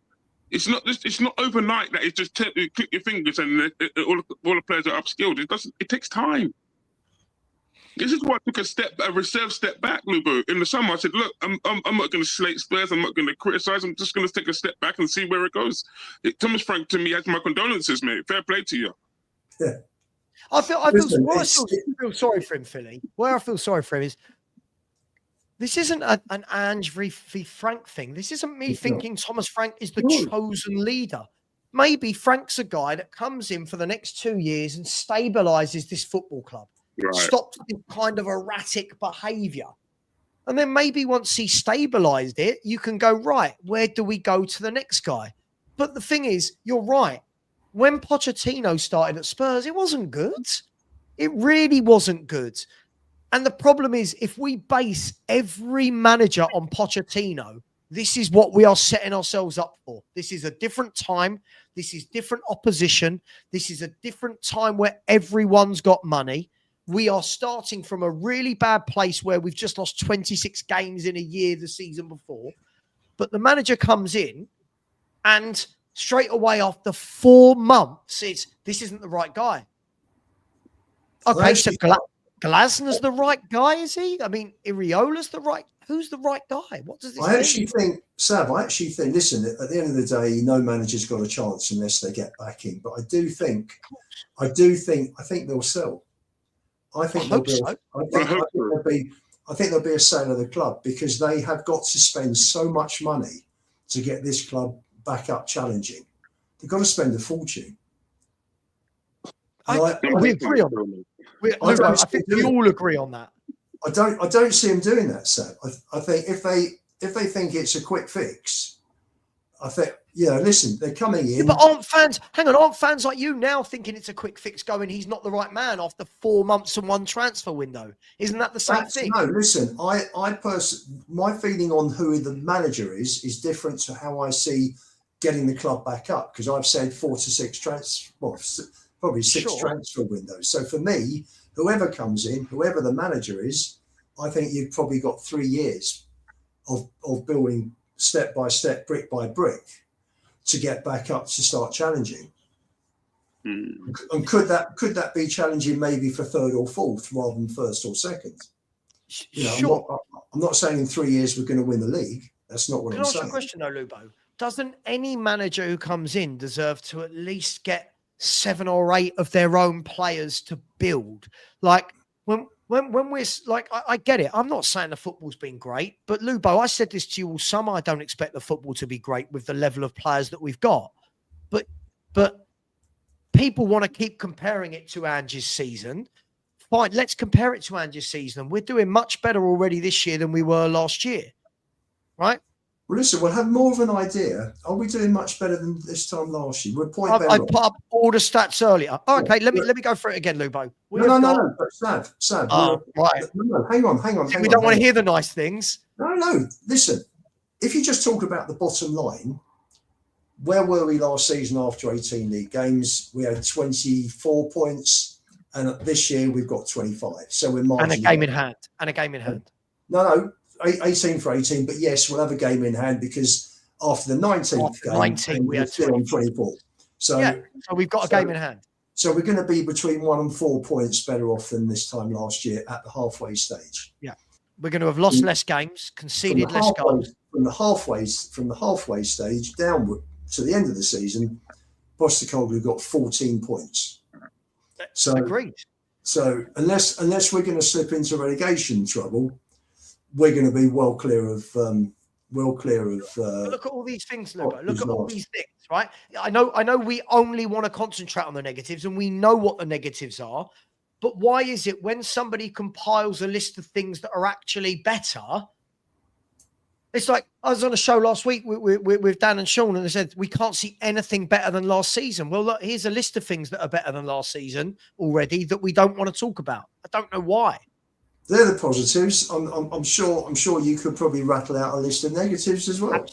Absolutely, but there's another positive that's on there. There's another positive that's not on there, yeah, because Spurs are actually near enough qualify for the next round of the Champions League, and seeing that we have to play most of our top players in the Champions League, that's 2 games a week. So isn't that a positive as well? Because Tottenham is still categorically still in the Champions League. They're not knocked out of it. You're right, Philly, because we did major rotation for the first few group stages in the Europa last year. Right. So players, but then the good thing also this year is that you've got people like, Romero's missed a handful, Mickey's missed a handful. They're not missing many games like they did from the end of October onwards, because from the end of October onwards, Romero and Van de Ven hardly played a game apart from the Europa League. So that's a plus. That is a plus. But this is my point. Loads of people in the chat saying, where's the negatives? My point was, all I've seen brought up for the last 3-4 months is negatives. And notice, you bring up positives, and look how quickly people just want to go back to negatives. Like, what's wrong with bringing up some positives? Why? No, we won the game yesterday. And you would think from people's comments, that we lost the game. People go, yeah, but we only had 38%. Right. We had clear-cut chances in the game. Now, there's always a... Listen, I think last year, if we want to look... But first of all, I think it's really difficult. Last year to this year, last year was such a weird year, right? But people wanted to do it, didn't they? A few weeks ago, people were going, well, look at this year compared to last year. Problem was last year and started all right, nothing amazing. And then, as you said, Lubo, for the last 20 games of the season, if I'm not wrong, he picked up, was it 14 points? 14 from the last 21 games last season. Right. 14 points. It was 14 points. Right. Here's the league table, by the way. So this was the league table at this stage last season, right? Well, this is after 19 games last season, right?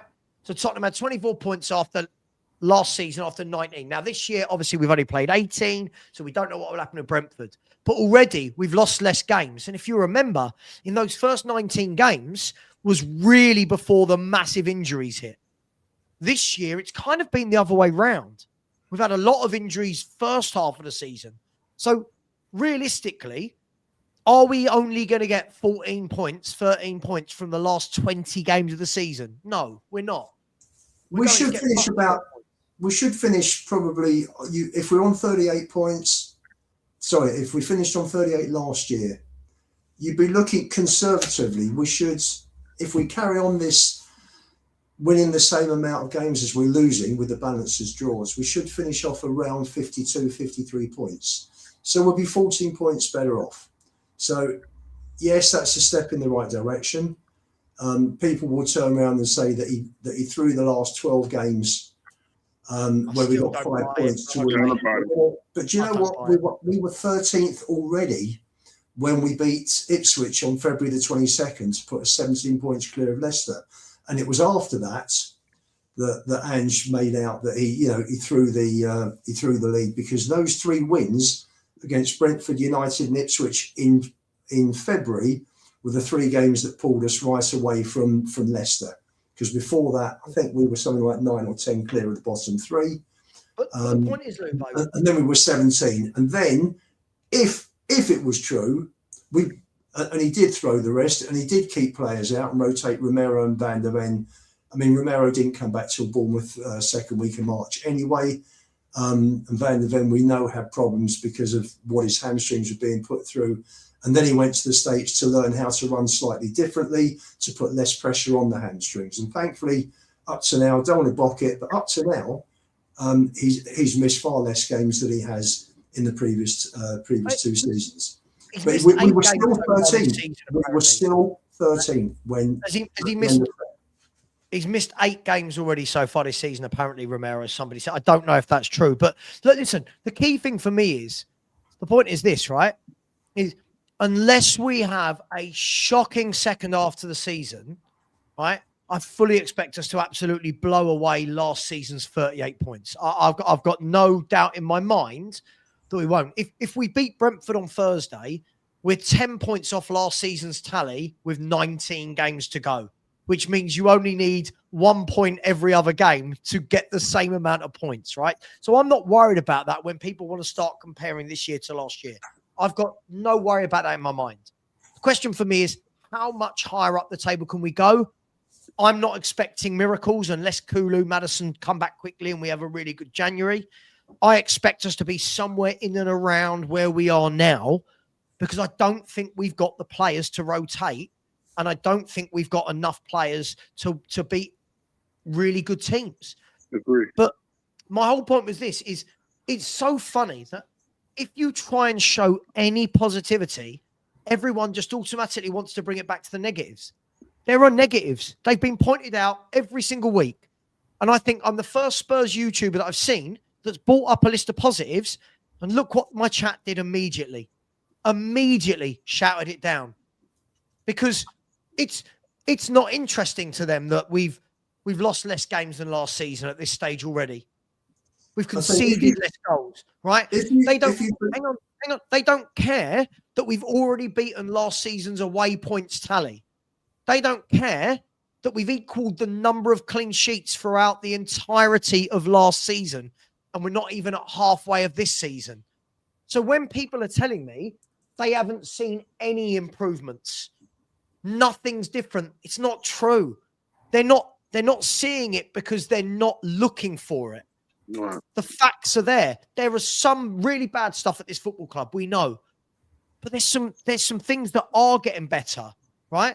Last year, if you look at the last 2 games, right? I thought we were really good defensively against Liverpool. I actually thought we were really good considering they had 10 men. We looked quite comfortable. I thought we were really good defensively yesterday against Crystal Palace, right? We've had 6 clean sheets. So we're averaging a clean sheet, if I'm not wrong, every 3 games. Yeah. Right?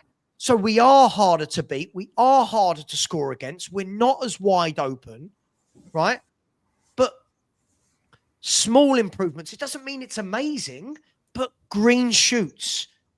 Now, adding 2 or 3 good players into this team, those green shoots start to get a little bit more and a little bit more and a little bit more. But no one wants the patience because, I'm bored of the football. When did anyone last enjoy watching this football club play? I think so. I think what Warren's just put is absolutely correct. That's because most Spurs fans want Frank out. I think he's spot on. Agreed. I think he's spot on. I think, listen, there are, for every negative, there's a positive this season and vice versa. You're looking at,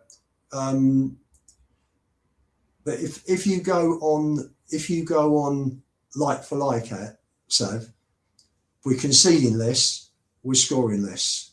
Of course. More clean sheets,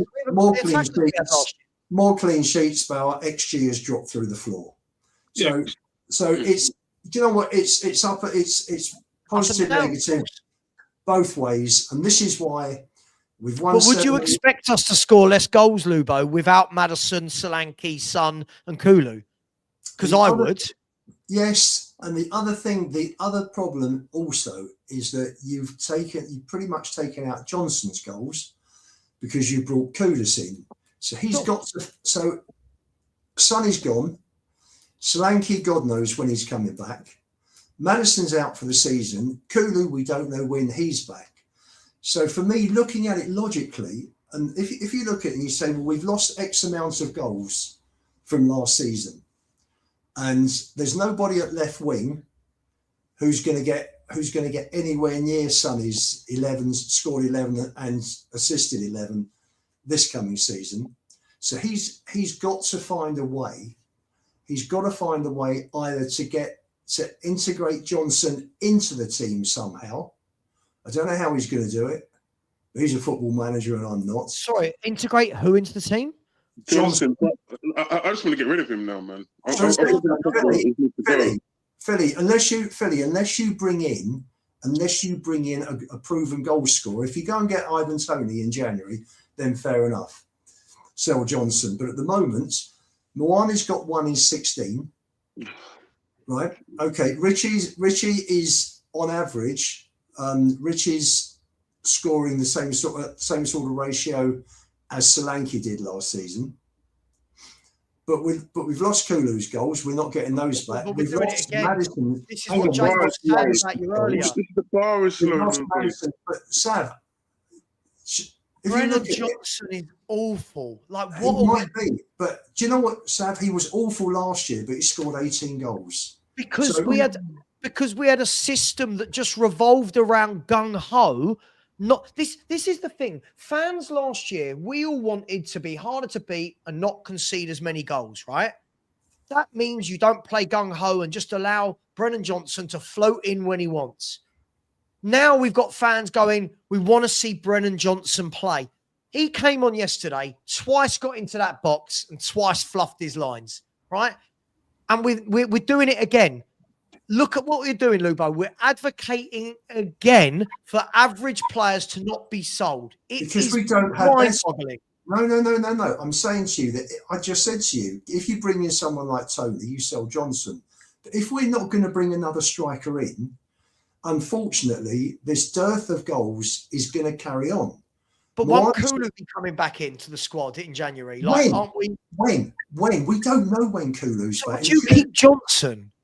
Would I keep Johnson at the moment? Would I keep Johnson? He's the only one. I must tell you something, Sav. If we talk about we've lost X amount of goals, Johnson's not the answer. Johnson, outside of putting the ball in the net, does absolutely nothing. But he does put the ball in the net, and we are lacking goals. So if you're looking at the players we physically got, none in 13. Hang on. If we've got the players we've physically got, if you look at the options we've got, you're saying Scarlett, forget Scarlett. He's nowhere near the level. If Moane carries on and he's not scoring, we're getting nothing out of him. People are knocking Richarlison because he can't trap a ball. The ball just bounces off him like a trampoline. So Richie's no good. Hang on, but Lubo, don't you acknowledge that Johnson only there's a lot more to the pitching that I don't like, you know. I'm not saying Johnson is the answer. He's far from the answer. But if you wouldn't tell him if a bid came in January. What do I think? If you get rid of Johnson, you've got to have someone ready to come back in and replace him. I don't care. I don't care. He's that bad. He is awful. Like, and again, this is where we're at as a fan base. Bigger fan bases, they go, right, bid for Johnson, gone, see you later. We're going, well, I don't know. Do we not understand that Brennan Johnson scored the goals he scored last year because of the formation we played that was just complete gung-ho? He's not scoring those goals in a different formation because it doesn't suit gung-ho. Brennan Johnson can't. Look, by the way, news coming out, right, is that Bournemouth are now also interested in Tottenham's Brennan Johnson along with Crystal Palace. For me, I would sell him for $5 million. He is crap. He is one of the worst technical footballers I've ever seen at Tottenham. But again, look, I cannot believe that Lubo is sitting here after all these years of mocking Levy and going, we might need to keep Brennan Johnson. You're not listening to me. Oh. You're not listening to me, Sav. You're looking at a very average level of striker. Oh. But you've got somebody who scored 18 goals yet. And let me just mention a couple of goals. Let me just mention a couple of goals that Johnson has scored. This is where Frank should be trying to do something. Might not work. Maybe it won't work. But you know what? At least try. The goal that he scored when Bergvall put him through against Doncaster, when Bentancur put him through at Coventry last season, those weren't balls that went down the line and smashed across. Yeah. Those were through balls for Johnson. You've just listed 2 teams in lower leagues. Right? You've just listed Doncaster and Coventry. I'm sure if I go back through Johnson's goals last year, I'm sure not everyone was the ball across the box and knocked in like Mickey at Old Trafford. How are you incorporating him into the 11? Destiny, you're right. I'm reaching Destiny because we are so poor. We are so poor up front. I'd rather Richie. I mean, I can't believe I can't do him, Savvy. I can't do Richie. I'm sorry, I can't do Pigeons. This man is too lazy to look across the line, Savvy, to make a run. I can't do this. How do you improve our goal score then, Sav? Tell me, please. How do you improve that? If we don't buy anybody, how do you improve it? How do you improve? Listen, at the end of the day, we're not one of the worst goal scorers in the Premier League. At the moment, I don't think that is the issue. I think the creativity is more of the issue, right? Listen, I don't rate Richarlison. For me, if we go into next season and the likes of Johnson and Richarlison are at this football club, something is very wrong, right? No, I agree with you. But Richie won't go until the summer, right? We know he won't go until the summer, right? So if you're going to tell me Johnson goes this window, I don't care if it's 2015, I don't care. If you're going to tell me Johnson goes this window, I don't care if somebody else is coming in or not. I would rather give that game time to Tellen Odeber than I would give it to Brennan Johnson anymore, right? I would rather do that. I don't think it's a massive loss. We keep talking about last season. Everybody hated the way we played last season, and now they're going back to singing praises because of how we played last season. It doesn't make sense. There's a reason we bought in Kudus instead of Brennan Johnson, because he's a proper footballer. Right? Right now, surely we should be at the case where if anyone comes in with money offers for these footballers, we should be gone. Now, I get your point, Lubo. We all worry about what are Spurs doing to replace said footballers, but that doesn't mean I don't sell Brennan Johnson at the first attempt. Brennan Johnson is wanted right now by Crystal Palace and Bournemouth. And if we're going to be brutally honest, right, there's a reason, right? There's a reason why no one in the top 10 is coming in for Brennan Johnson. We're going to say Palace might be for the moment. I mean, in general, like for the teams that finish in the top 10. There's a reason, right? Because he's not good enough. There's no top clubs coming in after Brennan Johnson. And you know, we're going to see a pattern, guys. When most of these footballers leave this club, you're going to see the pattern of clubs that buy them. And then all the fans that have been praising them. And we will then realize, where have we sold all these players to? That's right. Lower level teams, right? Why? Because they're not good enough, right? Yes, he had a good goal scoring year last year. But the problem is when he doesn't score goals, it's like playing with 10 men. He can't trap a ball. He can't cross. He can't pass. He doesn't track back. He's not strong. But surely that should be, if Bournemouth and Palace want him right now, someone at Spurs should be playing those two off each other. And I'll tell you what, I'm going to rate it. If anybody at Spurs gets 30 million for Brennan Johnson, I'll give them a clap because I think they're then we know Dynamo is our new director of football. Honestly. Look, I agree. If 30 million, you'd be lucky to get 30 million for him. He is not good. You won't get 30 million. You won't get 30 million. Oh, gosh. Unless these teams are so desperate for a striker. You remember, Bournemouth have got money from Semenyo, or will have money, won't they? Bournemouth will have 65 million. And it was interesting actually because a Palace fan actually said to me on Saturday, I was saying to him, "What's your front line like?" And he said, "We got some good kids coming through." I said, "Mateta," he said, "he's a good player, but watch his first touch." He said, "We all say it. Watch his first touch. He's playing for He's playing for France at the moment, but he won't be soon." He said, "Watch his first touch. That's why he's not quite top level. His first touch is dreadful," and it was yesterday. It was yesterday. I could see everything they were saying, and he goes regularly. Sure. Well, we need better than that. We need a top forward. We need a top. But where are we going to get a top forward from? Do you know what? Right. Look, we. The funny thing is, you think throughout this show, right? We have talked about a new goalkeeper. We have talked about a new left back. We have talked about 2 new centre mids. We've talked about a new left winger. We've talked about a new strike. Right. But at the same time, we're talking about needing all these positions filled. We've got fans who think we should be in the top 5 or 6. But it beggars belief how these 2 things can be true at once. Look, I don't want to go on too long. I'm actually going out in an hour or so. Look, hang on, Savva, you cannot believe there is a pecking order, then complain when we bite the second tier. That is where the likes of Wharton and Anderson is right now. Yeah, I've got no problem buying from that tier, but the problem is Spurs sort of skipped that tier, didn't we? Spurs sort of go, we can't buy at the top level. Oh, sod it then. We'll just buy loads of kids who are not ready. There's a middle ground, right? There's a middle ground for me. Look, I think whatever happens, right, we can all sit here for months and years talking about Spurs, and we always will. But I think we all agree. that no matter what conversations we have, we always end up back at the top, don't we? We always end up back at the top. And what's the plan? And who are we going to buy? So for me, it's just as important to start shifting out the deadwood as it is to bring in new players, right? And I think what that does is it shows other clubs as well that Spurs mean business. Right. Oh, you got rid of Johnson. Cool. You know what I mean? You've got rid of Johnson. You've bought in, just for example,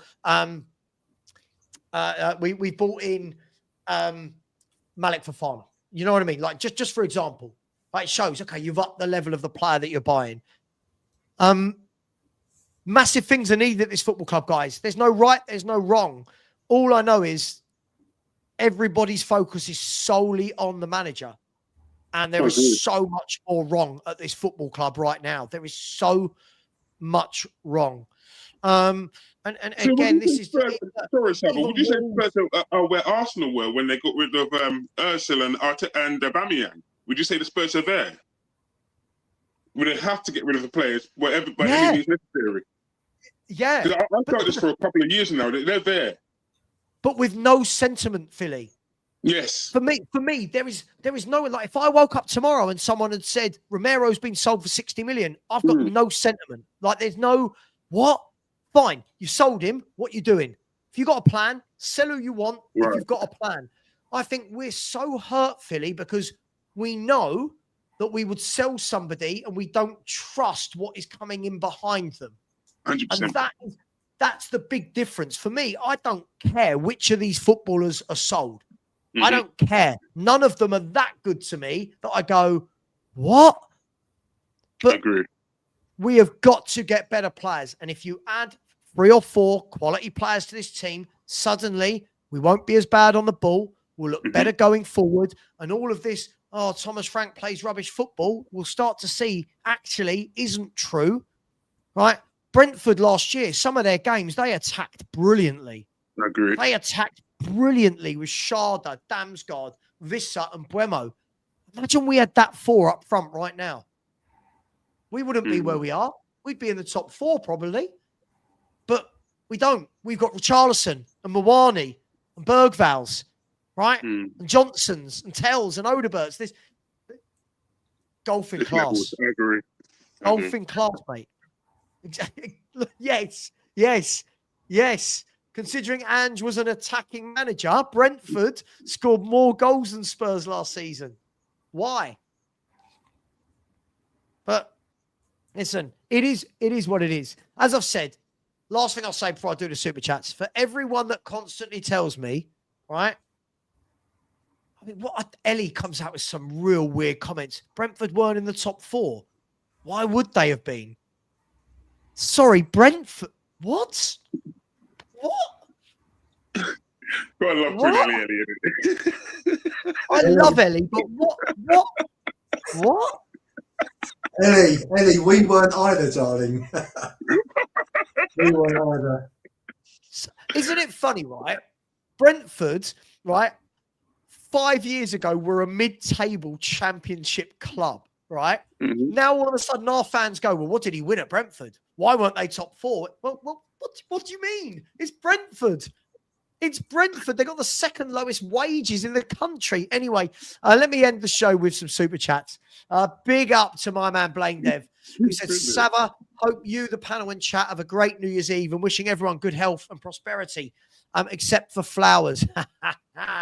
James Flowers. Big up to you, Blaine. Really appreciate you. And if that wasn't kind enough, Blaine has come in and given away 5 free memberships. So thank you so much, Blaine. I'm sure everybody said thank you. Thank you very much from me.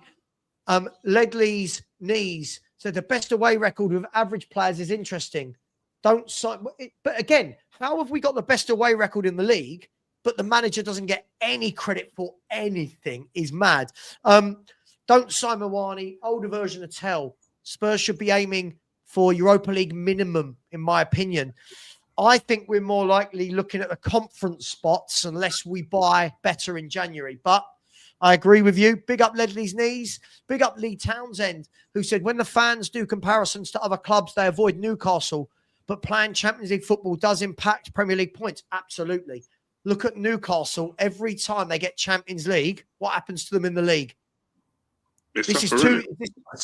I'll tell you what that is, Sav, because we you know, my wife's from Newcastle, and we've got friends up there who are regulars. They can't actually put their finger on it. They said it's more than just losing Isak. They said it's Joe Linton's been out of form as well. That hasn't helped. They've had a few injuries. You know, the centre of the defence, they've lost players. Hall and Livramento have been missing as well. And they said it's not like last season. There's something missing there. So it's they're not saying it's Champions League football. They're just saying that it's just not quite. It's just not quite. It's not gelling up there. My brain hurts. My brain hurts. I didn't say with Brentford's full team. I said if you took Brentford's 4 forwards and put them in our team, we would be top 4 right now, right? And that's not so hard to imagine because we are 7 points off top 4. Right, 7 points. I genuinely don't know how the magic microphone. What you're saying is changing. Oh my God! Again, Palace are starting to suffer because of European football as well. Again, if you don't have the squad to compete, you don't have the squad to compete. Let me go back to the super chats. Lee Townsend said, "Yeah, absolutely. I completely agree with you, Lee. Thank you very much, my man. Big up to Blaine, who's coming again and said, question, lads, why, if Paratici is supposed to be leaving, were he and Vinay sat in Selhurst yesterday? Where was Lang? I found it very odd." Yeah, we talked about this earlier, and it is a strange one. Some people are saying that Lang is on holiday. I don't know. So I don't know. I think there's a charm offensive going on to make sure Paratici doesn't leave the club. I'm sure. Possibly. I'm sure. Possibly. That what makes Man United so bang average. Well, Man United are 1 game a week, right? If Man United get into the Champions League next year, they're going to have to buy. They're going to have to buy, and they will. Big up to you, Blaine Dev. Look, I don't know what's going on, mate. We'll find out in the next week whether Paratici's staying or not. But, yeah, it's a mess. Jordan Coys, always very generous. I said Arsenal, who are top, have only scored 6 more goals than us this season. And most of them recently are own goals. Not many teams are actually playing better football. Most of them have had a manager. But Jordan, do you know what? I don't watch many teams in the league and think they actually play this magical good football that everyone keeps talking about. I genuinely don't watch any of these teams and go, I'm really jealous. Doesn't mean we can't play better, of course, but Yeah, I agree with you, my man. Very generous. You've come in again, very generous, and said, when Thomas Frank was at Brentford, how often would he keep chopping and changing in Buemo Vissa? He is chopping and changing at Spurs because so very unreliable on a weekly basis. Mate, I don't think it's rocket science. I agree with you, Jordan.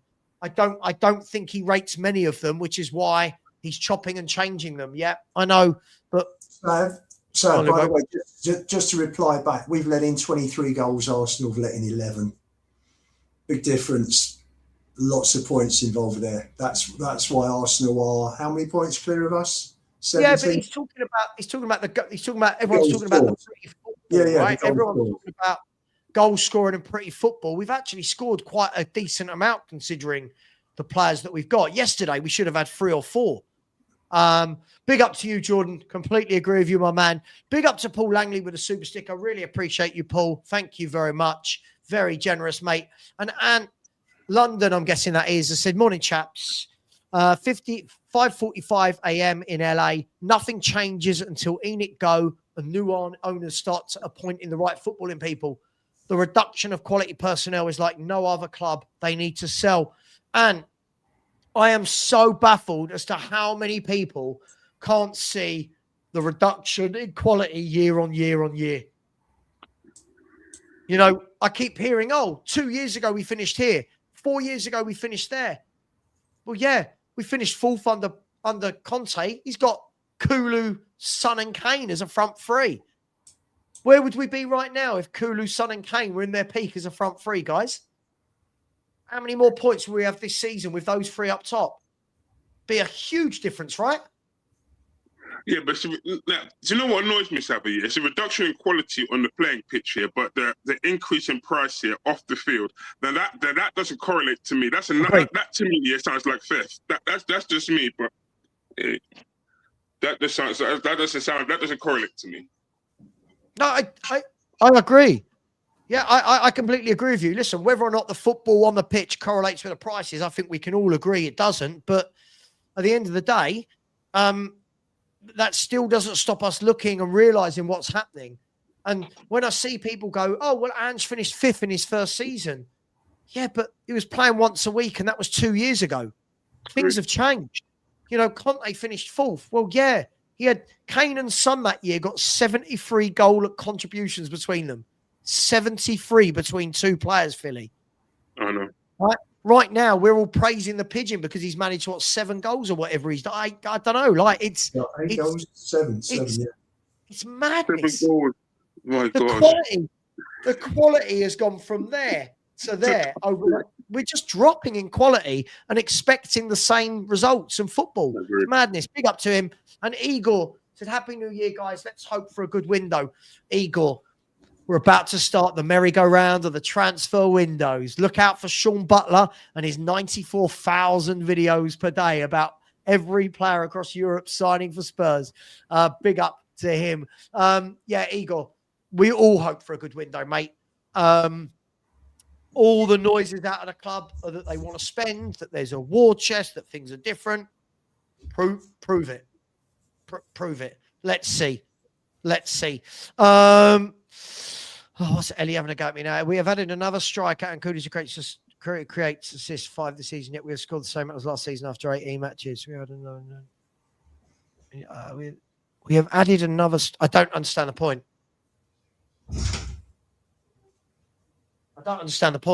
We've added another striker.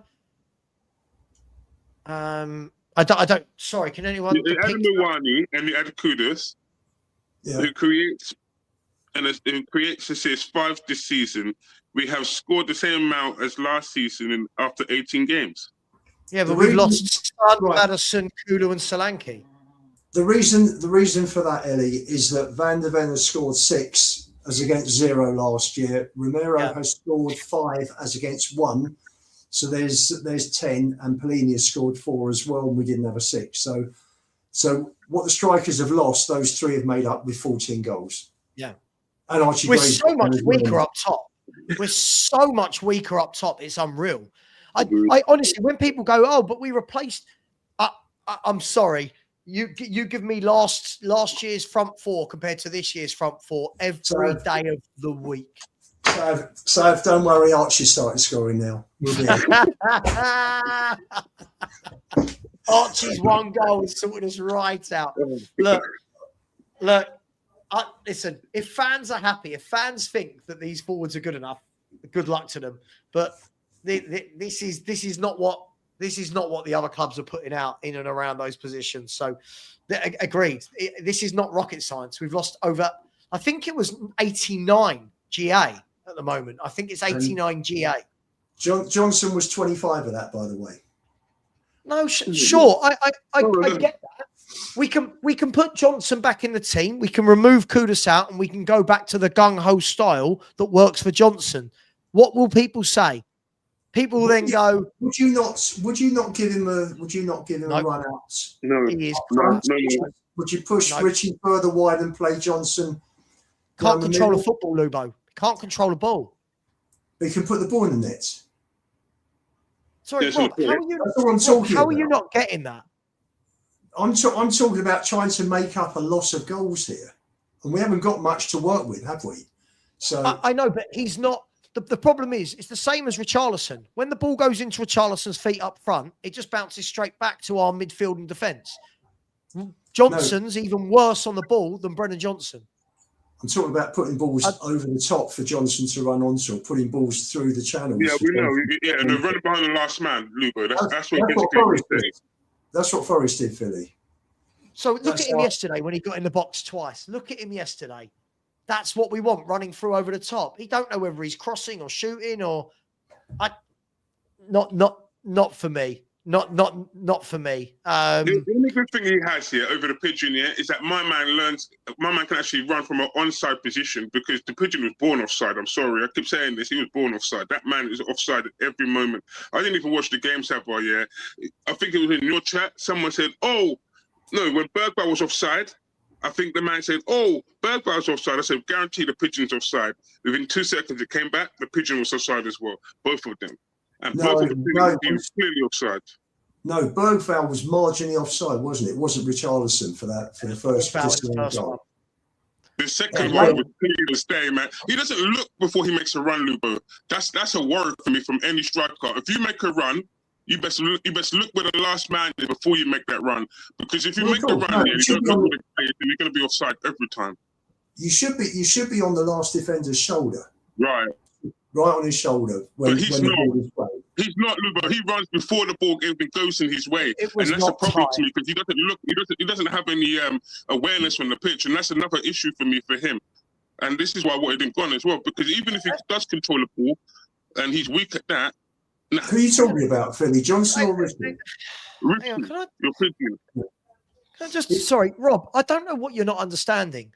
The point is, if you take out quality footballers like Madison and Kulu and all the goals and the contributions they have, you are going to be weaker. No one's saying that you absolutely pick up the 89 they got and add 89 this year. But let's be fair, halfway through a season, if Kulu and Madison have played every game this year, you would like to think that both of them between them would have 10 to 12 goals. Both of them between them would probably have 10 to 12 assists. I don't understand how you're not getting that. I don't. No one's saying it's like for like in numbers, but you're taking out quality footballers compared to what you've got. Surely, I just don't understand how we don't get this. Like Mark said, take Haaland out, replacing Richarlison. City don't score. Cool, yeah, it's just bang obvious, right? We would have been up with Kulu and Madison. We'd have been up with Chelsea at least, and there's a 4-point difference. So you'd have think, top 5, 6 definitely would have been. Yeah, look, if you look at the league table there, just before we end, I really do need to go. If you look at the table there, I fully expect, right? We are 4 points off Chelsea and we are 7 points off Liverpool. I fully expect that if Madison, Kulu, and to a lesser degree Solanke had been there, I fully expect that some of those draws would have been wins and some of those defeats would have been draws, and I fully expect we would be above Man United in any case. I fully expect that. Right? Now, this happens, you have injuries, right? But the facts are the facts. When you are missing your better forwards, and all 3 of them walk into this team for me, by the way. Solanke, Kulu, and Madison all walk into this 11 for me, it's going to have an impact. So I'll be interested to see.